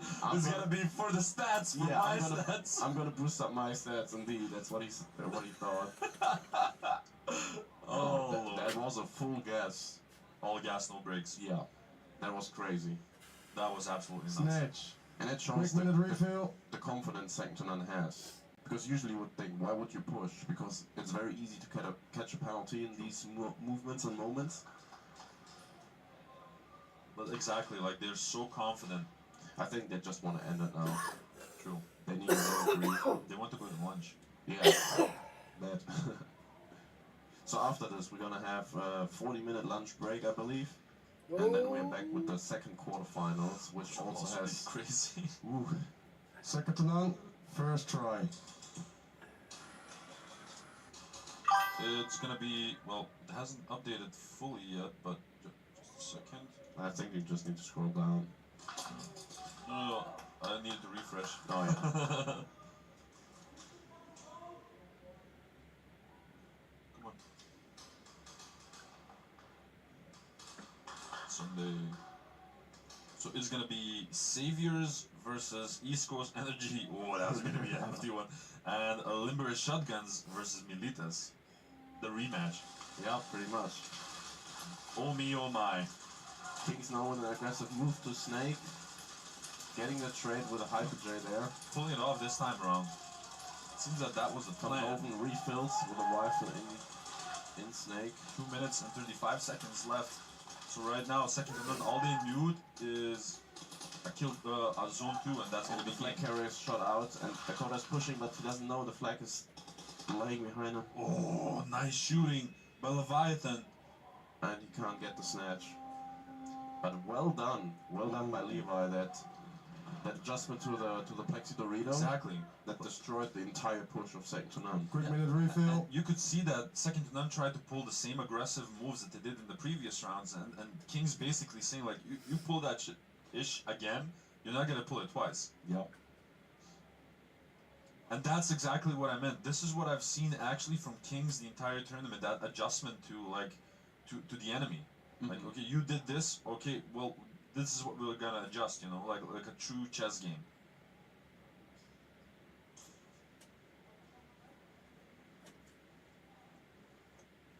Did someone get pulled in the process? I haven't seen any ref running. I think it's just like giving them some. Yeah. No, I was just wondering. Some time to fill max and catch some breath. But I like that play, especially because of the fact that they sent out one person specifically in the snake to make the trade. And that happened. Which gave them enough breathing room to sort of start pushing on the D side. They want to end it Team to the fast. field. Zazo. Second to none, second try. Kings have good players, but they're not executing, and that's it, says Mustard. I don't know, I think they're adjusting. They're adjusting.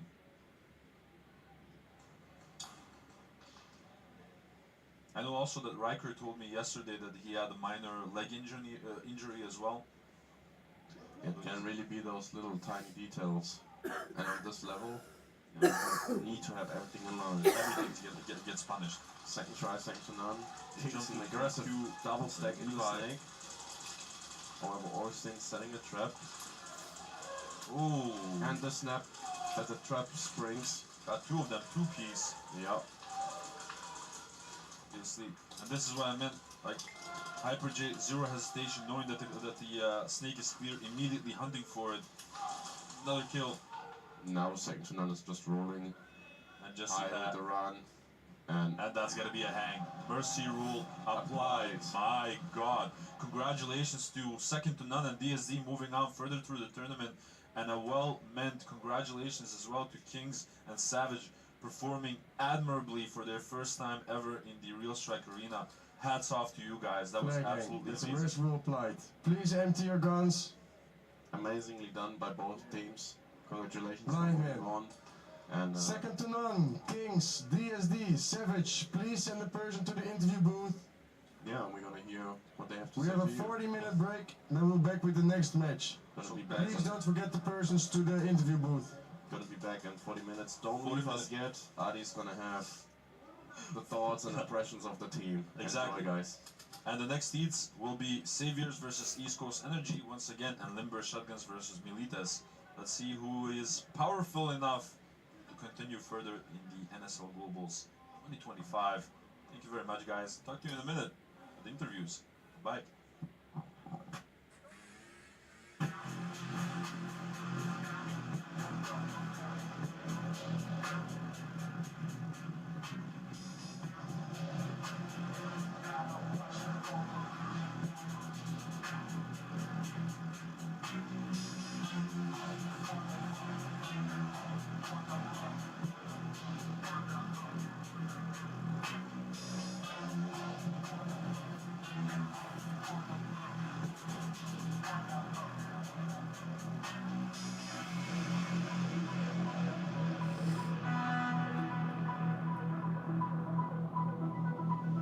Hi guys, I'm Kyle from High Kappa Hub. We're the head sponsor for NSL 2025 season. We are a UK-based company and we specialise mostly in high cap builds, so high cap parts or actual full builds. But we do also do M4s. This is a monk one, and we also do everything that goes in it, from your gorilla boards to your engines, your triggers, your reds, everything like that. If you do need a slide pro kappa, we've got plenty of those in 4351, and as well as grips if you want a grip. Goggles, we will be stocking JTs real soon, so everybody's hyping off these JTs, we'll have these in. So we're going to try and make it over to NSL or Real Strike as much as we can this year for Challengers Pros and for Nations Cup as well. So if you're there, come and say hello to me. I'll be wearing something like this or see me somewhere. Also, we'll have a range of items in the Real Strike shop, lovely to see as many as we can over there, so pop up and say hi.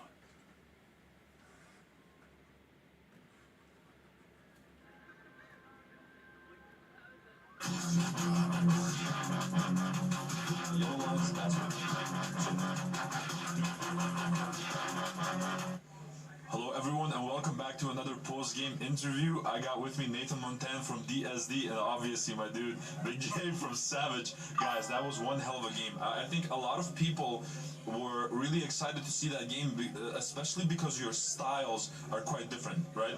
You know what I mean? So a lot of people were sort of anxious to see what would be victorious. A low point game, like DSD won with 3 points opposed to the 2 points that you guys got. So no hangs, nothing crazy, it was a true gun game. You guys at the ending had 1 minute and like a couple of seconds left to get at least a zone 2. Yeah. What went wrong? Truthfully, I thought he made it. I didn't see him get out, and he went straight in the snake, and I saw him sliding. And so I was like, fuck, maybe he made it. And our snake other guy died off rip. So, you know, when I decided I was going to fill in, they had a plexi player, and I was like, you know, I'm going to take the chance. Hopefully he's there, and we're going to gamble, you know. So, you know, when the round ended, I looked, it was zone 1, and I was like, damn, you know, nothing we can do, you know what I mean? But it was a hard loss for sure. I felt like that whole game we did dominate. We just didn't just take that extra step, get those hangs, get those extra things. But yeah, it is what it is, you know, and good luck to that team. You know? Yeah, definitely. And at the same time, you guys, like, you did get 2 very impressive snatches during that game, but you never sort of managed to penetrate those defenses to get an actual hang. What was it that wasn't working out for you guys that you didn't manage to get additional points? Yeah, so we kind of knew how they were playing. So I think most of the times I have the flag, but I knew Big J is keeping those to either side, so I'm like, I'm not gonna take the chance with it. So we just gave them the other ones, like we were like, okay, if we win with 1 point, it's 1 point. We're not gonna over-exaggerate us to get that hang. If we get zone points, it's also fine. But yeah, we knew they're also good with defending. But you did have specific preparations for Savage. Yeah.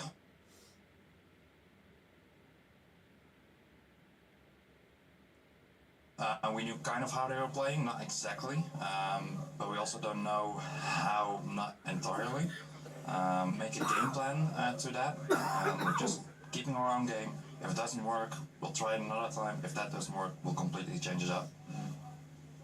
Well, that's fair. Now, Jake, like, as a guy that already played with Team US, it's your second time in the arena, obviously. How did that sort of help out the team of youngsters that never ever been here on an S-tier event with the top competition? Well, that's why they told me, I'm not even from their team, but they made me captain for this tournament.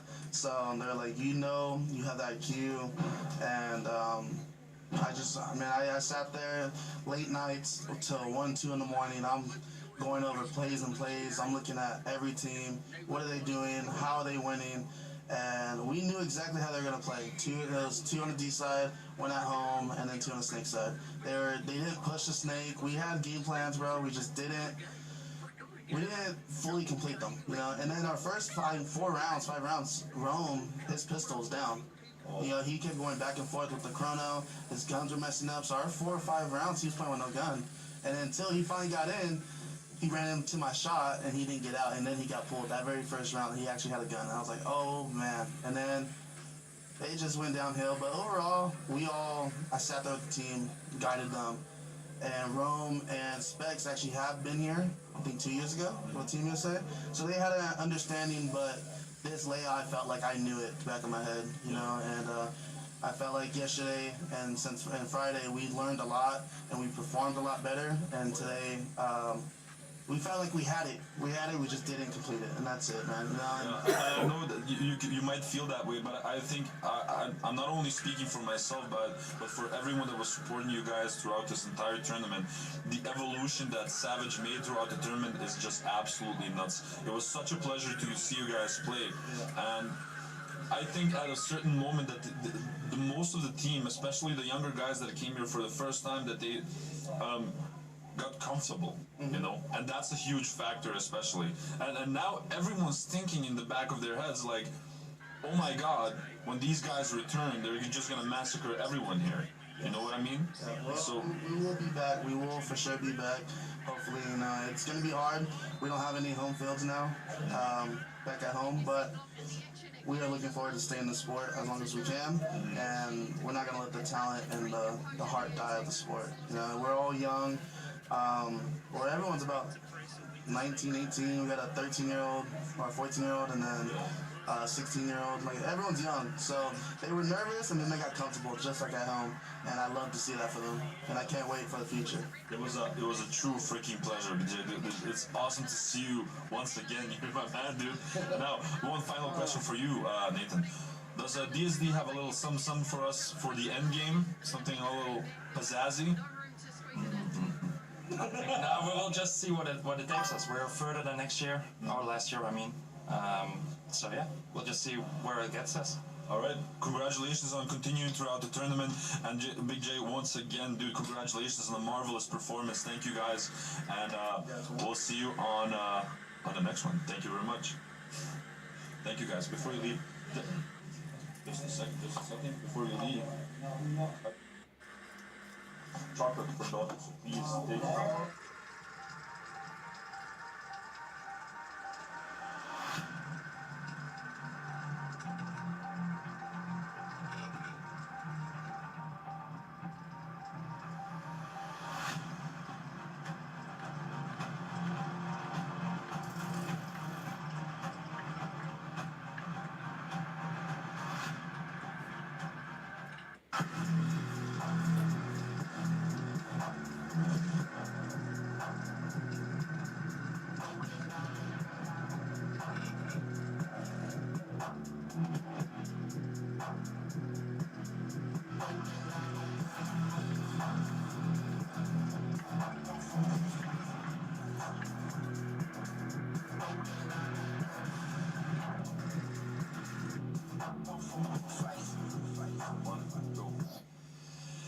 And of course, we have one more post-game interview for you guys. I've got with me here Hyper J from Second to None and Honey Badger from Kings. Guys, that was a really, really interesting game to look at. Like, it started off with blows being sort of, you know, traded left and right, and at a certain moment, you guys just throttled it and swamped them. Maybe I can ask you first the question. So what was the difference between the beginning of the matchup and the middle and the ending? Because we saw three different Kings. Alright, so at the beginning of the matchup, we had our starting lineup on the wall, and then we got into some penalty trouble, so we kind of like lost our snake start, and it was kind of hard because he was the only person that's ever really played snake for us.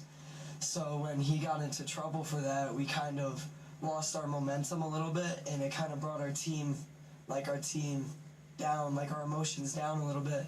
And then we just started to be like, let's have fun, and the game started to pick back up again, and we just started to play our game. Yeah, and that was definitely noticeable. And now maybe the same question for Second to None, but what we noticed in the beginning from Second to None was that you guys just, you know, came on forward like hell, and then you got the hang back from Kings, and you got that little slap that sort of meant like, oh crap, this is not a B tier game, this is like an A tier game, I'm gonna have to bring my A game to actually win. Did you get that reality slap sort of at that moment? Yeah, most definitely. I mean, you could tell when I got like run over in the snake, I turned around and they got the, I think the hang or snatch on, I'm not sure right now. But you can never underestimate any team, especially not if they are half your age and already like shoot like you do. And these young kids, bro, they are coming up, bro. They will get your ass if you stop paying attention. They will bust your ass in and they will just get these points. So to all the teams out there, never ever underestimate anyone in this game. Anything can happen. You can lose in a minute 19, what we saw on Nations Cup. So always put your foot on the gas and never expect anyone to like back down from you. Yeah, well said. I have nothing to add, honestly, to that one. Now, maybe for you, this is the first time that you're in the arena, right? Maybe you can tell the audience what the difference is on the competitive level and also like on the arena level. Like, what is different for you? What is harder? What is better? Honestly, one of the biggest differences was the turf. We had to get used to that, so that was something that was very, like, kind of hard to change into. And we were oversliding everything because it's wet. Like, yeah, like, we're used to sliding on concrete, so I dove and I went almost to the wall. And I'm like, what the? But then, we kind of, like, walking into the arena, it was kind of a dream come true. Because I remember, like, 2 years ago when we started NSL, we were like, we're going to make it to this arena. And it finally happened. So we kind of fulfilled our dream by being here. And then like the competitive differences, everybody here takes it as a sport. Like back at the US, people will come for weekends and just play a few games and sit out. But here, it's like, it's just consistent. Like, it's like teams against teams. It's so much more like, and it's just amazing. I'm like lost for words about the arena. It's so it's sort of weird, yeah. But it's sort of weird when you come over to the arena. You see a bunch of dudes like stretching outside. Are they warming up, bro? What is it? They're not drinking pre-game. But now a general question, maybe also for especially someone that has second to none that competes most of the tournaments and constantly like on the European scene at least. What is the analogy that you guys have facing a team that has been doing really well but you never faced before? Bro, it's always like learning as you play, I guess. But you still, when you're back home after the day, you just pull up their games, you watch their games, you see who their playmakers are, you try to take some notes, you try to write down their starting bunkers, try to write down their way of getting the flag forward. And if you get your whole team on the same map and you make a plan and you execute it, you will probably win the game. But it always depends on how they adapt to you. I mean, I have to say it's a bit harder for teams that just fly over. They've never been here. They have like one training and then they have to learn on the go. Like compared to teams like us who train here like once a week, twice a week or whatever. So the odds are not in their favor, but as you could see, bro, that's not stopping them. Man, they've been terrorizing people, not gonna lie. These teams, bro, they have such a heart and they can play. And I just know, bro, in 2 years, 3 years from now, he will be the next goal, bro. And I will probably be retired then. So we'll see about that. Come on, dude, come on. Now, this being actually the final stand for you guys from the tournament, do you maybe want to give anyone home some shout-outs for all the love that you guys received in the chat? Go for it. I just want to say thank you to everybody that did support us, especially Reapers Airsoft. I know that they were supporting us. They're a team from the U.S. that's very small and they're starting out. I also want to say thank you to obviously my family, my mom, and my dad, my nephew, all at home. It's just amazing to be here, and I want to say just thank you. That was beautiful. That's enough said, man. Thank you. Congratulations on an amazing performance, Honey Badger. That was wicked to see. I really enjoyed the hell out of it. And Eswin, obviously, congrats on another victory. I'm looking for you guys. One customs by Rogue Nines. Let's go. Get out of here. Thank you, guys. See you on the next one. Wait.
Alright, here we go.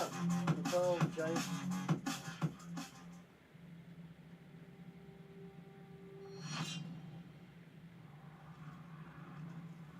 Now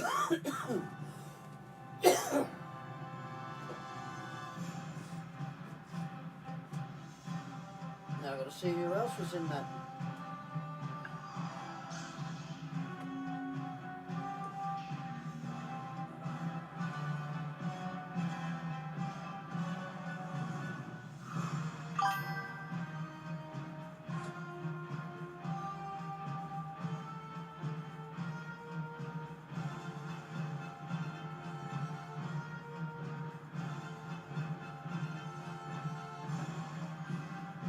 started playing airsoft at a young age, just like many of you. The thrill, the strategy, the community, I fell in love with it.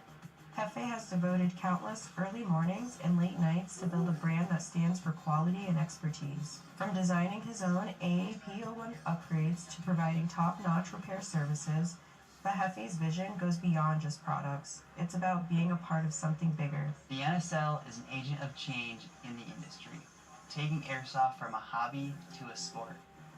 Being a part of the NSL means being part of a community that shares my passion and drive.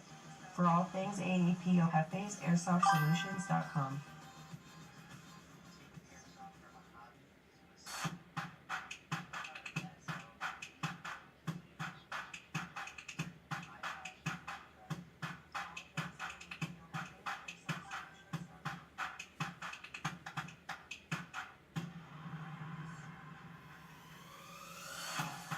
Yeah, I think Jace went to bed as well.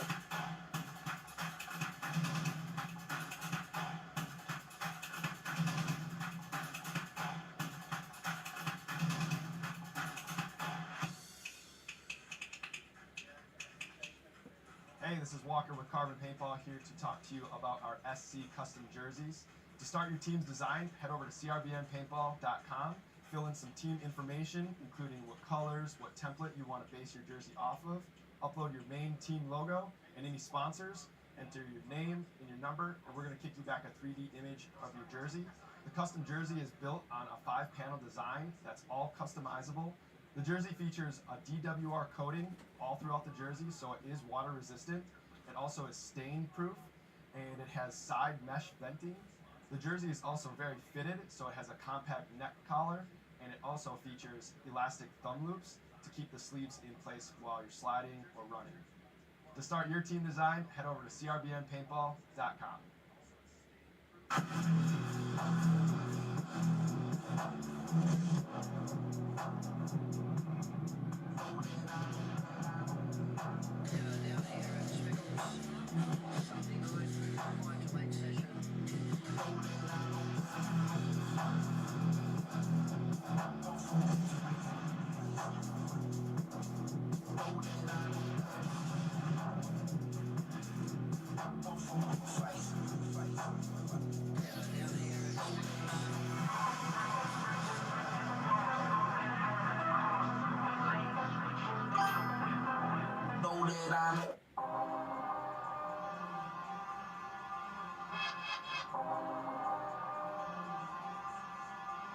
Now I am become death, the destroyer of worlds. I suppose we all felt that. Oh my God, mother.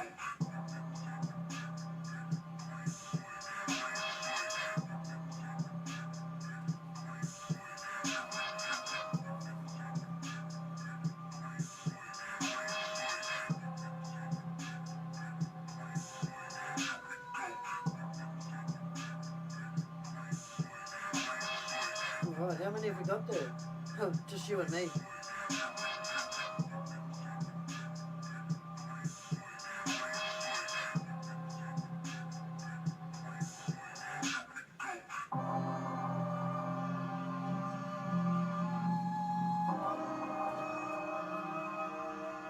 I doubt there'd be people bloody.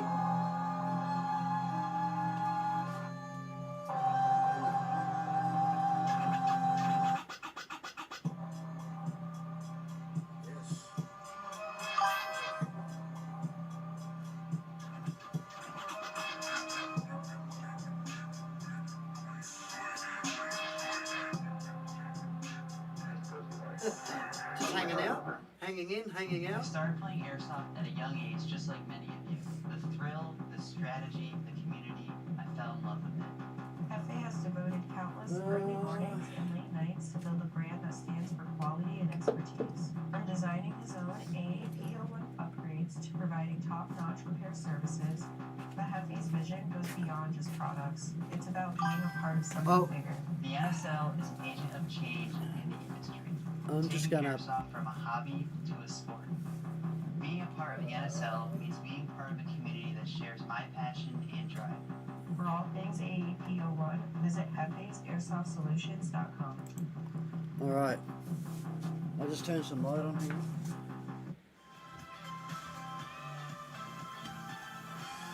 That might be a bit better for you. Okay. So, 2 viewers on the screen, obviously myself and you, Nicole.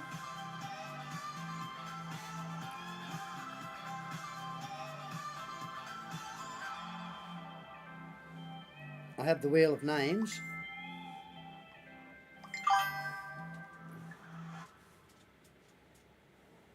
Draw it Thursday night. What about tomorrow night? We are a UK-based company and we specialise mostly in high-cap builds, so high-cap parts or actual full builds.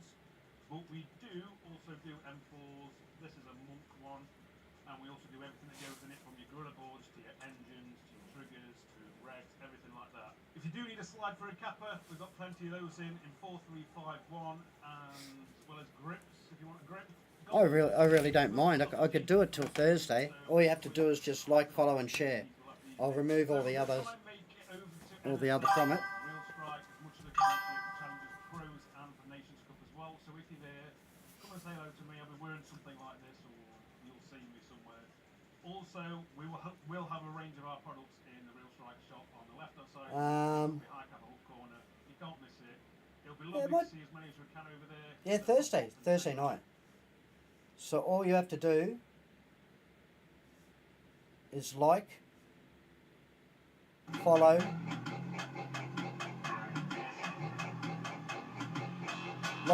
and share, and leave your name in the comments. That's what I think I'll do. Thank you, Nicole.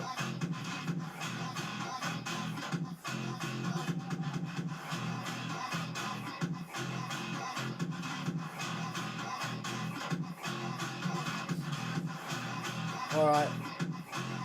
Now there's 3 in the chat, so who's the third? Who else we got in there? That's got to be Harold. A bear.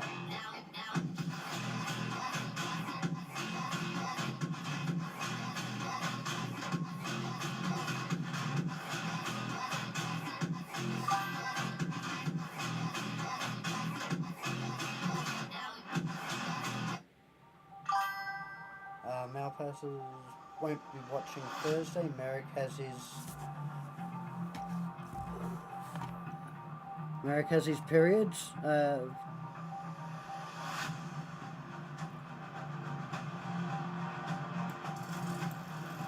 Graduation. Oh yes, actually. Holy shit. That's right, Yo, it's BRT guys. at CRBN. This Here's one Thursday of our newest GRXs. on the couch should be done on a Wednesday. Striking M90 style Swedish camouflage. Ooh. Comes with 3 lenses. I'll do it on a highlight, Wednesday. mid-light, low light, matching visor, matching slip bag, and our zipper goggle. All right, case. I'll have to Check announce out it to everyone then. CRBNpaintball.com. Alright, I'm going to end live now anyway, Nicole, but if you ask me, you won the pistol hands down. Hands down. Alright.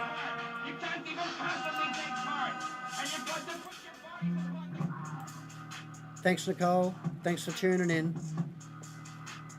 I'll see you tomorrow night. Harold, just in time for the 5 o'clock alarm?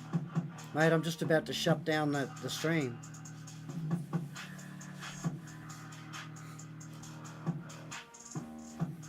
I was going to, but I might keep it out now. You're welcome, Nicole.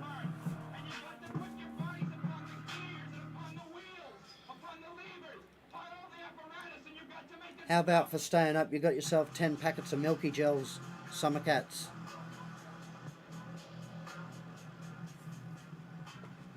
I'll bring them down on Monday.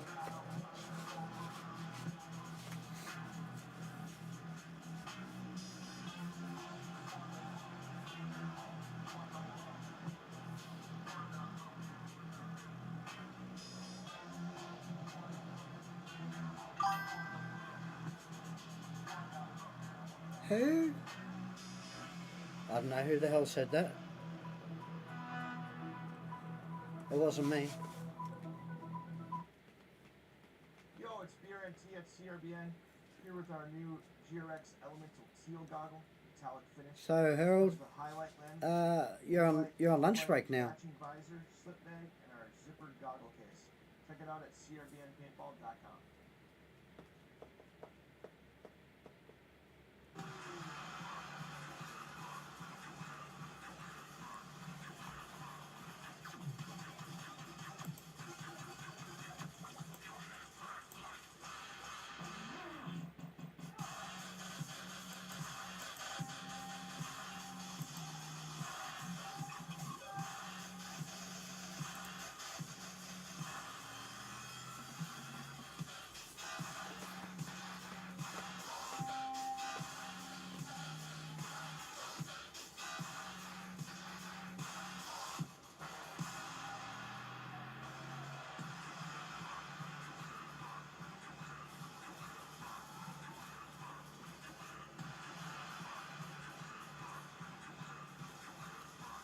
All right, Harold. What are the standings at the moment?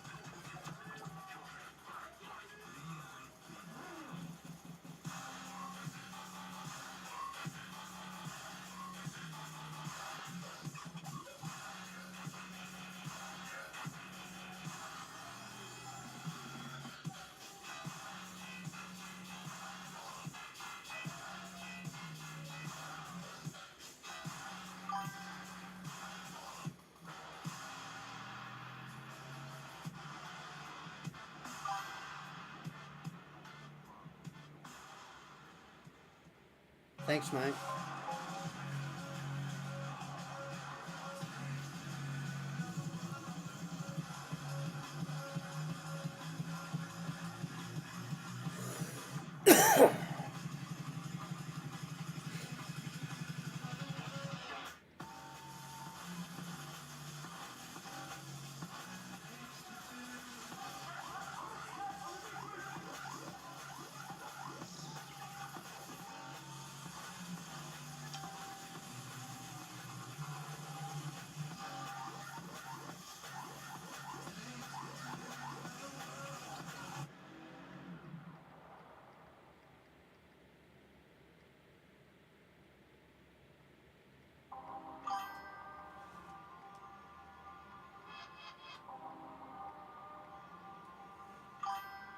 Now I need to come down. The destroyer burns. Well, group stage has been done. Next heat will define semi-finals. Okay. Next heat, who is that up against?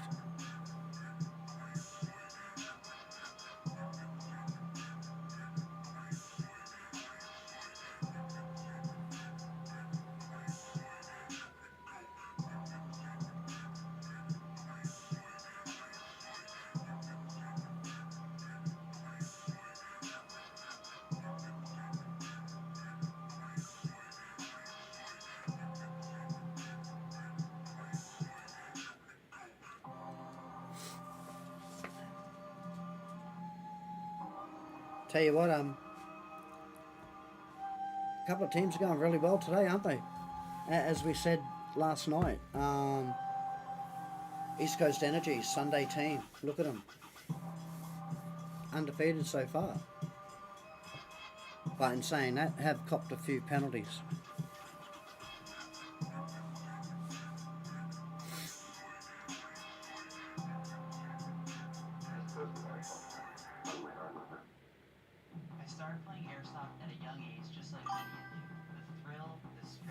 For Heat 15 Saviours and East Coast. Eyes and Melodies. Winners of match 28 will face DSD. Winner of 29 will face S2N. It's about being a part of something. The NSL is an agent of change in the industry, taking airsoft from a hobby to a sport. Being a part of the NSL means And what did I say to you at the start? I said it was ECE, DSD, Melodies, Saviours, and S2N. Well, they're the 5 out of the 10, so.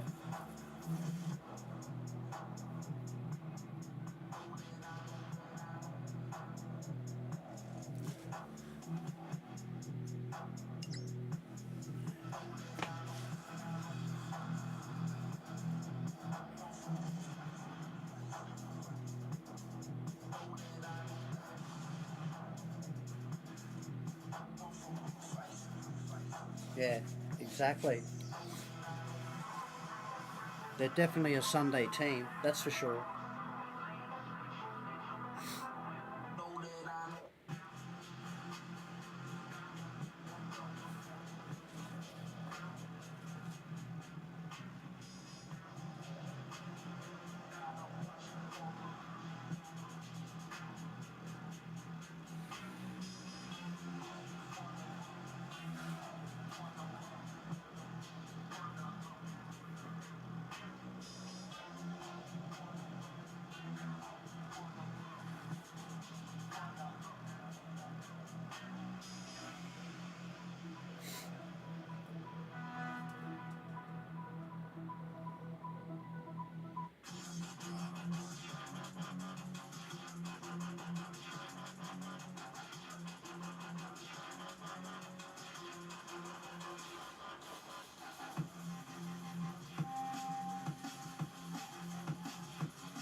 Hey, how you going, Akif?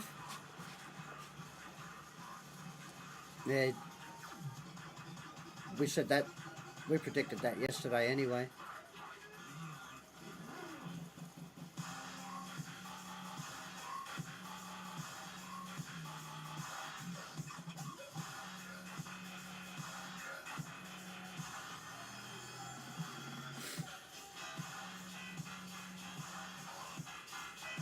Akif, you still out there saving people, mate?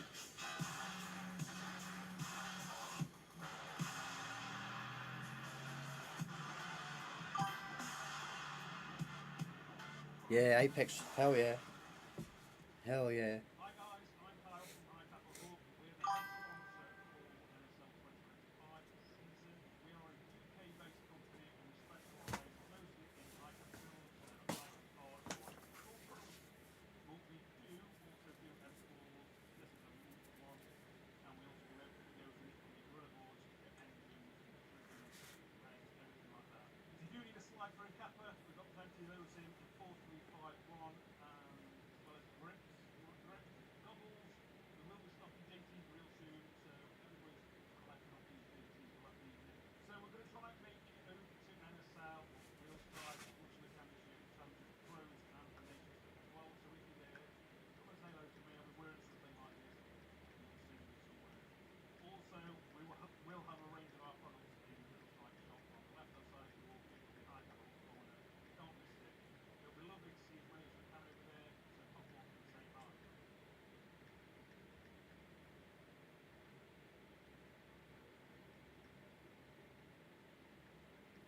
Yo, it's BRNT at CRBN, here with our new GRX Elemental Teal Goggle, metallic finish. Comes with a highlight lens, mid-light, low-light, matching visor, slip bag, and our zippered goggle case. Check it out at crbnpaintball.com.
When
the operation of the machine becomes so odious, makes you so sick at heart that you can't take part. You can't even passively take part. And you've got to put your bodies upon the...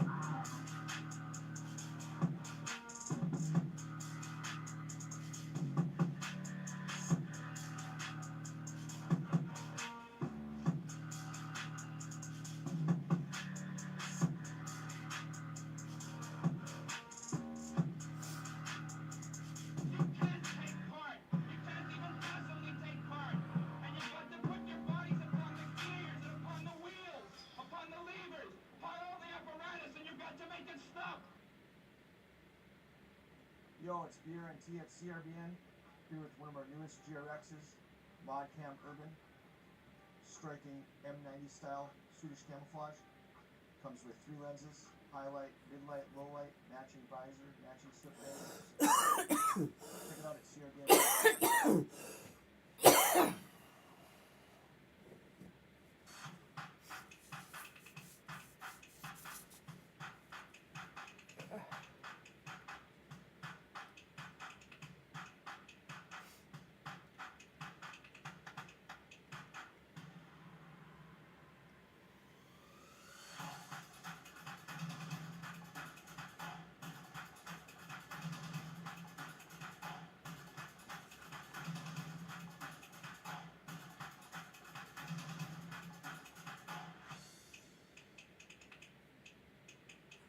I started playing airsoft at a young age, just like many of you.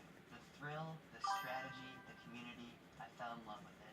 Hefe has devoted countless early mornings and late nights to build a brand that stands for quality and expertise. From designing his own AAP01 upgrades to I think they'd probably won but Hefe's vision goes beyond just products. one before the end of the year. Being a part of something bigger. The NSL is an agent of I change. think it might be at the start of December. Taking airsoft from a hobby to a So sport. don't quote me on it, but Being a part yeah. of the NSL means being part of a community that shares my passion and drive. For all things AAP01, visit hefe'sairsoftsolutions.com.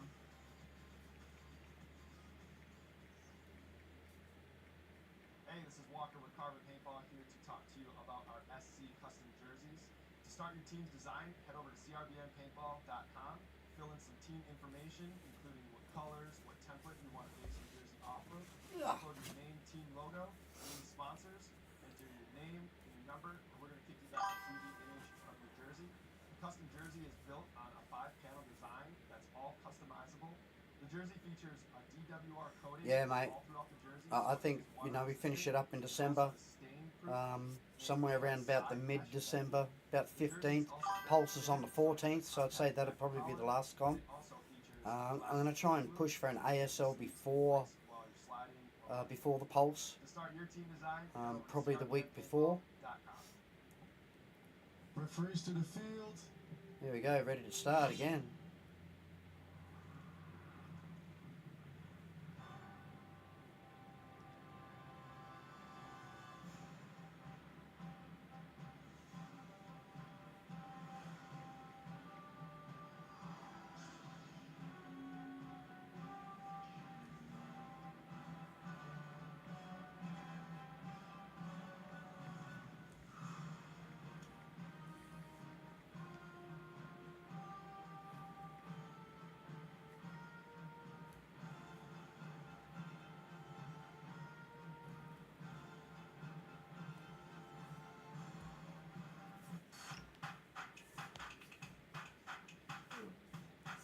please put on your mask or your glasses.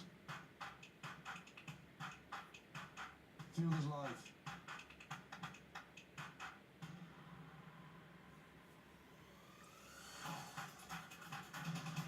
Next teams, Saviors, ECE, LSA, Milites, please come to the field according you're done with the referee.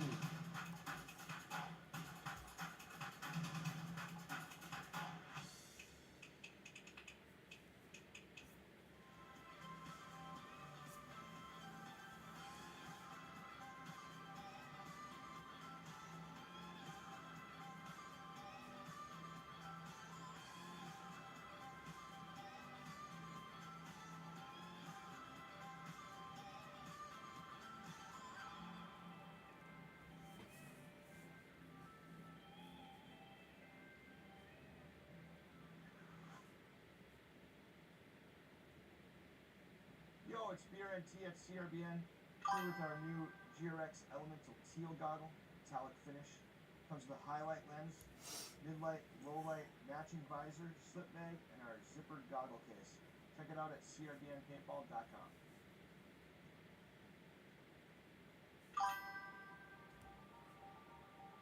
Yo, Cruz, how you going, man? What you doing?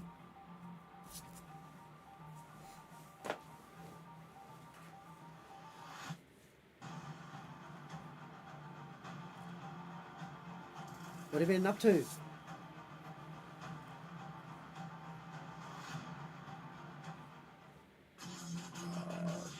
There was a few. Quite a few.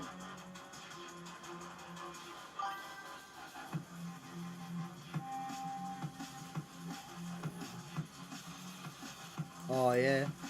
Bet you'd be resting up, eh?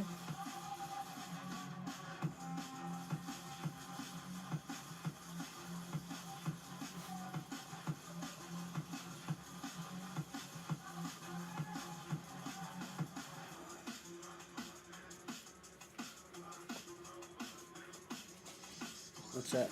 Nothing much. Just getting my team ready for ASL next year.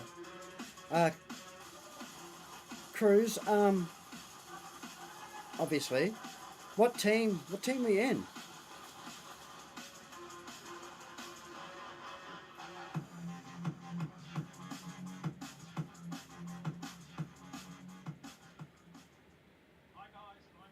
Nah, man. I've been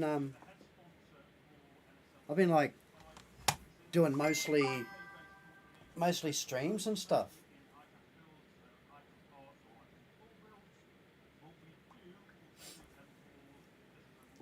What team did you play for?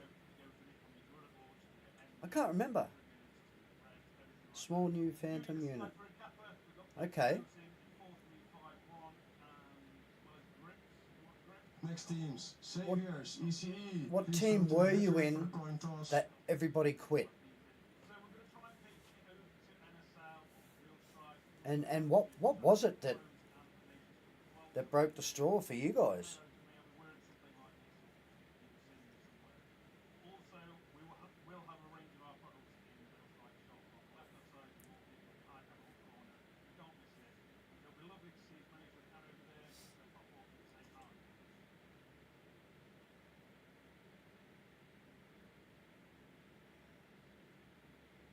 I started playing airsoft at a young age, just like many of you. The thrill, the strategy, the community, I fell in love with it. Cafe has devoted countless early mornings and late nights to build a brand that stands for quality and expertise. From designing his own AAP01 upgrades to providing top-notch repair services, the Hefe's vision goes beyond just products. It's about being a part of something bigger. The NSL is an agent of change. Hello, beautiful people, and welcome back Hello, to the Adi. NSL Global Championship 2025. For the people that are just joining us, my name is Adi, and I'm still your host. Yes, Harold, that was for the big coming break. Heats, I got a special guest here with me. I've got Roy, aka Sugar Rush from Apex. Welcome, Roy. Roy, Still the same off the team. bat, what do you think about this heat of Saviors? You haven't even named that team. What is the name of the team? Harold, did you just wake up? Come on, man. They're so strong on Sunday. Yeah. Saviors has a lot of momentum, right? Savior's been strong this whole time. Yeah, Cool whoa. to say, right? But I'm really excited to see them play. But both making that decision to move around the outside of the snake within the 50 line. So this is Saviors and ECE. This is going to be a good game to watch. Oh, Shout out. Oh my lord, Saviors. did you see that? Jaeger now hunting. And that's gonna be a hang. How's that? 40-second hang. Jaeger with the hang. Just stood up and TJ. What was that? Gutierrez running down the side with him. Inside. Oh my lord. Phantom unit. This is just nuts. I didn't even have like a moment to have a conversation. Is that an old with you. team? This already happened. But it's not so easy to focus right now for me, especially since the fact that you just smeared Red Bull all over the the stream station. But it's gonna be Ladis Gutierrez who's gonna do the. Gutierrez done really well in the 1v1s last night. Well, he was in every one of them. Gunfighter. Do you know what his old nickname used to be? Because he's also like a member of Delta Airsoft events. They used to call him Puppy. So that's a fun fact for you. Brand new. Only about a year old. And where are you operating out of? And he got him. Yeah, winning a 1v1 against Tristan as well is Tristan is a beast in the 1v1s as well. Hey, but congrats again on your retirement, so to speak, man. I can imagine Next that teams, LSA, Milites, please come to the headwear for the coin toss. I can imagine that it's with a heavy heart, I know. But you and I had this conversation about why and whatnot, and all I can say is like, if that's not the best reason to retire from the sport, I don't know what the hell it is, you know. But I think that especially since the performance of the last match, that you can definitely walk away with a lot of pride. Yeah. And your boys looked amazing out there as well. First try. It was a bit hard for me this weekend because I got also an injury to deal with, so it was a bit hard when I couldn't perform my fullest. But for me personally, still Nations was my personal high. Right now, home field is Gel City, but gonna move to Tack Edge in Yatla. Really fun. Okay, For me. so NSI has to start with the first degree And the admin, for the early buzzer. We only have 2 guys in the wall For this round, and then they have to play. how many this players are round in your with team? 3 people. So Primex dropping the flag in the home 1 position. Because I'm gonna try, I'll speak to Cole tomorrow, and I'll see if he wants to do one more ASL before the end of the year. Oh, what a push! Nice little What a nice push! little dive by Dante. They're looking for the flag, Go right, nut, touch wall. and that's gonna be a wall touch. Oh, it really impresses me that they managed to do that in 30 seconds, because I felt Stay like at Gel City, bro. Stay there. went on longer. But at the Like same every time, you guys did also every an club amazing needs their sequence teams with the, like support three-man them. So defenses if from I were you, yesterday I'd stay and today. there. Like, I thought that was really amazing. Is that We something had that you 6 guys but 3 specifically train quit, for? so now it's Or only is it 3. something that you agree upon when it happens? Mate, we can probably help you out there with a couple of players. Well, if I play it myself, I get If you're looking for a couple that you wanna rage mind. I just hype You wanna myself keep? up so much that I'm like, you're not gonna score against me. We had the major yesterday, so we had to deal with that. Yeah. And But you fought through that. and we fought through it. We didn't got any hang against for those 6 rounds. So that was Yeah, that's huge actually. that feels really good when you accomplish something like that. And today we had a first degree against ECE. We had to defend that, to not get mercied as well. Yeah, because you really came into a danger zone for a minute there. And I just made a game plan. I was like, okay, we just need to. I know. Yeah, of course. How they want to play it. They want to play it again through the snake or through the middle. So I just play. It's a 2 guys on the field. It's like, okay, you're gonna cover each other's back and just hold the line for 30 seconds. And if the 30 seconds are over, just go up, sacrifice yourself, kill the round. Full send. And Yeah, I that think worked out really good. Yeah, I think you're one of the best teams in those low Blue, body blue. defenses. Yeah, that really was an admirable show, man. Ricky, Just 100 stupid mate, question 100. now. Like, what are you gonna do with Kez and 5 Chris, really years good mates. worth of gear and equipment from like NSL and Speedsoft World? Like, do you have like a locker at home that you say like, you know, I'm gonna put this here, and I'm gonna use it whenever, you know, maybe come back or something? What are you gonna do? Well, all the jerseys I swap with people are hanging on the wall in my living room. Same with the medals. I put like all the jerseys of the different guys I swap jerseys with different medals I have. So I keep them there, and I also hang a mask with them. So the different masks I have are with jerseys and a medal and hanging in my living room. I just keep it like that. Other stuff, you know, I got not that much. I'm not that careful with my stuff. He's like, if it breaks, it breaks. Hey, Cruz, you're only a young fella, hey? Like, And like some people know, I've won. I reckon around about Militis, player 17. 18, 17, Four 18. strike. First degree penalty on Dante, I believe. Don't see him too much now, but you got me. Oh, and Now Mush has been helping me get are my into eyes deceiving me? First try. Ah, Mush, yeah, right. Yeah, that's great. She's red. Yeah, 16. Yeah, yeah. Cringe Yeah, I thought so. is kitted up, guys. I'm just, don't mind. I'm just going through your profile to see if I actually, I've met you. No, I have met you, For the first time this year. but gee, you It would have changed by now. appears You would have changed so, heaps. Guys, we're seeing cringe on the field. These walking waves. Bro, They put that gun back in the holster. You know? I just flicked sideways. ECE jerseys looking fire, definitely. I don't know if you can love see the, that, but that's Kez the getting some jerseys, teeth put in. man. They look Or at the incredible. dentist, either way. As well. But yeah. Oh, Coco. Oh, trading it off with Van Hoof once again in that snake. Oh, and Greg getting shut out. Oh, that's some good, formidable shooting by ECE, getting Gray as well. Sonny's trying to fill up the Whoa. snake side. It seems that ECE has rallied in a sense. Yeah, I bet you are. There's no other Mate, choice than remain on that center stay post. down there. Stay at Gel City. As I was saying before, every team needs to support their club. Because soon, God.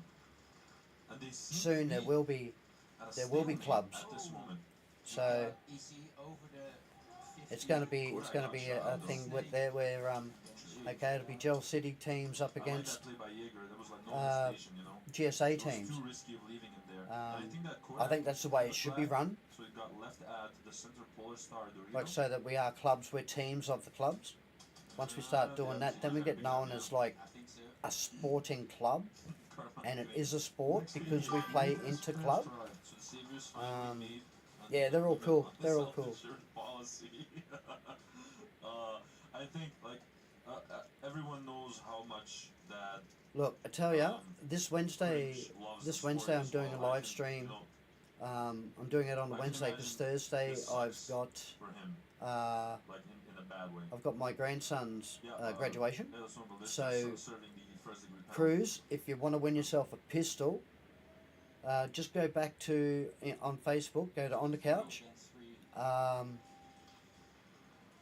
Go there, find the, scroll through it and find where I put the post up about it. Go there, like, follow, share, leave your name in the comments, and you're in the running for the pistol. And that'll be drawn on the Wednesday night. So we're doing a special Wednesday night one.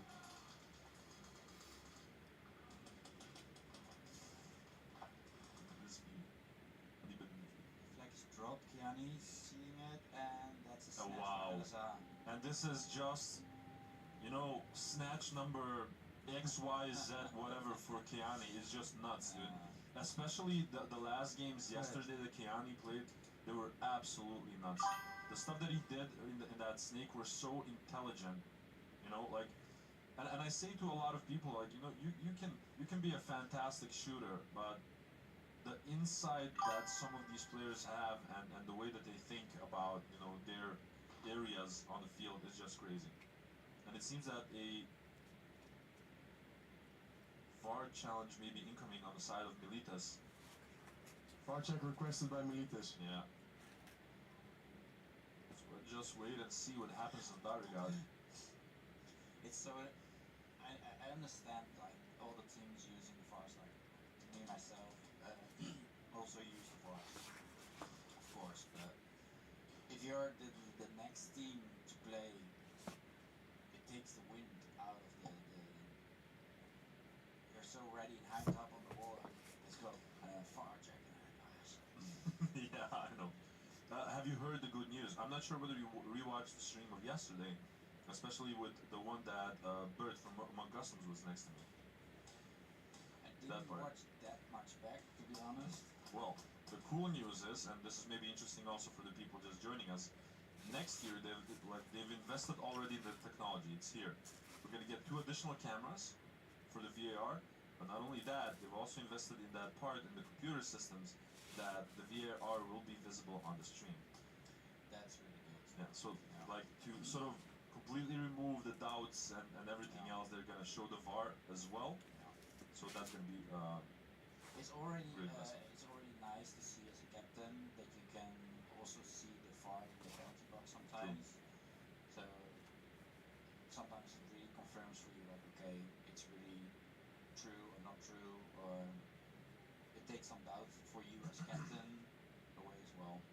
But also for the viewers, because I can imagine looking at the stream, it's especially when you're, obviously like a supporter of a team or whatever, to start doubting or, taking into question. But I think this will remove a lot of the doubts, right? So that's phenomenal news to hear.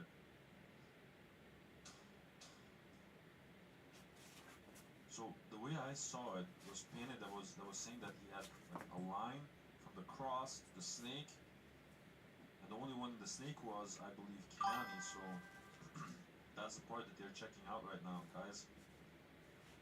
Gerg saying VAR on stream is huge. I agree with you.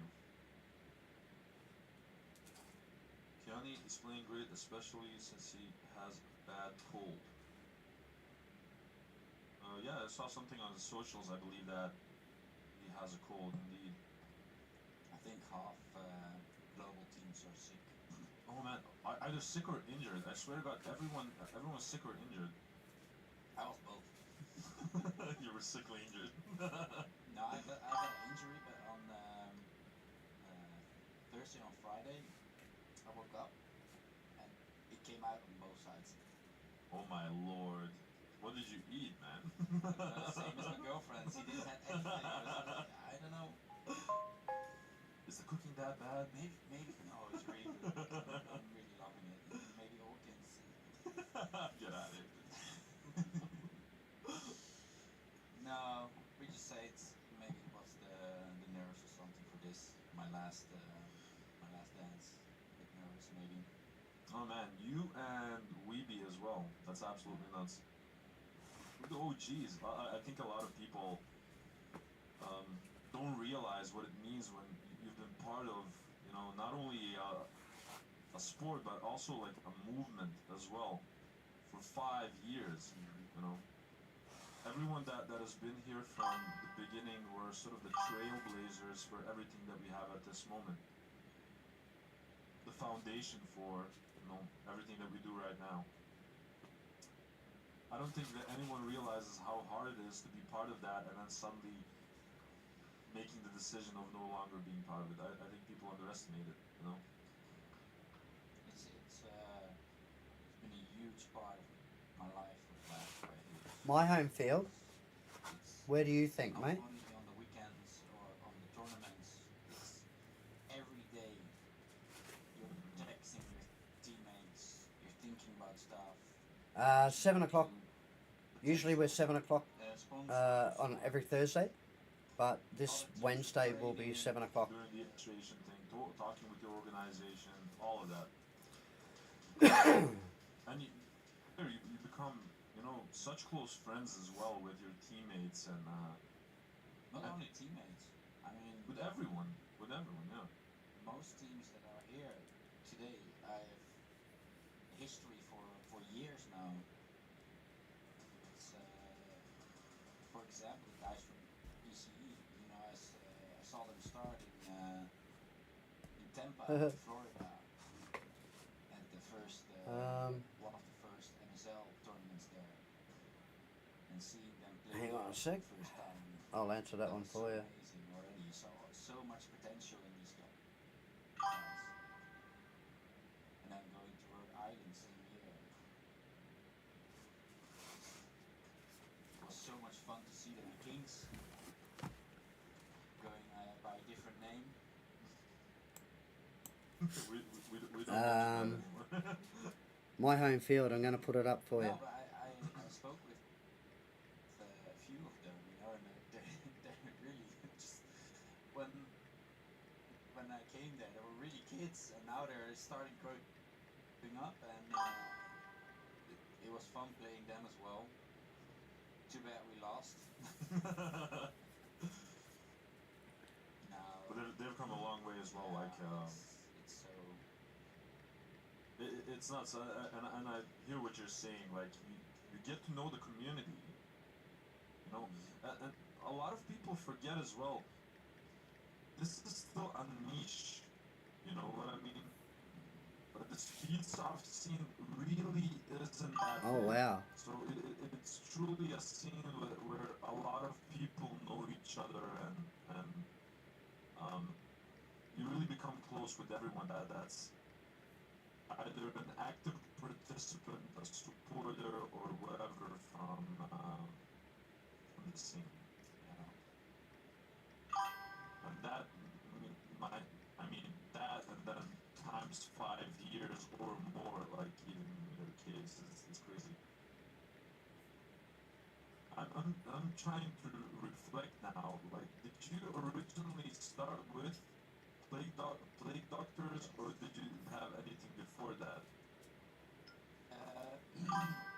Well, before that, I was initially going for RMV, the team that saw Why didn't you shut the gate? Oh, yeah? Why didn't you shut the gate? were playing. I thought I did. Because we were doing pickups here. I'm live. I'm on the screen. Camera's on. Where? This one here. Wanna join us for the tournament? Look. No. Why are you lying? Are you going to bed, are Mm. you? Right. Aren't you working tomorrow?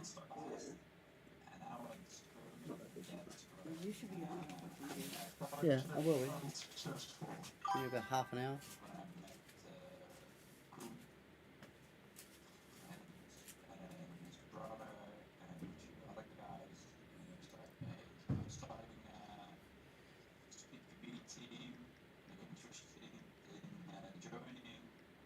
Next team's ECE second try.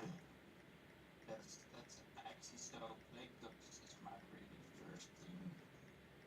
The real first team, so to speak, yeah. One of the OG teams, man, Blake Doctors. So, why did you yeah, it was a cool logo. Like, witch doctor, voodoo.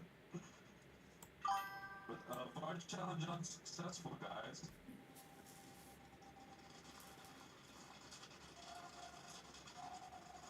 Both teams surviving the breakout. Nah, that's cool. Ooh, this time around. What's wrong with the bloody music? The sound? Both already shooting out. Both really had Wow. a specific objective, so it seems. Now trade being made between TJ and Manov. Oh, and Kodak sniping down Gray as he tried to intercept. Harold, what's up with your sound, mate? Oh, Check your sound. being a menace around that east side donut. He has a flag. I think it's 2 versus 2.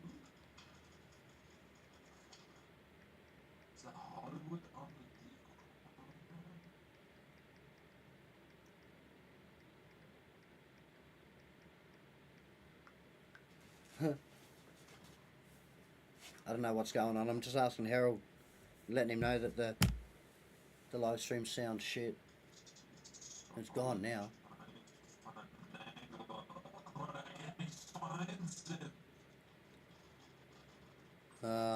There's a lot of glitching.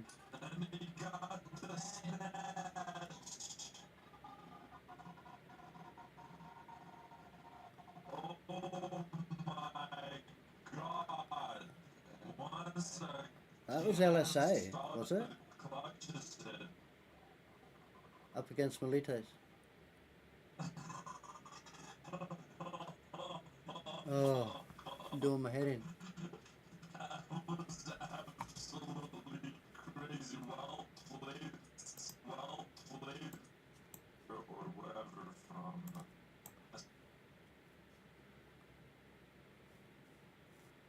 Oh, hang on a sec, guys. Gonna go out of it. And then go back into it. Difficulties that some teams have. It's like... Nah, that sounds crap.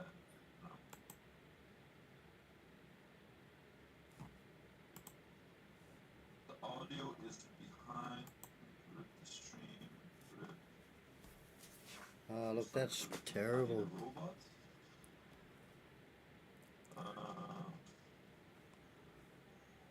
Did you guys read the chat? We're working on it. Alright. We're working on the audio, guys.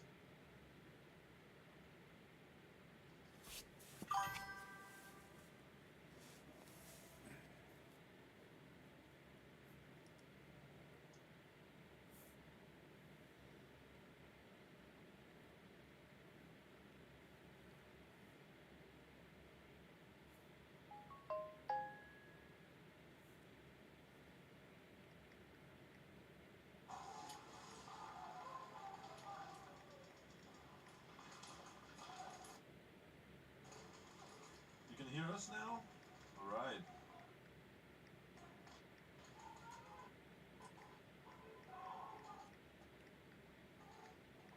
That's better.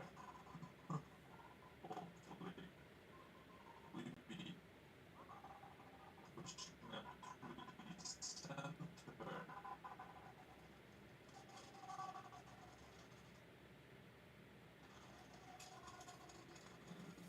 Side. Stable. Oh.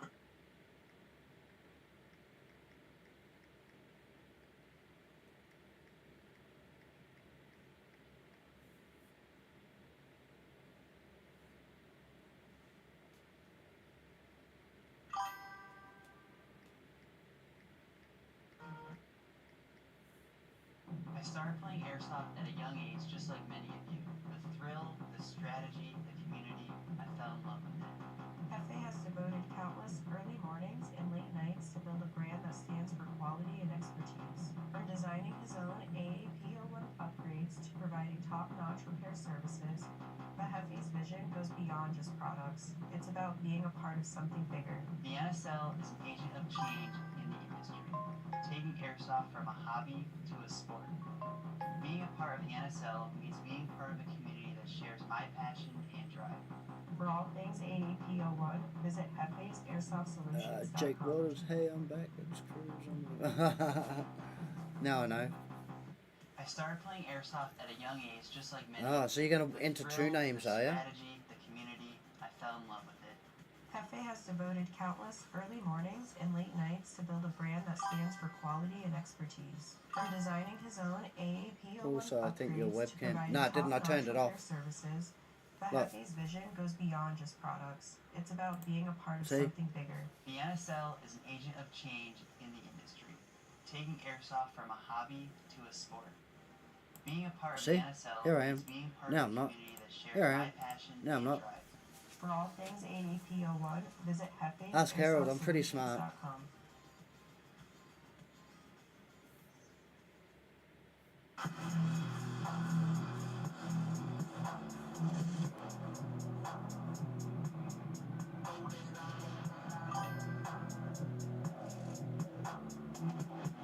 Yeah, it's the program I run. I run Streamlab.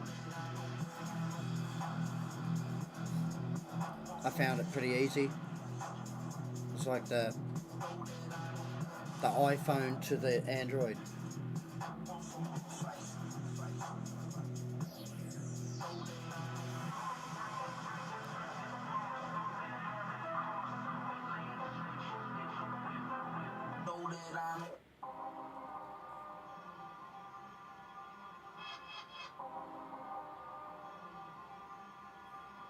Now I need to come down. The destroyer of birds.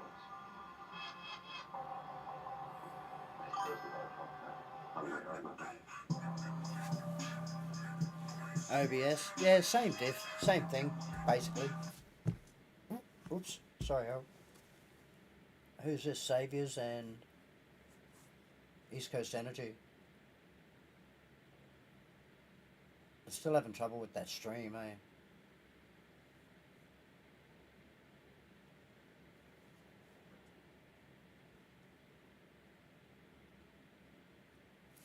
Oh. Ow.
Yeah, I don't know, I reckon it's shit. The sound's still off anyway.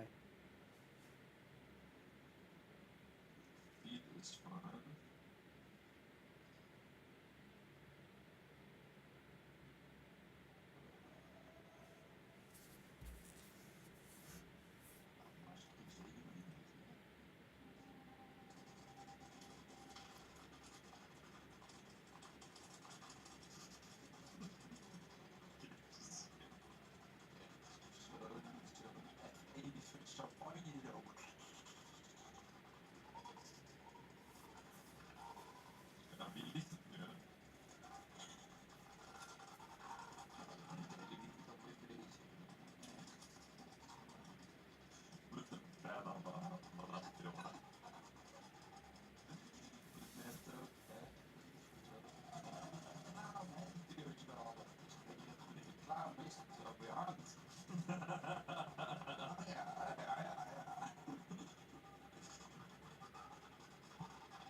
And I'm not gonna bring the flag under the snake side anymore. They're like, Kiani, no, you're not getting that flag easy.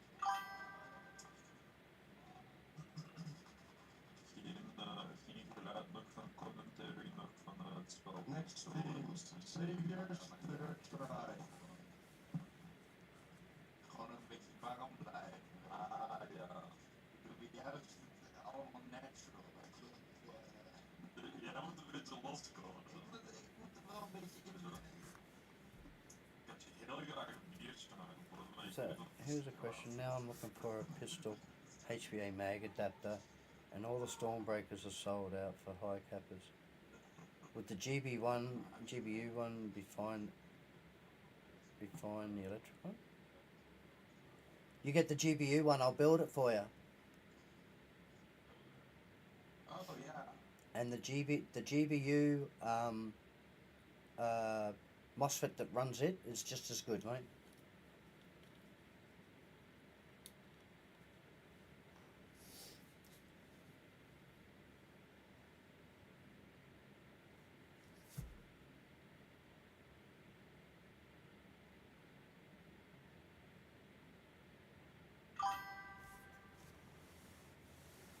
Gel ball undercover, yep. Electric pistol adapter kit variant. Yeah, that one.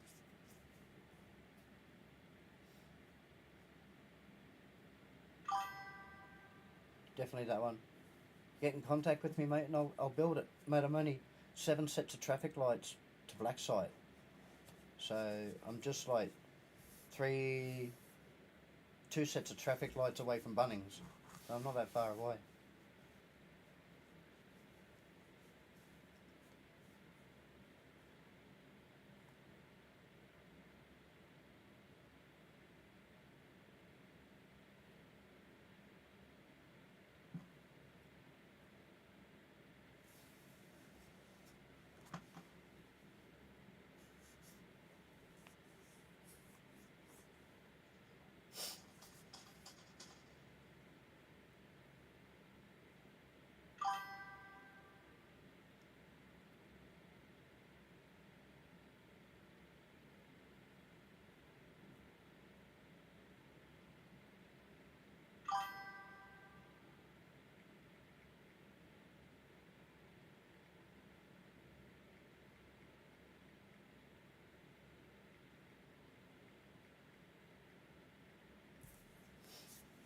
Yeah, I'm gonna go sweet tank and stuff secondhand from the new team. You got the pistol to go for it or what?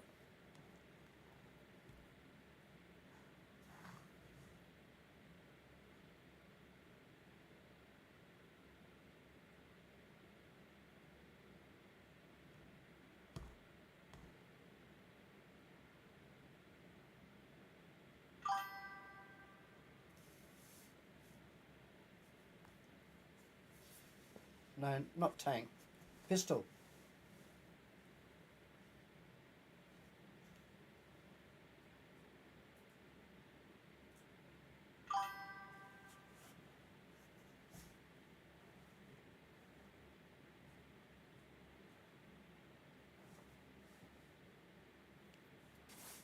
WeTech, yuck.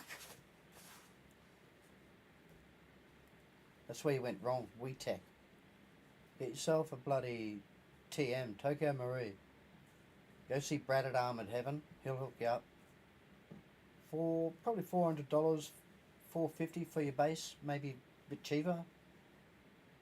But TM, and they fit every magazine just about.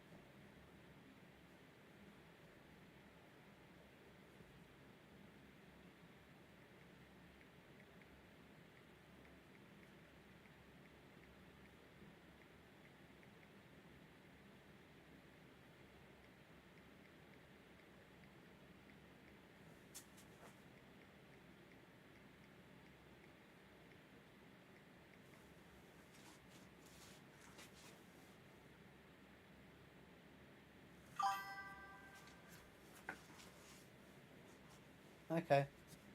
Well, if it's not broke, don't fix it.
check in, so I just sent you pistol and jersey.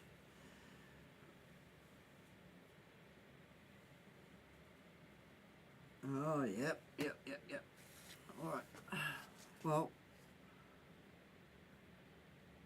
I'm going to go inside for a bit.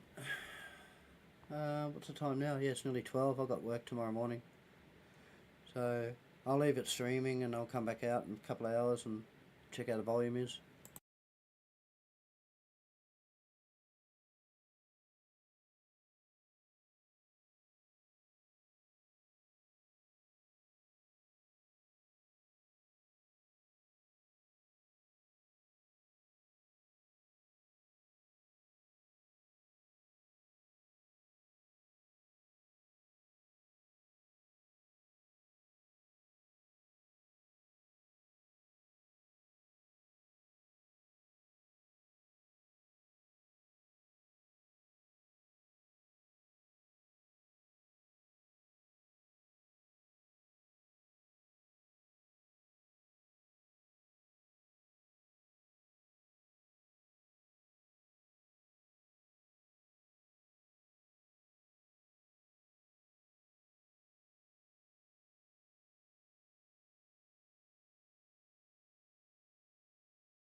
facing Limburg Shotguns.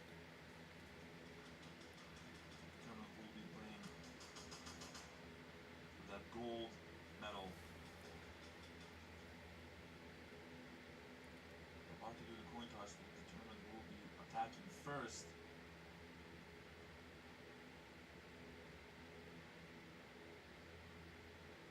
It seems that Limburg Shotguns will be attacking first. On these, LSA, first try. they'll be starting from the VIP side. Good luck to both teams. And let's get ready to rumble.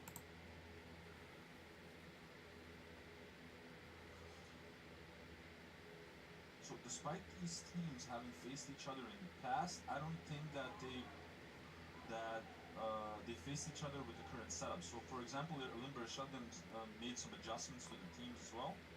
So I don't think that S2N has faced them with this current setup.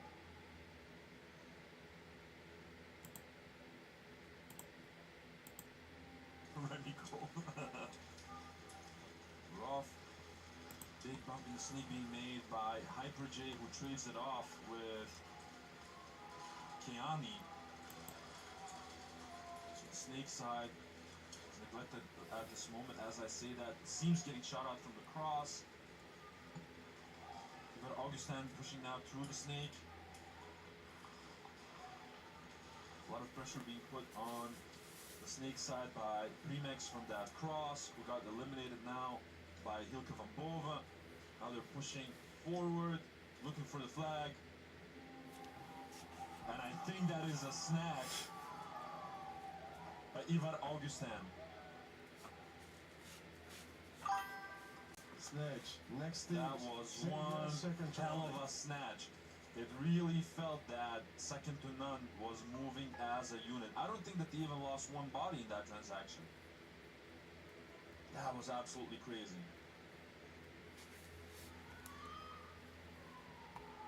Remy was aura farming. Looked like it from the past.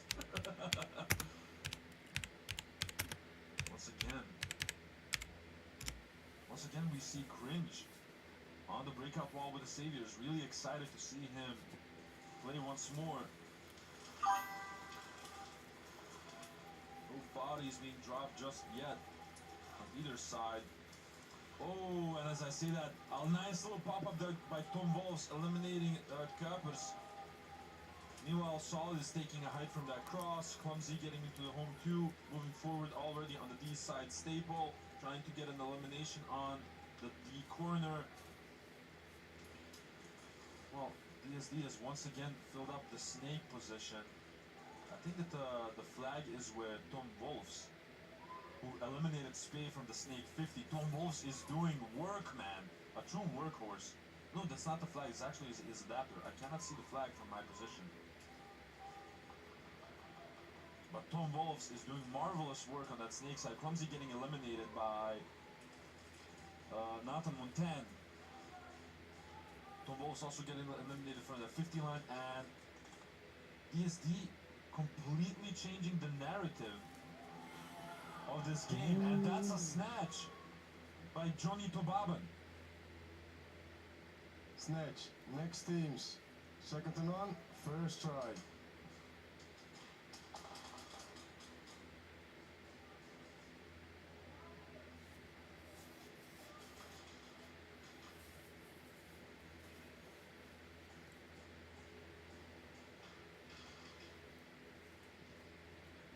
Some heat. Yeah. Some love for second to none in the chat as well. LSC is gonna take this one personally for me, keeps going like this. It's all mind game, guys. It's all mind games. Rough. One break, no, two bar breakout shooters on the side of second to none. Oh, and Primex getting shot off break. Formidable shooting by Murasaki. They also lose Keani from the snake. They lose Seams from the cross. Oh my days. The defenses of Limburg Shotguns are crumbling. And second to none are just walking all over them. It's a salto by Murasaki. Get out of here. Stop that. Oh my lord. 1-1.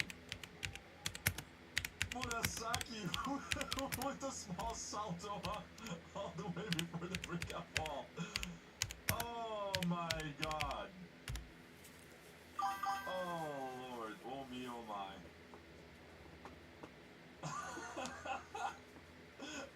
I can't even right now.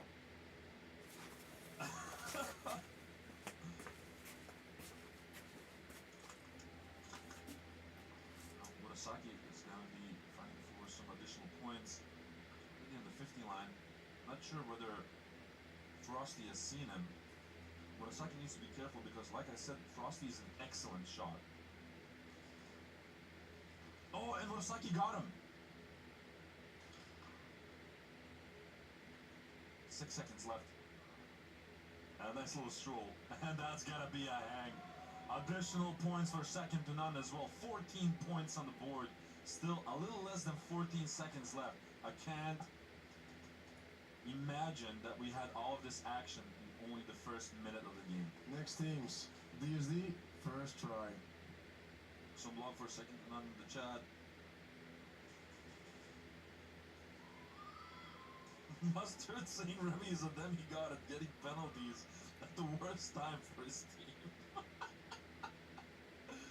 Aura farming for the max. Yeah, Murasaki was crazy with that one. But now back to this Saviors versus DSD game. Rough.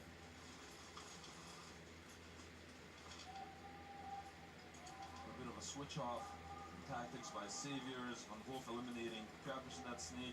Immediately that position getting filled up by Spade. They're struggling to find an answer for this snake play by Saviors. Meanwhile, Clumsy making a bump to the B2 hike up of Dorito. Spade and Van Hoof have traded out. And Van Hoof once again taking 2 people with him. Now Tom Wolf's moving to the snake himself, eliminating Decker. Now last one left is Nathan Montagne. And that's it.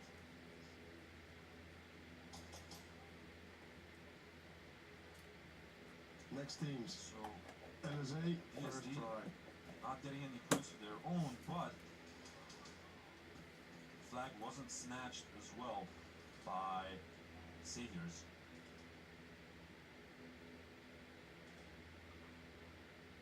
But we can see definitely that DSD is working on some tactic to get rid of that snake because Van Wolf has been absolutely terrorizing it.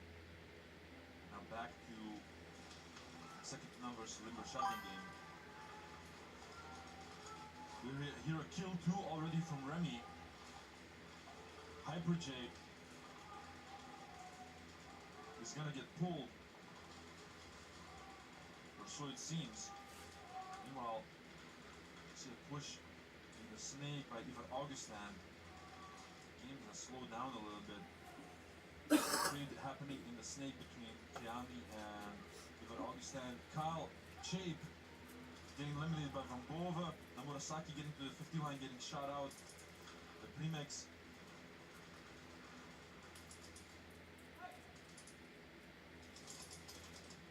And that's a trade on the Plexi. Oh. And Primex is gonna get a zone 1, I believe. But that was a lot more aggression coming in from LSA. It seems that spark is lit once again. And they're going neck and neck versus second to none. Excellent attempt by Limber Shotguns. It seems now that they'll be deliberating that specific pull on Hyperj.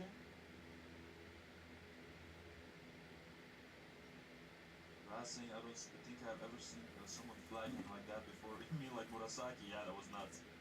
The Murasaki roll. The Murasaki roll at a corner store near you. The Saki roll. Dinosaurus Rex. S1 100. A lot of love for SS1 in the chat. The Murasaki roll is hilarious, says Raz. McFly saying, hey Bailey, go to bed. It's almost 1 a.m. Every time, Mustard, what do you have with the Remy penalties?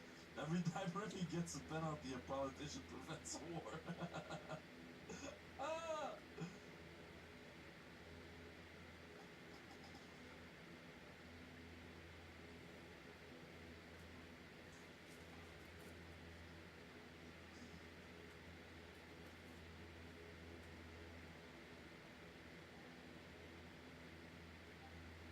Second to none. Player 8. First degree penalty, 4 straight.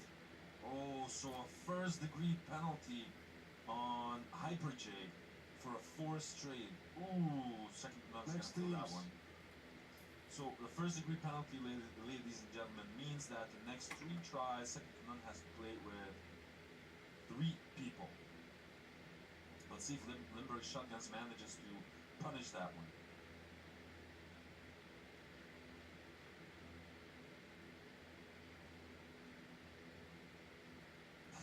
LSA requested VAR check. LSA requested a VAR check. So that's gonna be a VAR check request by LSA, but on what? I'm not sure on what.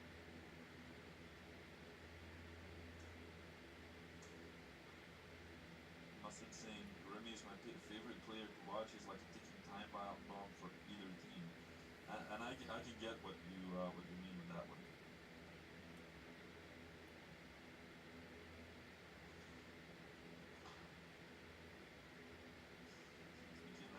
Wait, Marty's still up?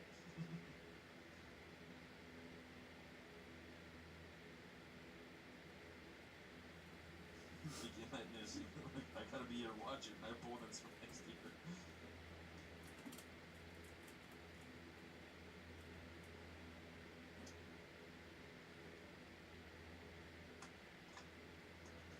These guys might take a minute or 2 for VAR check.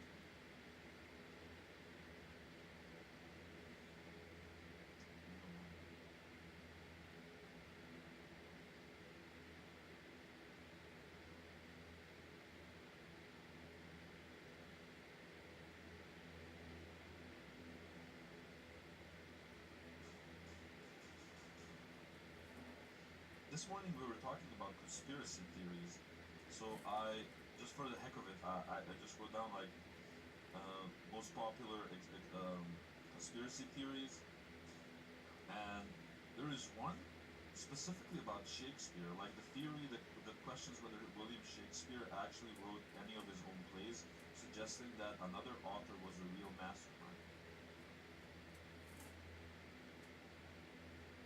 How do you even fact check that? No?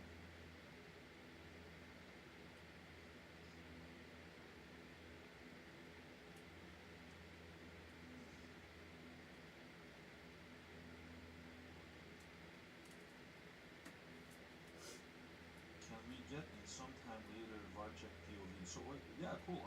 So since we have a lot of viewers right now, for the people that maybe just joined us, we got a confirmation yesterday that an investment has been made by the NSL in the technology of not only adding additional VAR cameras, but also the VAR check will be visible on stream in 2026.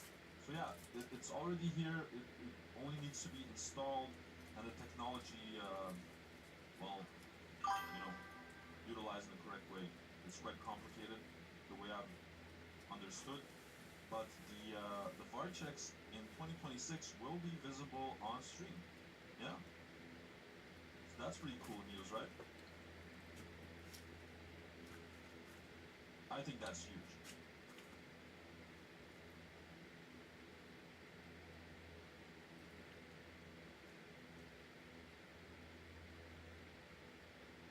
VAR check not successful. So VAR check not successful. They lose one of their VAR checks inside of LSA.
talking with one of the head referees on the side of DSD. So there might be something additional going on.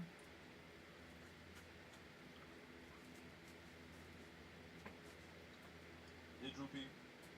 So there was a VAR check requested by LSA, and that failed. But at the same time, we can see that Nancy Klopp is talking with one of the head refs.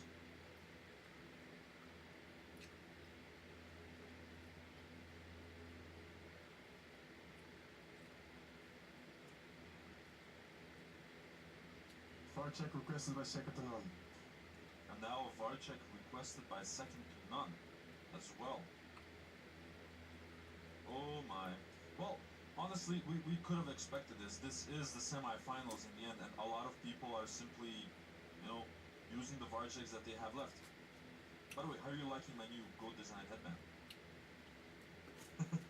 the New Kids on the Block drop. I love green. I think a lot of people know this already, but I love the color green.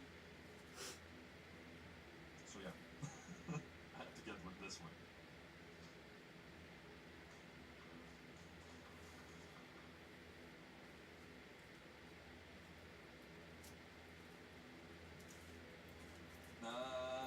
Coop's being really secretive with it. So Raid asked him, like, are you gonna be playing pistol or rifle next year? And like, I guess we'll see. And it's not giving anything away.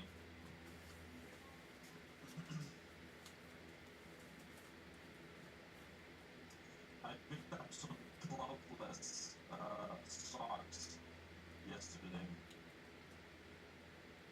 And I gotta say they're quite comfortable, and what I didn't know is that they have like those rubber pads underneath. They have like a lot of rubber pads underneath.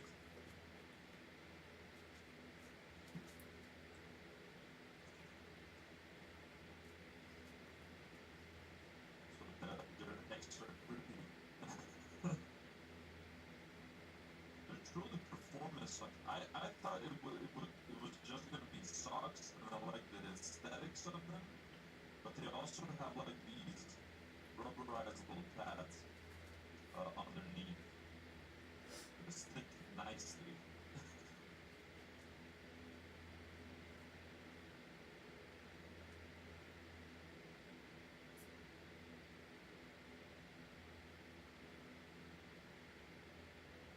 The sound has gone again.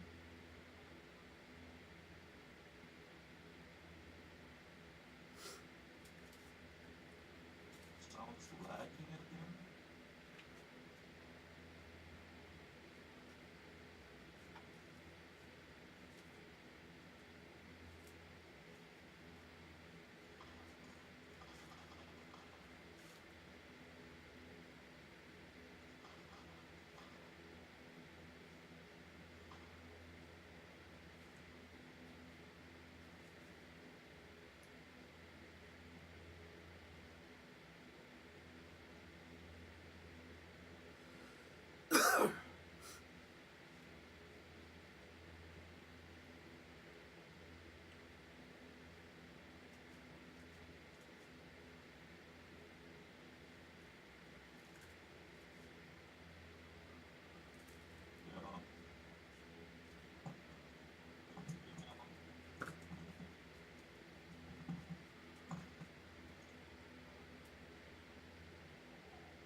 VAR check successful.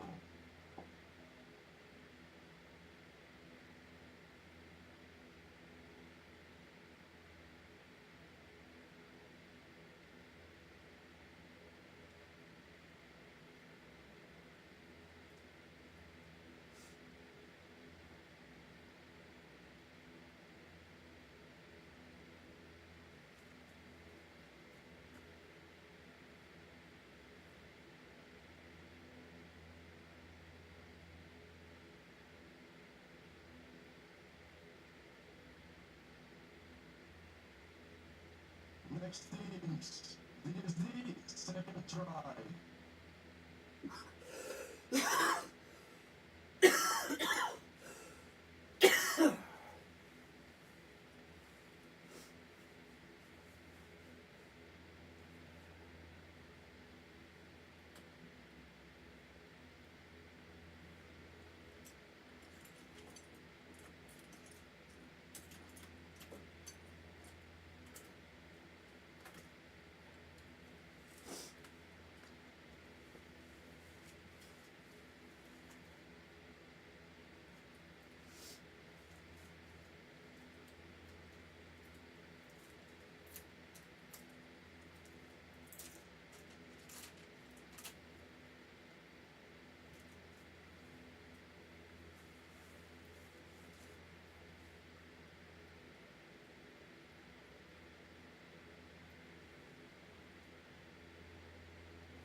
Check, check. Mic check. Hopefully you guys can hear me once again. Please give me a little bit of feedback.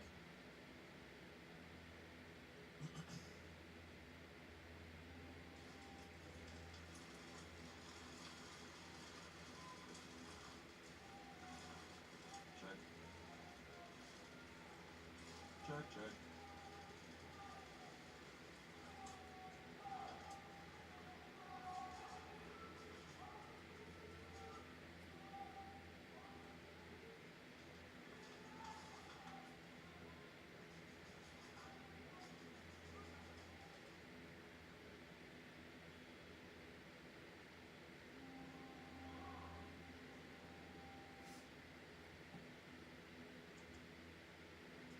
Fixed. All right. 10-4. Love it. Alright, thank you guys for the feedback. Apologies again for the audio issues. We've been streaming for a minute now.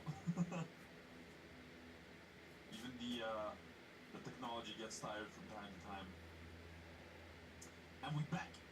So yeah, that was one hell of a hustle and tussle by Morgan Simon. Very close to that flag hang. These eliminations that they're getting now on the snake side by LSA are quite impressive. They're sort of using that against them at this moment. Zone 3. Next teams. Saviors first try.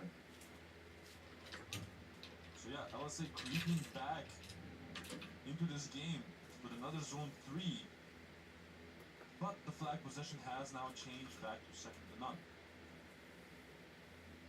To answer a couple of questions, this is the semi-finals, not the finals at Ethan.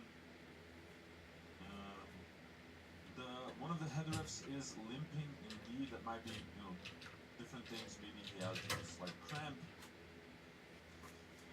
But he seems to be walking fine once again. Morgan always sending it. Yeah, your boy fast. Your boy fast as hell. Put on the thrusters, the whole shebang.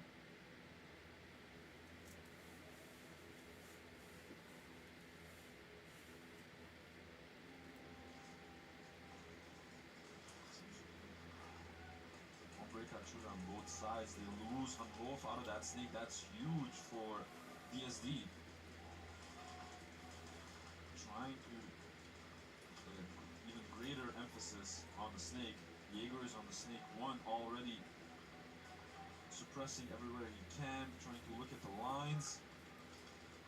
Space creeping up on them, trying to get closer to the plexi. He gets shot out by Jaeger. Tovol's getting eliminated by Kuipers from that snake side staple.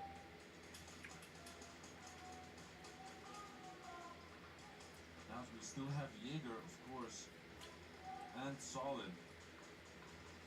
We're trying to orchestrate anything more. Now Jaeger got shot out. Last one is Solid, trying to do the sacrificial run. He got eliminated.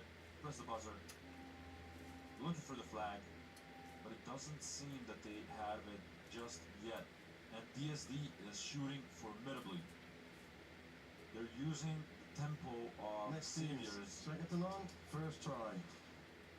Against them to sort of let them move in their lines.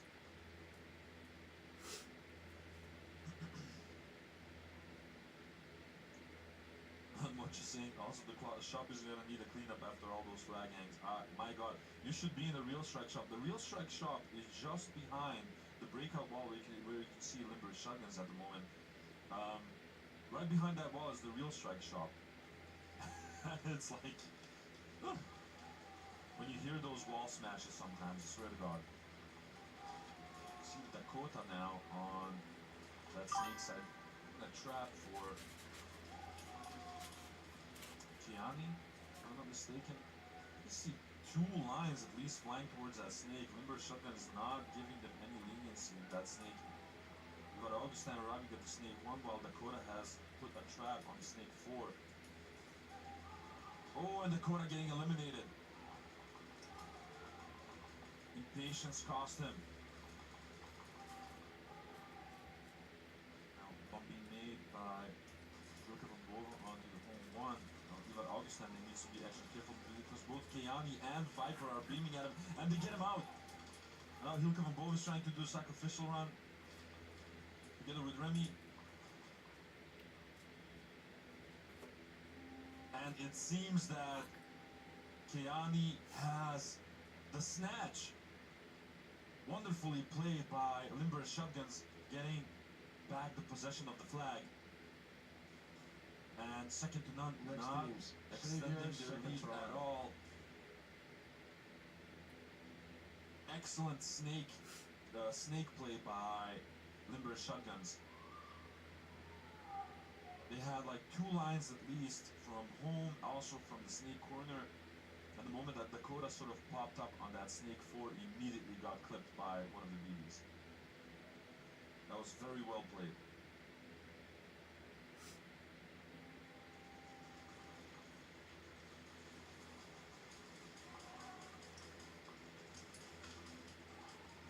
They lose Johnny Kobaban of the snake corner.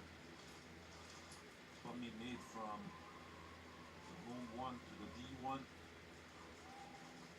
They lose Kuipers from the snake on the DSD. They lose also Montaigne from the D1. Oh my lord, Saviors are pushing. The train is coming. And that's gonna be a second try hang by Lars Gutierrez. Oh me, oh my. Fraggy saying, watching this while tinkering with my high kappa on a Sunday night, what a mood. Oh, I can imagine. The karma is like watching this while at work. Naughty, naughty. Hire me to stand there holding on the ball.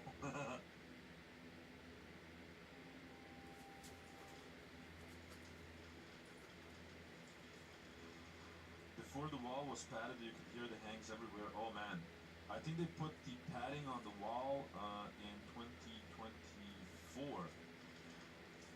So not that long ago, honestly. Before that, people were just smashing against like a wooden wall.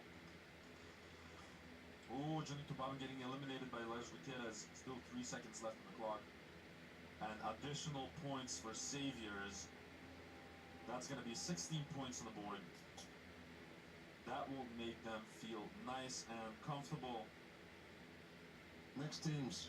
LSA, first try. Mustard like called it. Game IQ still works. You did call it. 3 guys crossfiring on Snake is brutal. Yeah. But whatever works. If the team like is exceptionally snake heavy or whatever, I mean, whatever works, right? We can see 3 people going towards the snake on the side of S2N. But Augustin sliding through the snake. He's already in the snake 50, but so is Limber Shotguns. And he trades it off with Keani. Now Jesse Ha is on that snake 1, trying to hold that cross. Viper's getting closer, they lose Dakota from the cross on the side of second to none. Kyle the weapon Chape on the D1, trying to hold on the D side. Back to the home position. I think he picked up the flag. Murasaki taking a hike from the home 1. Now it's only Jesse Ha together with Remy. Trying to create some opportunities together. Jesse moving around interestingly. Viper has got an angle onto that snake, and Jesse just about to move through the snake, and Viper like shot 3 BBs, which made Jesse think like, well, where is he then? And now Viper moving around through the staple and getting an angle on Jesse. That's huge. And now Remy's gonna do the sacrificial run. He's beaming left and right. He got eliminated by Kyle the weapon Chape. Chape.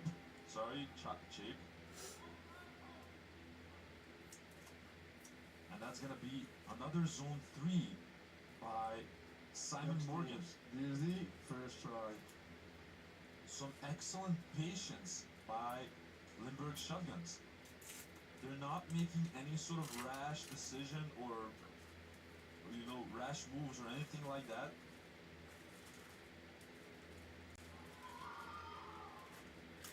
They're sort of trying to read the situation, shooting whatever they need to, and not making any blunt sort of movements, because they know that second blunt punishes those hard.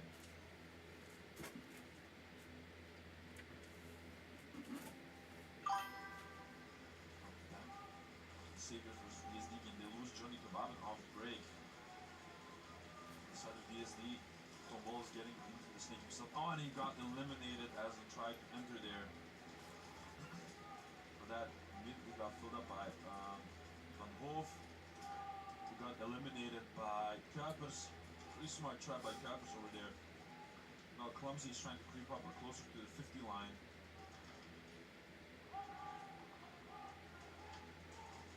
Supported. Oh, as Clumsy tried to get to that plexi, got eliminated by Decker. There's some good communication from Decker. Jaeger eliminating Decker, getting a trade. Oh, never mind, he didn't get him, and that's a snatch by Jaeger. That was really some terrifying forward moving by Jaeger, getting the elimination on Decker, catching Nathan Montan off guard. There's a second try. And then also getting the snatch. I mean, that's everything that you want and more. 2 eliminations, a snatch in his hand, and that's that.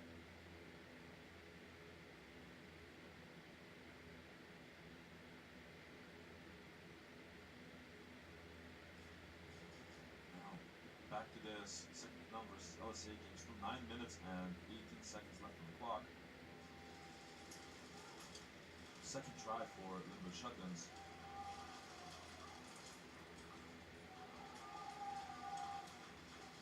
Now it seems that Hyper has proved victorious in that snake over Kiani.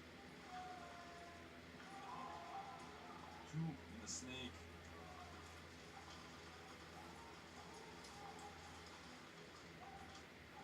Is that count? No. Now he trades it off with Viper. So the 2 pistols from Limburg shotgun are actually down. Murasaki moving to the home 2. Jesse Had trying to suppress from the cross. Murasaki getting shot out of that home 2. Premix getting shot from the cross by Ivar Augustin. And now it's Chape and Morgan trying to create opportunities from the home and the real cross. Morgan trying to do a sacrificial run. Chape getting eliminated as well. But no snatch just yet, or so it seems.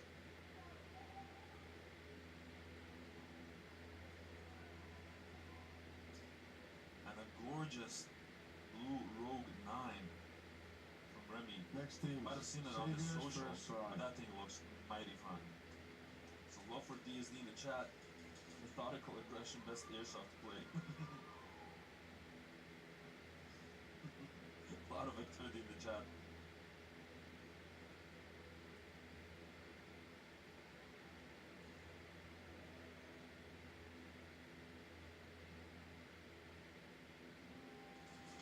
Let's see if Saviors can extend their lead even more. 8 minutes left on the clock. It seemed for a minute that DSD was figuring out that gameplay from Saviors, but now Saviors, that train has started to go really fast. Augustin getting eliminated, and in return, Spey eliminates that snake, and now Van Hoof trading it out with Spey and the snake. Oh, never mind, he got Spey.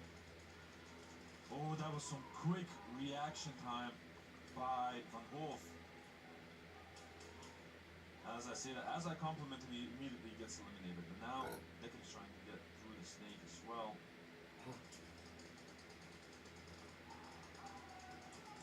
Solid and Jaeger. Once again, trying to create some opportunities. The dynamic duo, Solid knows where Decker is. If he pops up, he's going to get shot. could actually eliminate Solid.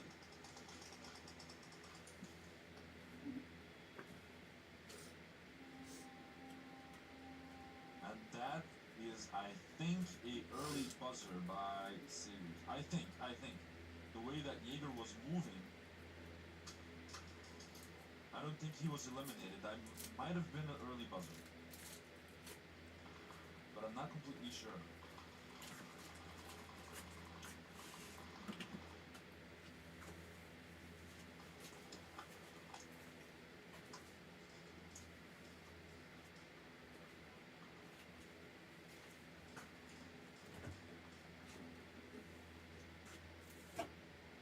Saviors, administrative penalty, early buzzer. So that's an early buzzer on the side of Saviors.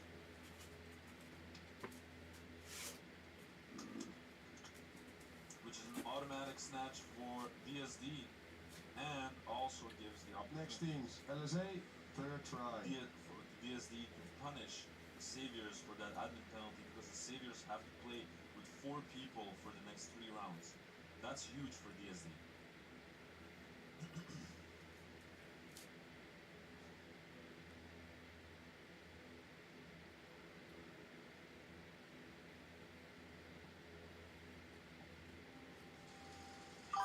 Walking off.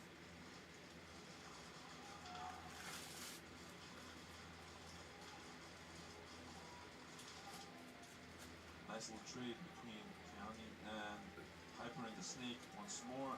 Not even sure of the story of the Snake during this matchup.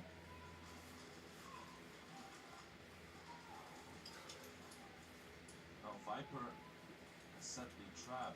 That's Snake 1. Phoenix moving to that Snake corner, trying to support.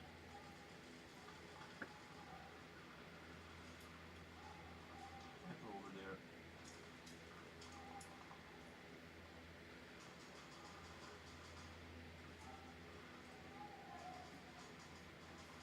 Oh no, that's not Viper, that's Keani actually. And now Keani actually got shot in the Snake by Jesse. And Jesse trading it off with Remix. Morgan and Chip were the last ones left. Again.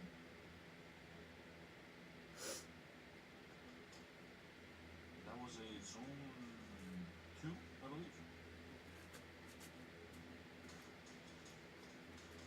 Next teams, DSD, first try. Yeah, that was zone 2. So 11 points on the board for LSA, and second to none now is getting into that danger zone. They need to score some additional points on their own.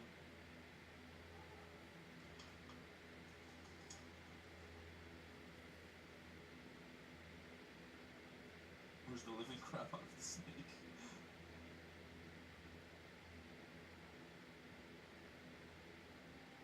Let's see if DSD manages to punish the Saviors for that admin penalty. Oh, some good breakout shooting by the Saviors. One pull coming in onto Johnny Tobaba. He has not had his game, to be honest. Gapper's getting closer into the Snake. Let's be careful with Van Wolf. Oh, and he got clipped by one of the last BBs that Van Wolf shot. Van Wolf trying to move up through it, trading it off with spin.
No, great. Here we go. Hey, this is Walker with Carbon Paintball here to talk to you about our SC custom jerseys. To start your team's design, head over to crbnpaintball.com, fill in some team information, including what colors, what template you want to base your jersey off of, upload your name, team logo, and any sponsors, enter your name and your number, or we're going to kick you back a 3D image of your jersey. The custom jersey is built on a 5-panel design that's all customizable. The jersey features a DWR coating all throughout the jersey, so it is water resistant. It also is stain proof, and it has side mesh venting. The jersey is also very fitted, so it has a compact neck collar, and it also features elastic thumb loops to keep the sleeves in place while you're sliding or running. To start your team design, head over to crbnpaintball.com.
Yo, it's BRNT at CRBN, here with one of our newest GRXs, Modcam Urban, striking M90 style Swedish camouflage. Comes with 3 lenses, highlight, mid-light, low-light, matching visor, matching slip bag, and our zipper goggle coats. Check it out at crbnpaintball.com.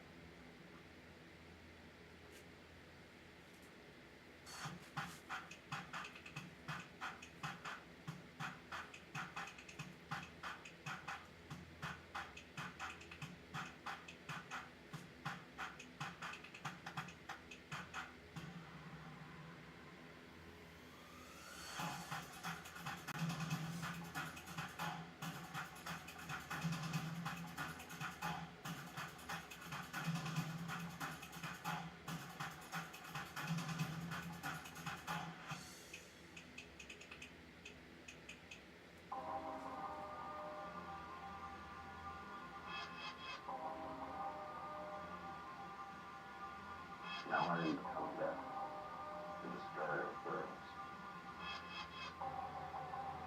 This goes without saying. Unregardless.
Hey, I'm Matt Black. I'm a tattoo artist from Canada.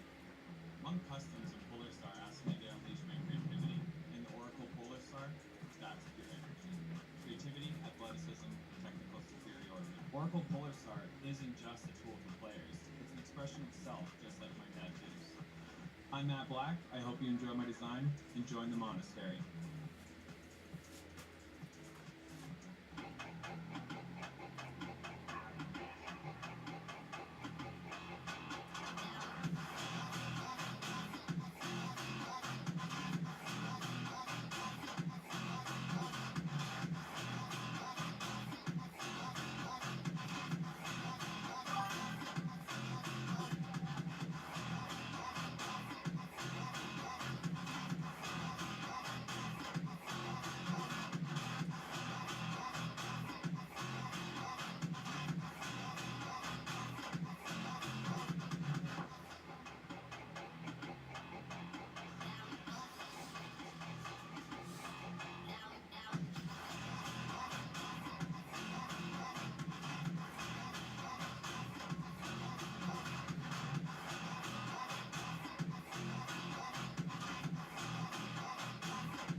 Walker here with Carbon Paintball to discuss the Zero goggle system with you guys. We have the Pro version and then the SLV. What you're going to notice first is the color options. The Pro, it is a semi-translucent airflex bottom. That's the mask region. And then with the Solid series, it's just a solid color. It's opaque. They're both exactly the same durometer, both the same softness, squishiness. Other than that, you're actually going to get a clear lens with your Pro goggle. They both come with a case, and another cool feature of the Pro model is a dual silicone strap versus a supplemented strap on the SLV. And last but not least is another cool highlight is the Pro has some orange accents versus the SLV comes with black. For more features and information on sizing and pricing, visit carbonpaintball.com. I started playing airsoft at a young age, just like many of you. The thrill, the strategy, the community, I fell in love with it. Hefe has devoted countless early mornings and late nights to build a brand that stands for quality and expertise. From designing his own AAP01 upgrades to providing top-notch repair services, but Hefe's vision goes beyond just products. It's about being a part of something bigger. The NSL is an agent of change in the industry, taking airsoft from a hobby to a sport. Being a part of the NSL means being part of a community that shares my passion and drive. For all things AAP01, visit hefesairsoft.solutions.com.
started playing airsoft at a young age, just like many of you. The thrill, the strategy, the community, I fell in love with it. Hefe has devoted countless early mornings and late nights to build a brand that stands for quality and expertise. From designing his own APO1 upgrades to providing top-notch repair services, the Hefe's vision goes beyond just products. It's about being a part of something bigger. The NSL is an agent of change in the industry, taking airsoft from a hobby to a sport. Being a part of the NSL means being part of a community that shares my passion and drive. For all things AEP01, visit hefesairsoft.solutions.com.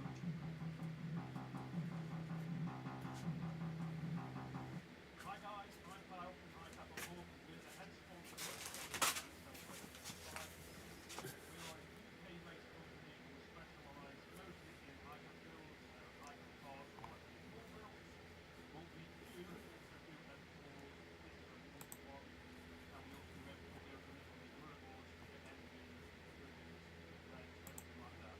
If you do need a slide for a kappa, we've got plenty of those in 4351 and as well as grips. If you want grips, doubles, we will be stocking JTs real soon, so everybody's hyped up these JTs for that evening. So we're going to try and make it over to NSL on the Real Strike World Championship, Challenge of Pros and Nations as well. So if you're there, come and say hello to me, I'm wearing something like this. You can see me somewhere. Also, we'll have a range of our products in the Real Strike shop on the left-hand side or the right hand corner. Don't miss it. It'll be lovely to see as many as we can over there, so pop up and say hi.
Walker here with Carbon Paintball. I'm going to run you guys through our new CC Pro bottom versus the S bottom versus the first thing you're going to notice, if you actually try and use on, it's a little bit more loose. So it's a little bit more loose. So the SC, I wear a large personally, but I would wear a medium in this product. The reason for that is it is a little bit looser in the calf region and it's 3/4 length. So if you're a skinnier guy like me, I would still suggest the SC Pro bottoms with the full length. It's just going to be a little bit better coverage for you, so it's not moving around. But if you're a little bit of a bigger guy, these do go all the way up to 3XL. And then the last feature to note is our new knee region. It's got Cordura weave on top of our padding. So if you're not wearing a paintball specific pant, this is probably going to be a little bit more durable for you. If you have any more questions, you're looking for any more info, visit carbonpaintball.com.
Harold, Harold, Harold, Harold.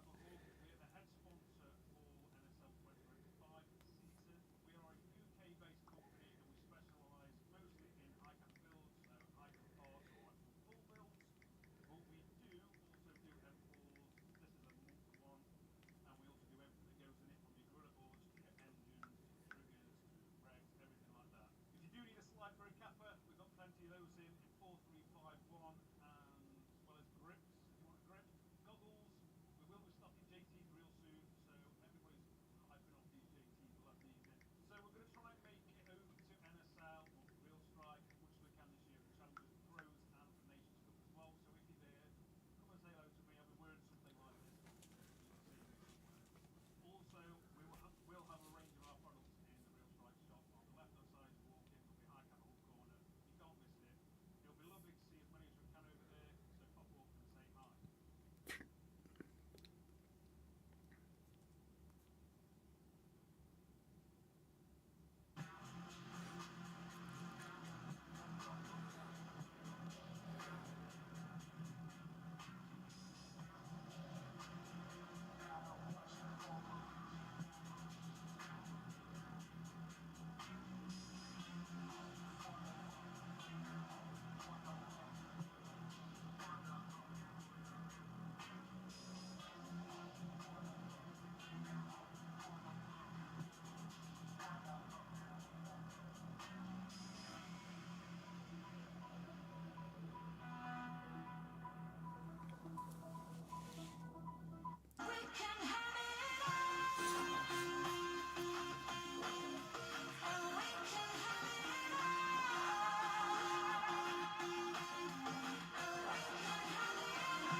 Walker here with Carbon Paintball. I'm going to run you guys through our new CC Pro bottom versus the SC bottom.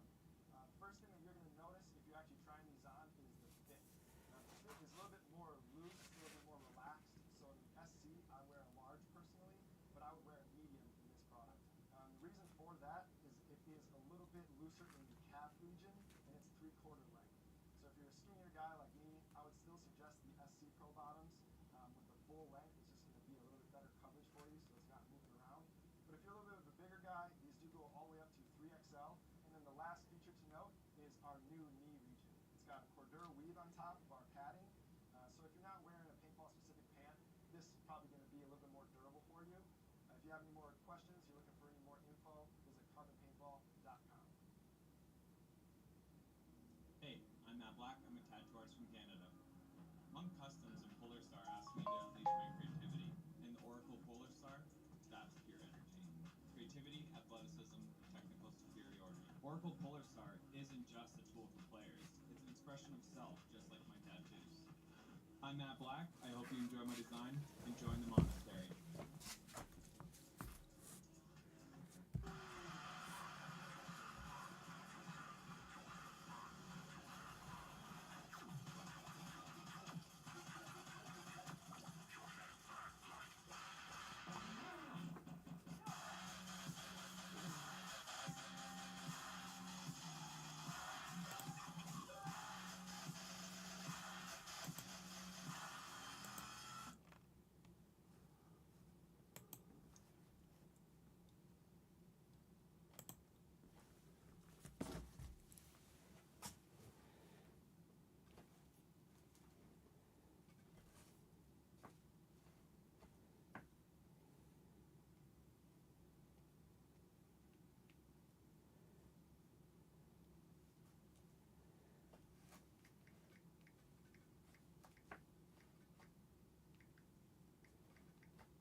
Dream but no sound.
guys can hear me loud and clear. Sound good?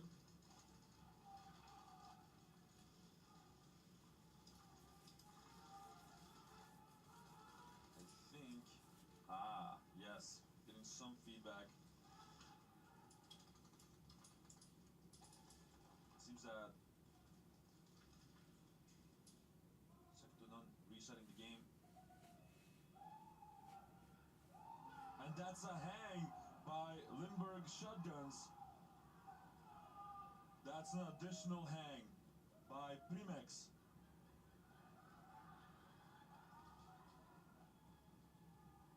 Flag hang, 1v1.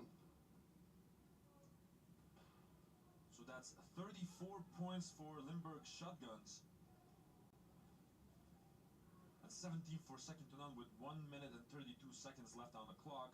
This game is slipping away from the hands of second to none.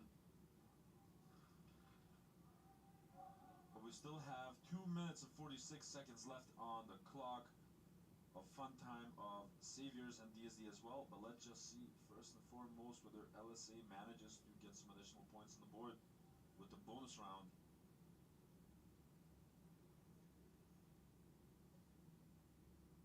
Plus, because finally my popcorn is getting cold. We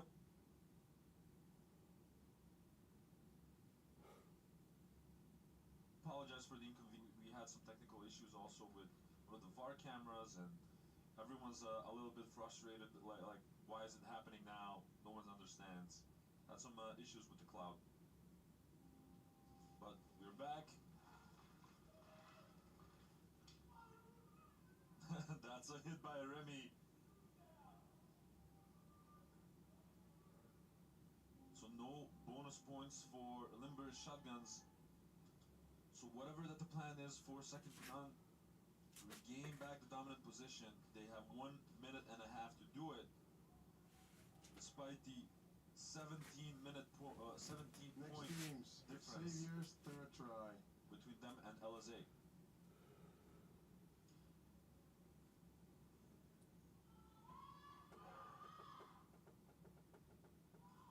And now 2 minutes and 46 seconds left on the Saviors versus DSD matchup.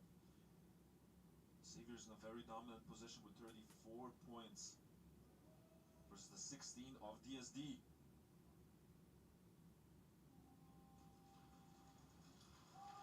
We're off. No bodies being dropped just yet off break.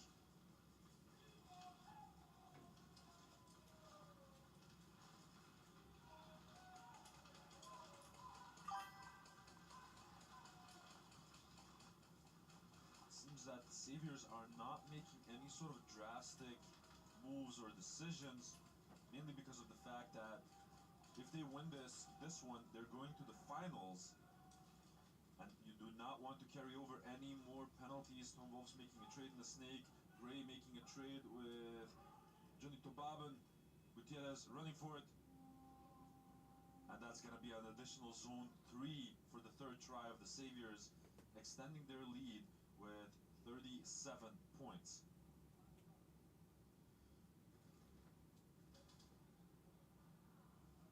Well played by the Saviors.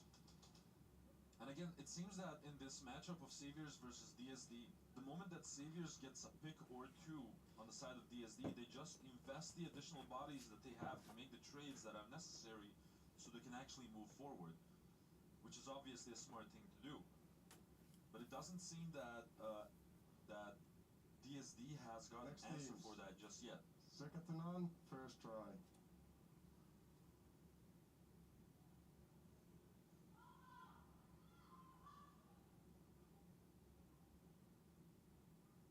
Hey, Captain Sako in the chat, what is up? Now, the last minute and a half of this Limburg Shotgun versus second to none matchup. First try for second to none, 17 points behind.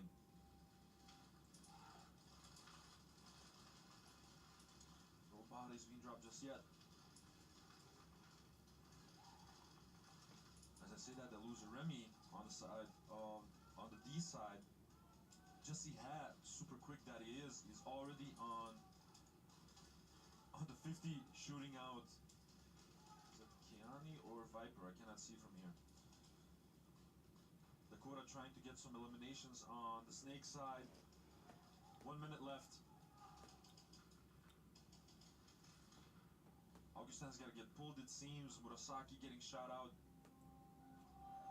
And no additional points. 51 seconds left on the clock. We can pretty comfortably say that Limber Shotgun has got this one in the pocket.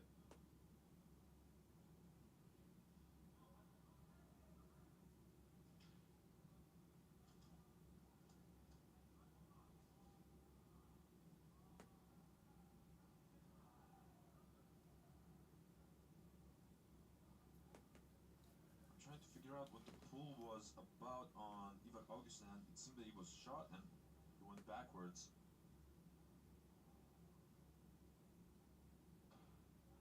A lot of support for LSA as well in the chat.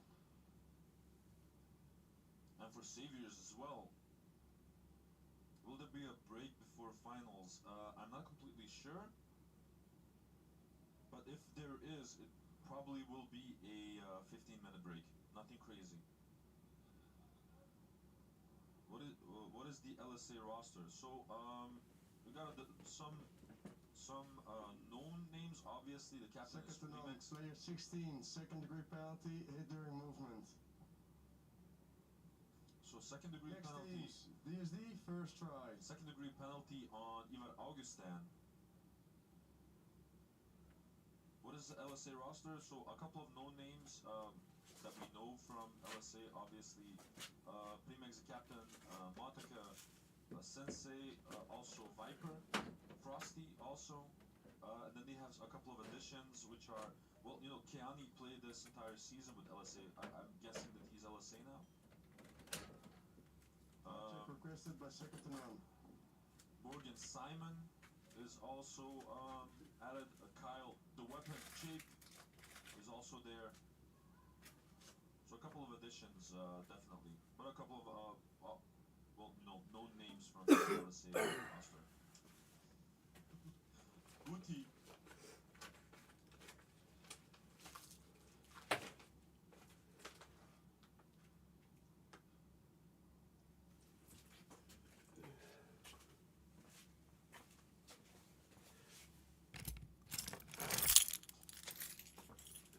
Support for Saviors in the chat as well.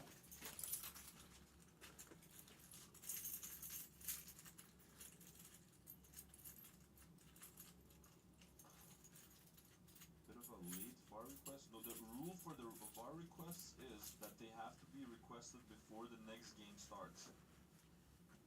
So you cannot like request a VAR check after that the following heat has already been played, right?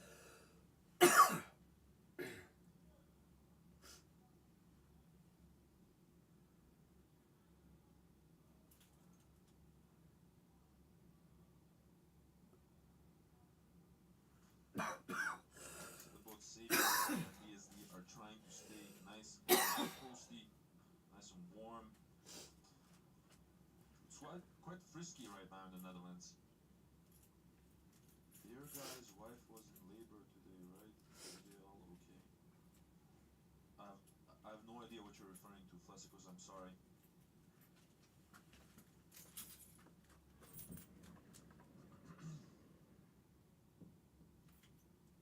to listen in on the situation, but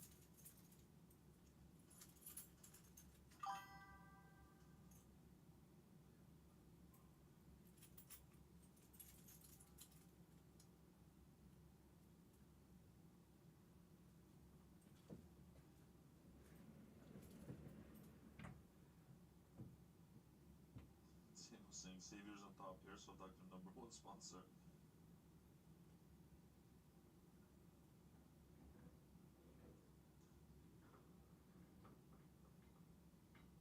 Oh, you mean Bearded Creature? Oh. Bearded Creature's his wife was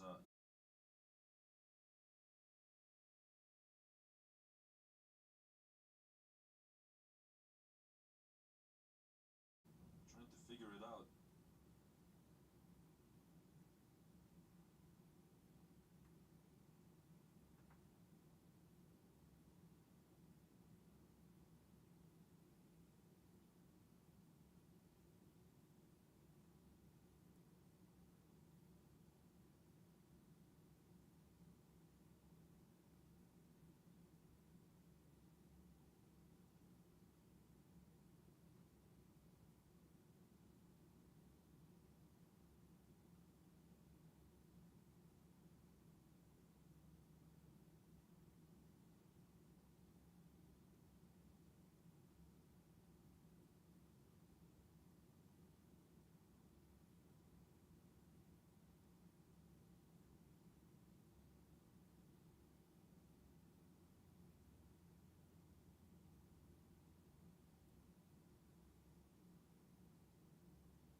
check that was requested by S2N.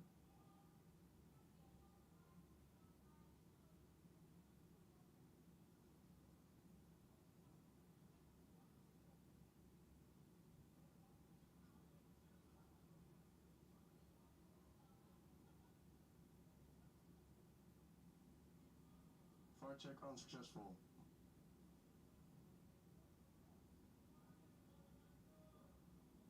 VAR check unsuccessful, so we can continue to the next heat of DSD versus Saviors. Still have 2 minutes and 4 seconds left on the clock.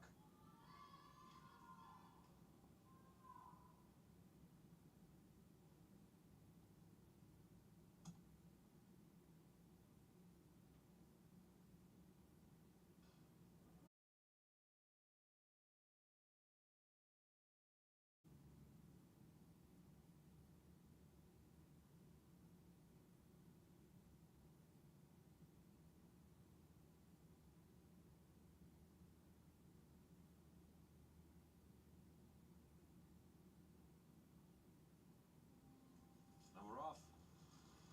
BZ in the chat. What is up, BZ Tactical?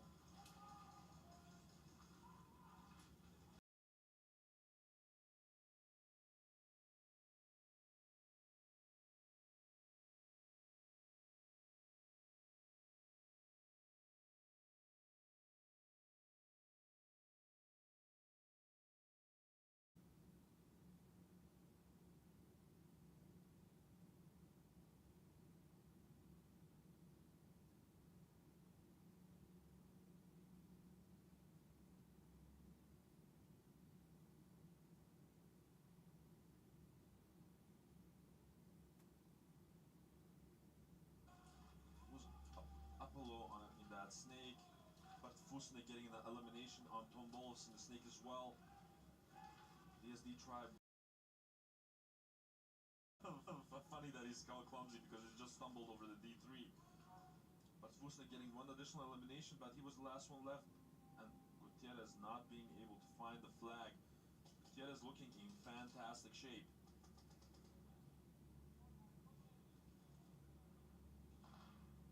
Easy tactical. No, thank you for coming over, BZ. It's always a pleasure to see you. I know you were very tired on Friday when I last saw you because of the early flight, but it was a pleasure to see you once again. Second to none, second try.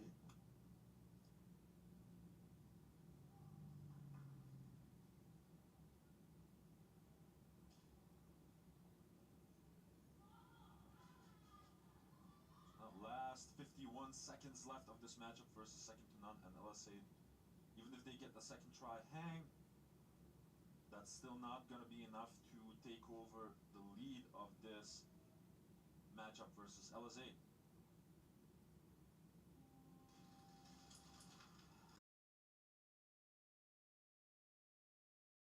D-side staple trying to get a pathway forward. Murasaki getting shot out of that home 2 bunker. Some of the support he has lost. He's already in the zone 2. Jesse Ham making a dolphin dive all.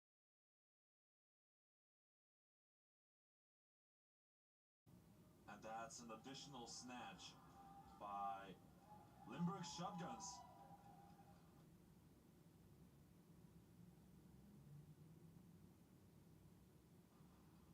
And we can comfortably say that Limburg Shotguns is going to the finales of the NSL Globals 2025.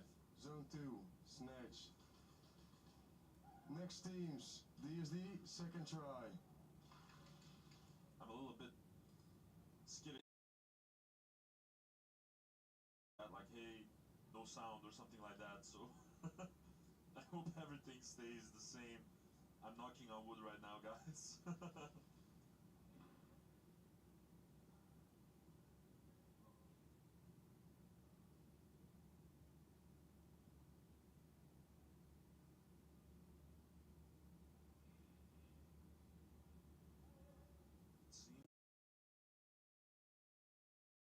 Yeah, that's another VAR check by second to none.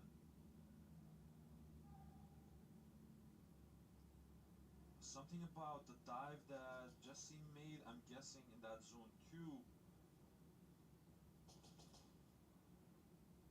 So listen, if a penalty was made in the last 30 seconds, that would mean flag hang plus bonus points for second to none, but Limburg shotguns would get flag possession and the round would be reset back to 30 seconds.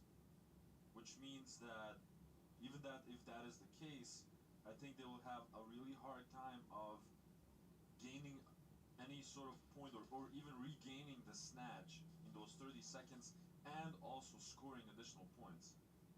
I think this game has slipped from the hands of second to none.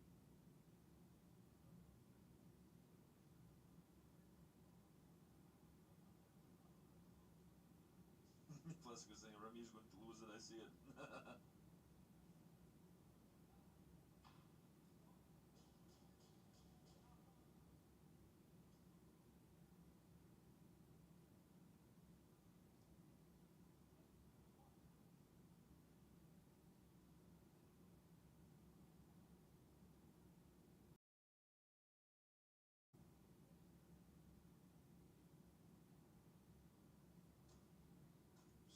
Still trying to listen in a little bit, guys, to better understand the VAR check, but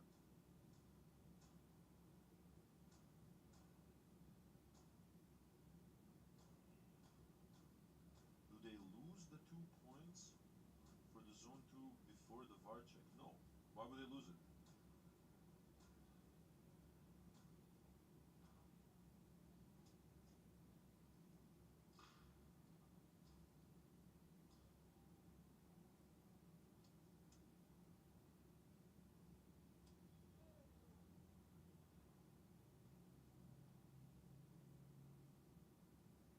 Trying to listen in, I apologize, guys.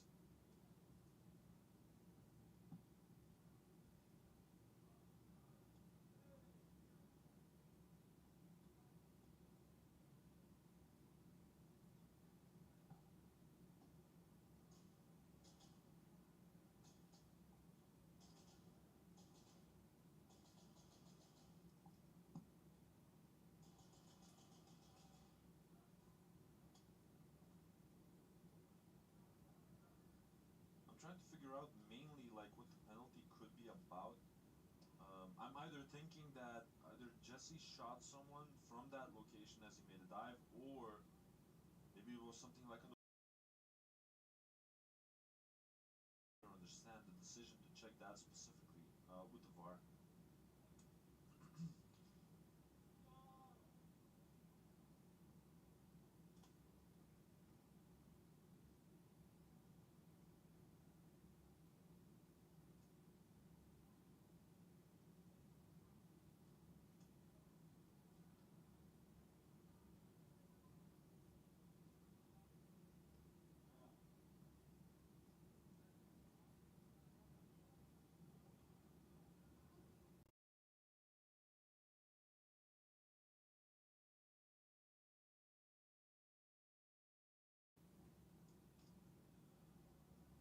One moment, guys.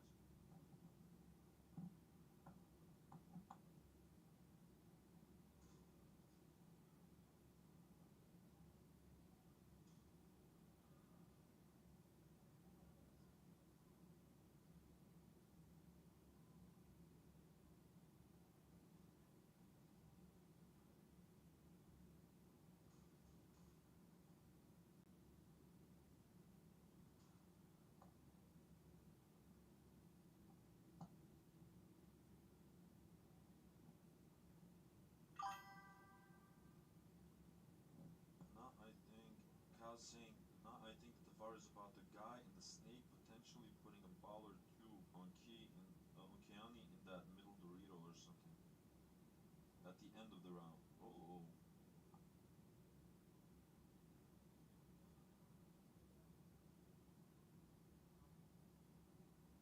that's possible.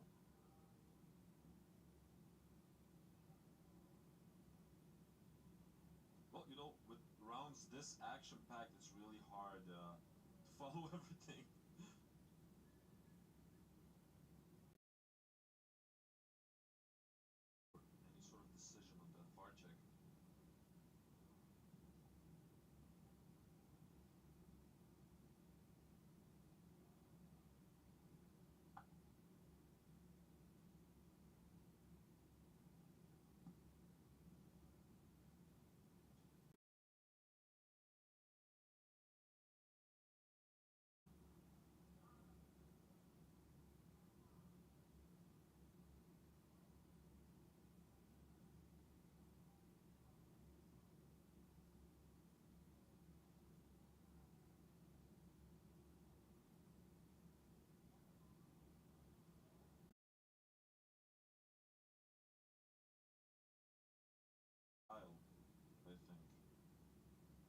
went back and I saw that hit and no calls by LSA player on the Dorito, says Raz.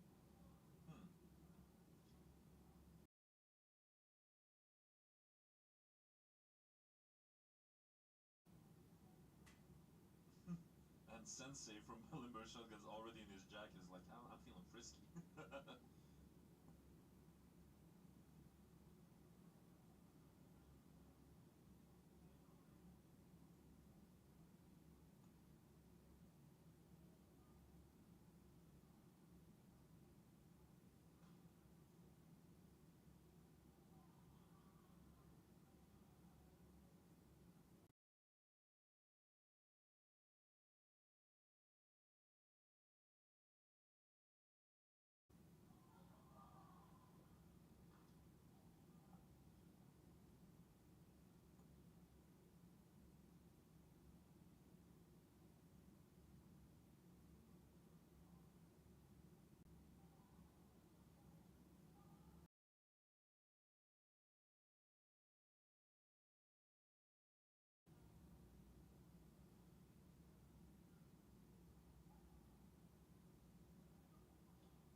Like are those cohort pants that Kyle Chape is wearing.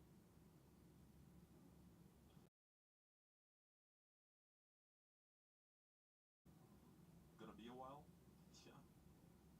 It's the semifinals. Honestly, guys, you can. Far check unsuccessful. Far check unsuccessful. So that's gonna be it, I believe. Like with 13 seconds left on the clock, and the flag Next position. teams, DSD, second try.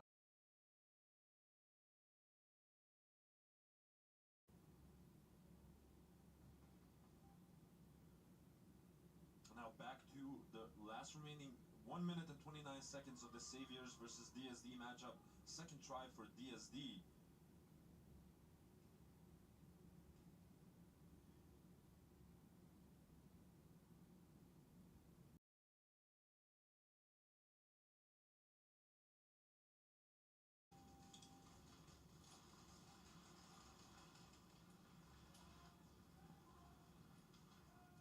Oh, a trade happening in the snake.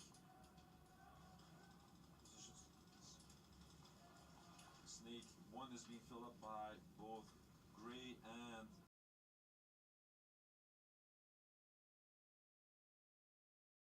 line.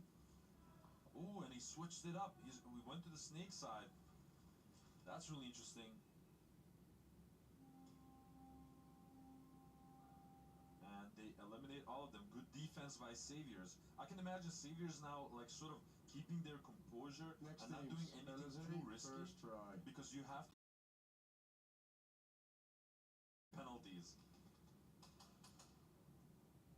So I think they're sort of keeping their cool, not doing anything risky, no injuries, nothing else.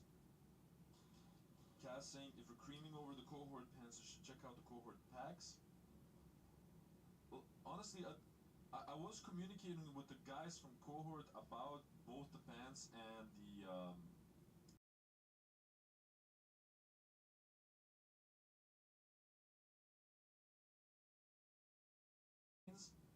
and the new ones were in production, so I'm not even sure whether the new ones are already there or not. I haven't checked out their Instagram page in a while now.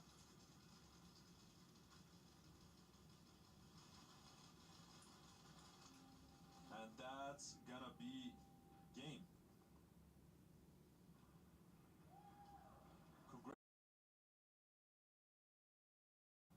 And congratulations to Second to None for a wonderful performance as well. That was quite an intense game between LSA and Second to None. LSA proving victorious in the end. Next team. Making some smart decisions and interesting plays.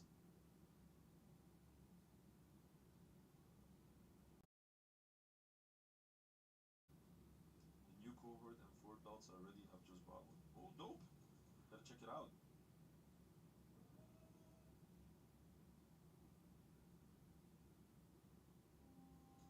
Rough. Last 49 seconds left of the game. Oh, nice little elimination onto Apollo by Tom Wolfs getting an additional one on Fusenegg.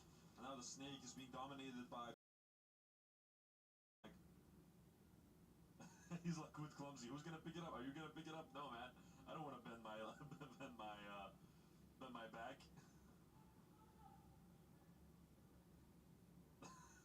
Cheeky buggers. Quick minute refill. We play back to back.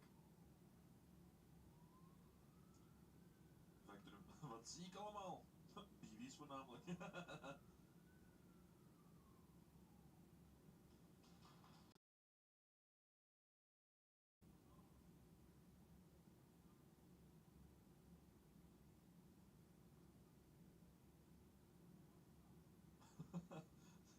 Pit crew of a Delta Speed division just bringing over the tank to check out whether everyone needs something. But it's only 22 seconds left. Saviors first try. I can imagine with the score being these last couple of seconds are just a formality, guys. I think we have our finalists, which will be the Saviors and Limburg Shotguns, and fighting for the third spot. It will be Delta Speed Division versus second to none.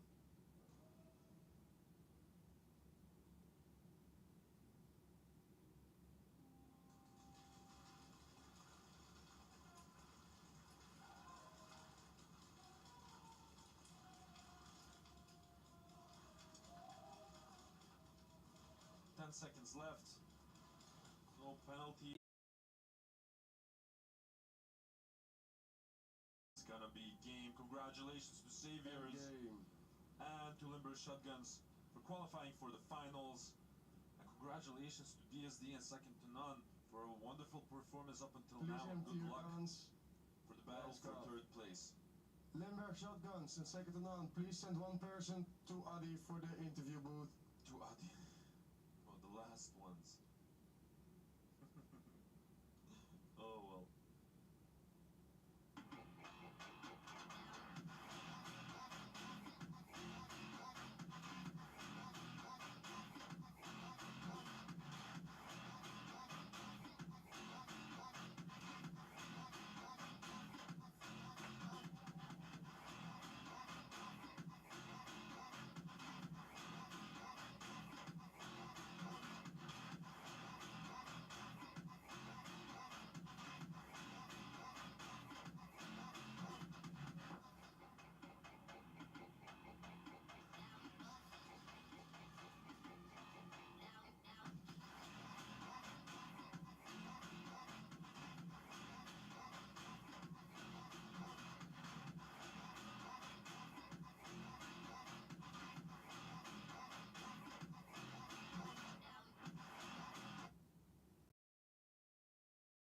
Lens, mid-light, low-light, matching visor, slip bag, and our zippered goggle case. Check it out at crbnpaintball.com.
Hello everyone and welcome back to another post-game interview. I've got here with me Johnny Tobaben, the newest addition to the DSD team, and of course someone familiar on my right, Lattice Gutierrez from Saviors. Guys, that was actually a wonderful game to watch. It was really intense. It had a lot of back and forth. It had the necessary drama that a lot of the viewers crave. But in the end, obviously Saviors proving victorious, but absolutely not without a hassle. I don't think that you guys anticipated that much resistance with this matchup with DSD. I don't think that you underestimated them, but you didn't expect this. I think that they brought along forward a lot. What do you have to say about that?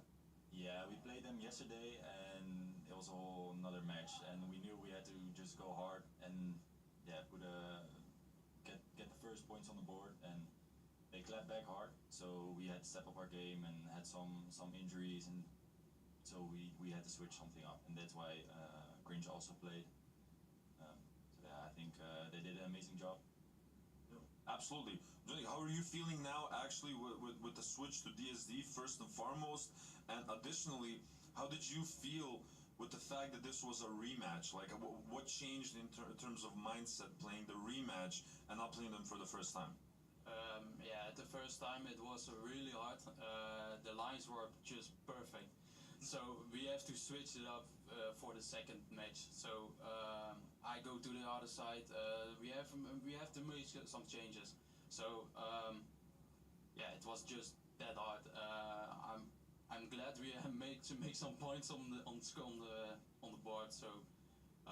That's an understatement. Now, how about you? How are you feeling with being DSD now? Like a first big event with them and everything, immediately in S tier? Yeah, it's amazing. I'm already feeling on my place. So yeah, I just pop out. So I hope I show some skills. So absolutely. Now, first with you as well. How's the collarbone? Yeah, it's doing pretty good. I didn't even. When I broke it in the fun cup. He broke it in the fun cup. Yeah. Please continue. I didn't even know if I could play globals, if I could train before globals. So it was good that I'm even here and I'm even playing. And right now I'm just feeling great. I can do almost. It's the only thing. It's mental. Running at the wall. I saw we were like a hang in front of them. I'm not gonna run at the wall. It's not worth it at this point, so that's why I sometimes stop and get my. Was it hard after missing, a couple of months of training with the guys to get back into it? Play-wise, not like shoot-wise, not, but conditioning, yeah. Of course, the condition is very different if you go out but on the field it's way different than anything else. I can imagine that, definitely. How was it also with having Cringe on the field again? I know that he didn't play that much, but maybe that was like mentally also a huge thing. Yeah, I said it in the dressing room. It's good to see him in the Saviors jersey again, and that he's playing. Yesterday in our house we said no, he's not gonna play. We're not gonna force it. But then we had some minor injuries, and we said okay, let him play, but only on home, and he did good. So still he made some runs. Yeah, I can imagine. Johnny, obviously when you enter this type of event and you're coming into the semi-finals and everything else, you set up all of your hopes to go for the victory. You're smelling gold, and now sort of losing in the semi-finals, you know that you're still able to fight for bronze. How does that play into you mentally, knowing that you missed that shot to go for gold? Yeah, for me mentally, it's all fine. I'm all fine. Yeah, it's fine. Yeah, I'm glad that I have the opportunity to go and play globals. Yeah, and normally I'm not that of a guy that I'm getting stressed out because of the score points. One of the rare ones. Yeah, I'm just chill guy. I'm glad. Yeah, we made it so far. I'm so proud of the team. Yeah, that we made it so far. So. Yeah, it's just okay. It's fun. And one last question for the both of you. You're also both part of the same organization, which is also one of the sponsors of the NSL, Delta Airsoft Events. Shout out to them as well. How does it feel knowing that your guys are just friends and comrades, and then you're like opposing each other in like the biggest event? To be fair, I of course came from Delta, but playing them is always a pleasure. It's always a hard fought, but it's a good fight. it's not like, oh, it's dirty, or so I love to play against them. All right. How about you? Yeah, almost, yeah, it's the same. Yeah, it's not that toxic, you know. And yeah, it's perfect. Good, hard, fair games. Good, yeah, fair and square. So yeah, and then I don't mind Johnny. He's a little bit shy. Yeah, I'm a bit shy, but my English is so bad, man. It's fantastic. You're doing great. I promise you. I promise you. Then I would say thank you very much, guys, for the interview. Johnny, good luck for the fight for the 3rd spot, and you guys, good luck in the finals. I'm looking forward to see that one. And thank you very much, guys. It was a pleasure to see you fight until now, and I want to see the next one so bad. So yeah, stay tuned. See you soon. Thanks, guys. Right. Jullie willen een chocolaatje nemen als jullie willen. Dat is Belgische chocolade. Dat is Belgische chocolade. Een België.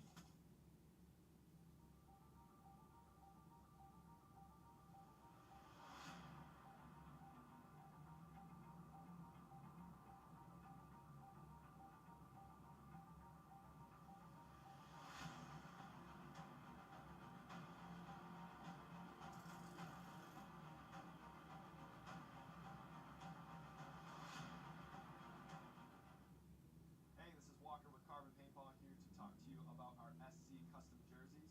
To start your team's design, head over to crbnpaintball.com, fill in some team information, including what colors, what template you want to base your jersey off of, upload your main team logo and any sponsors, enter your name and your number, and we're going to kick you back a 3D image of your jersey.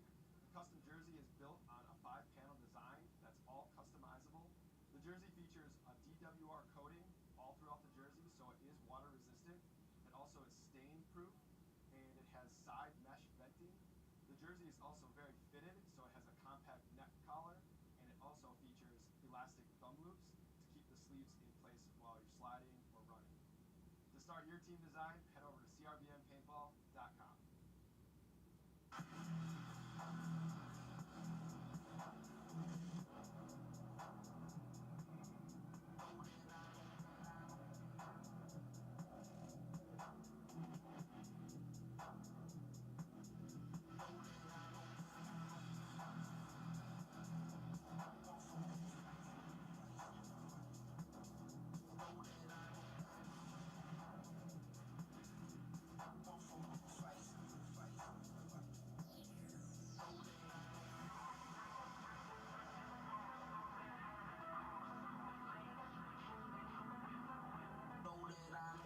I started playing airsoft at a young age, just like many of you.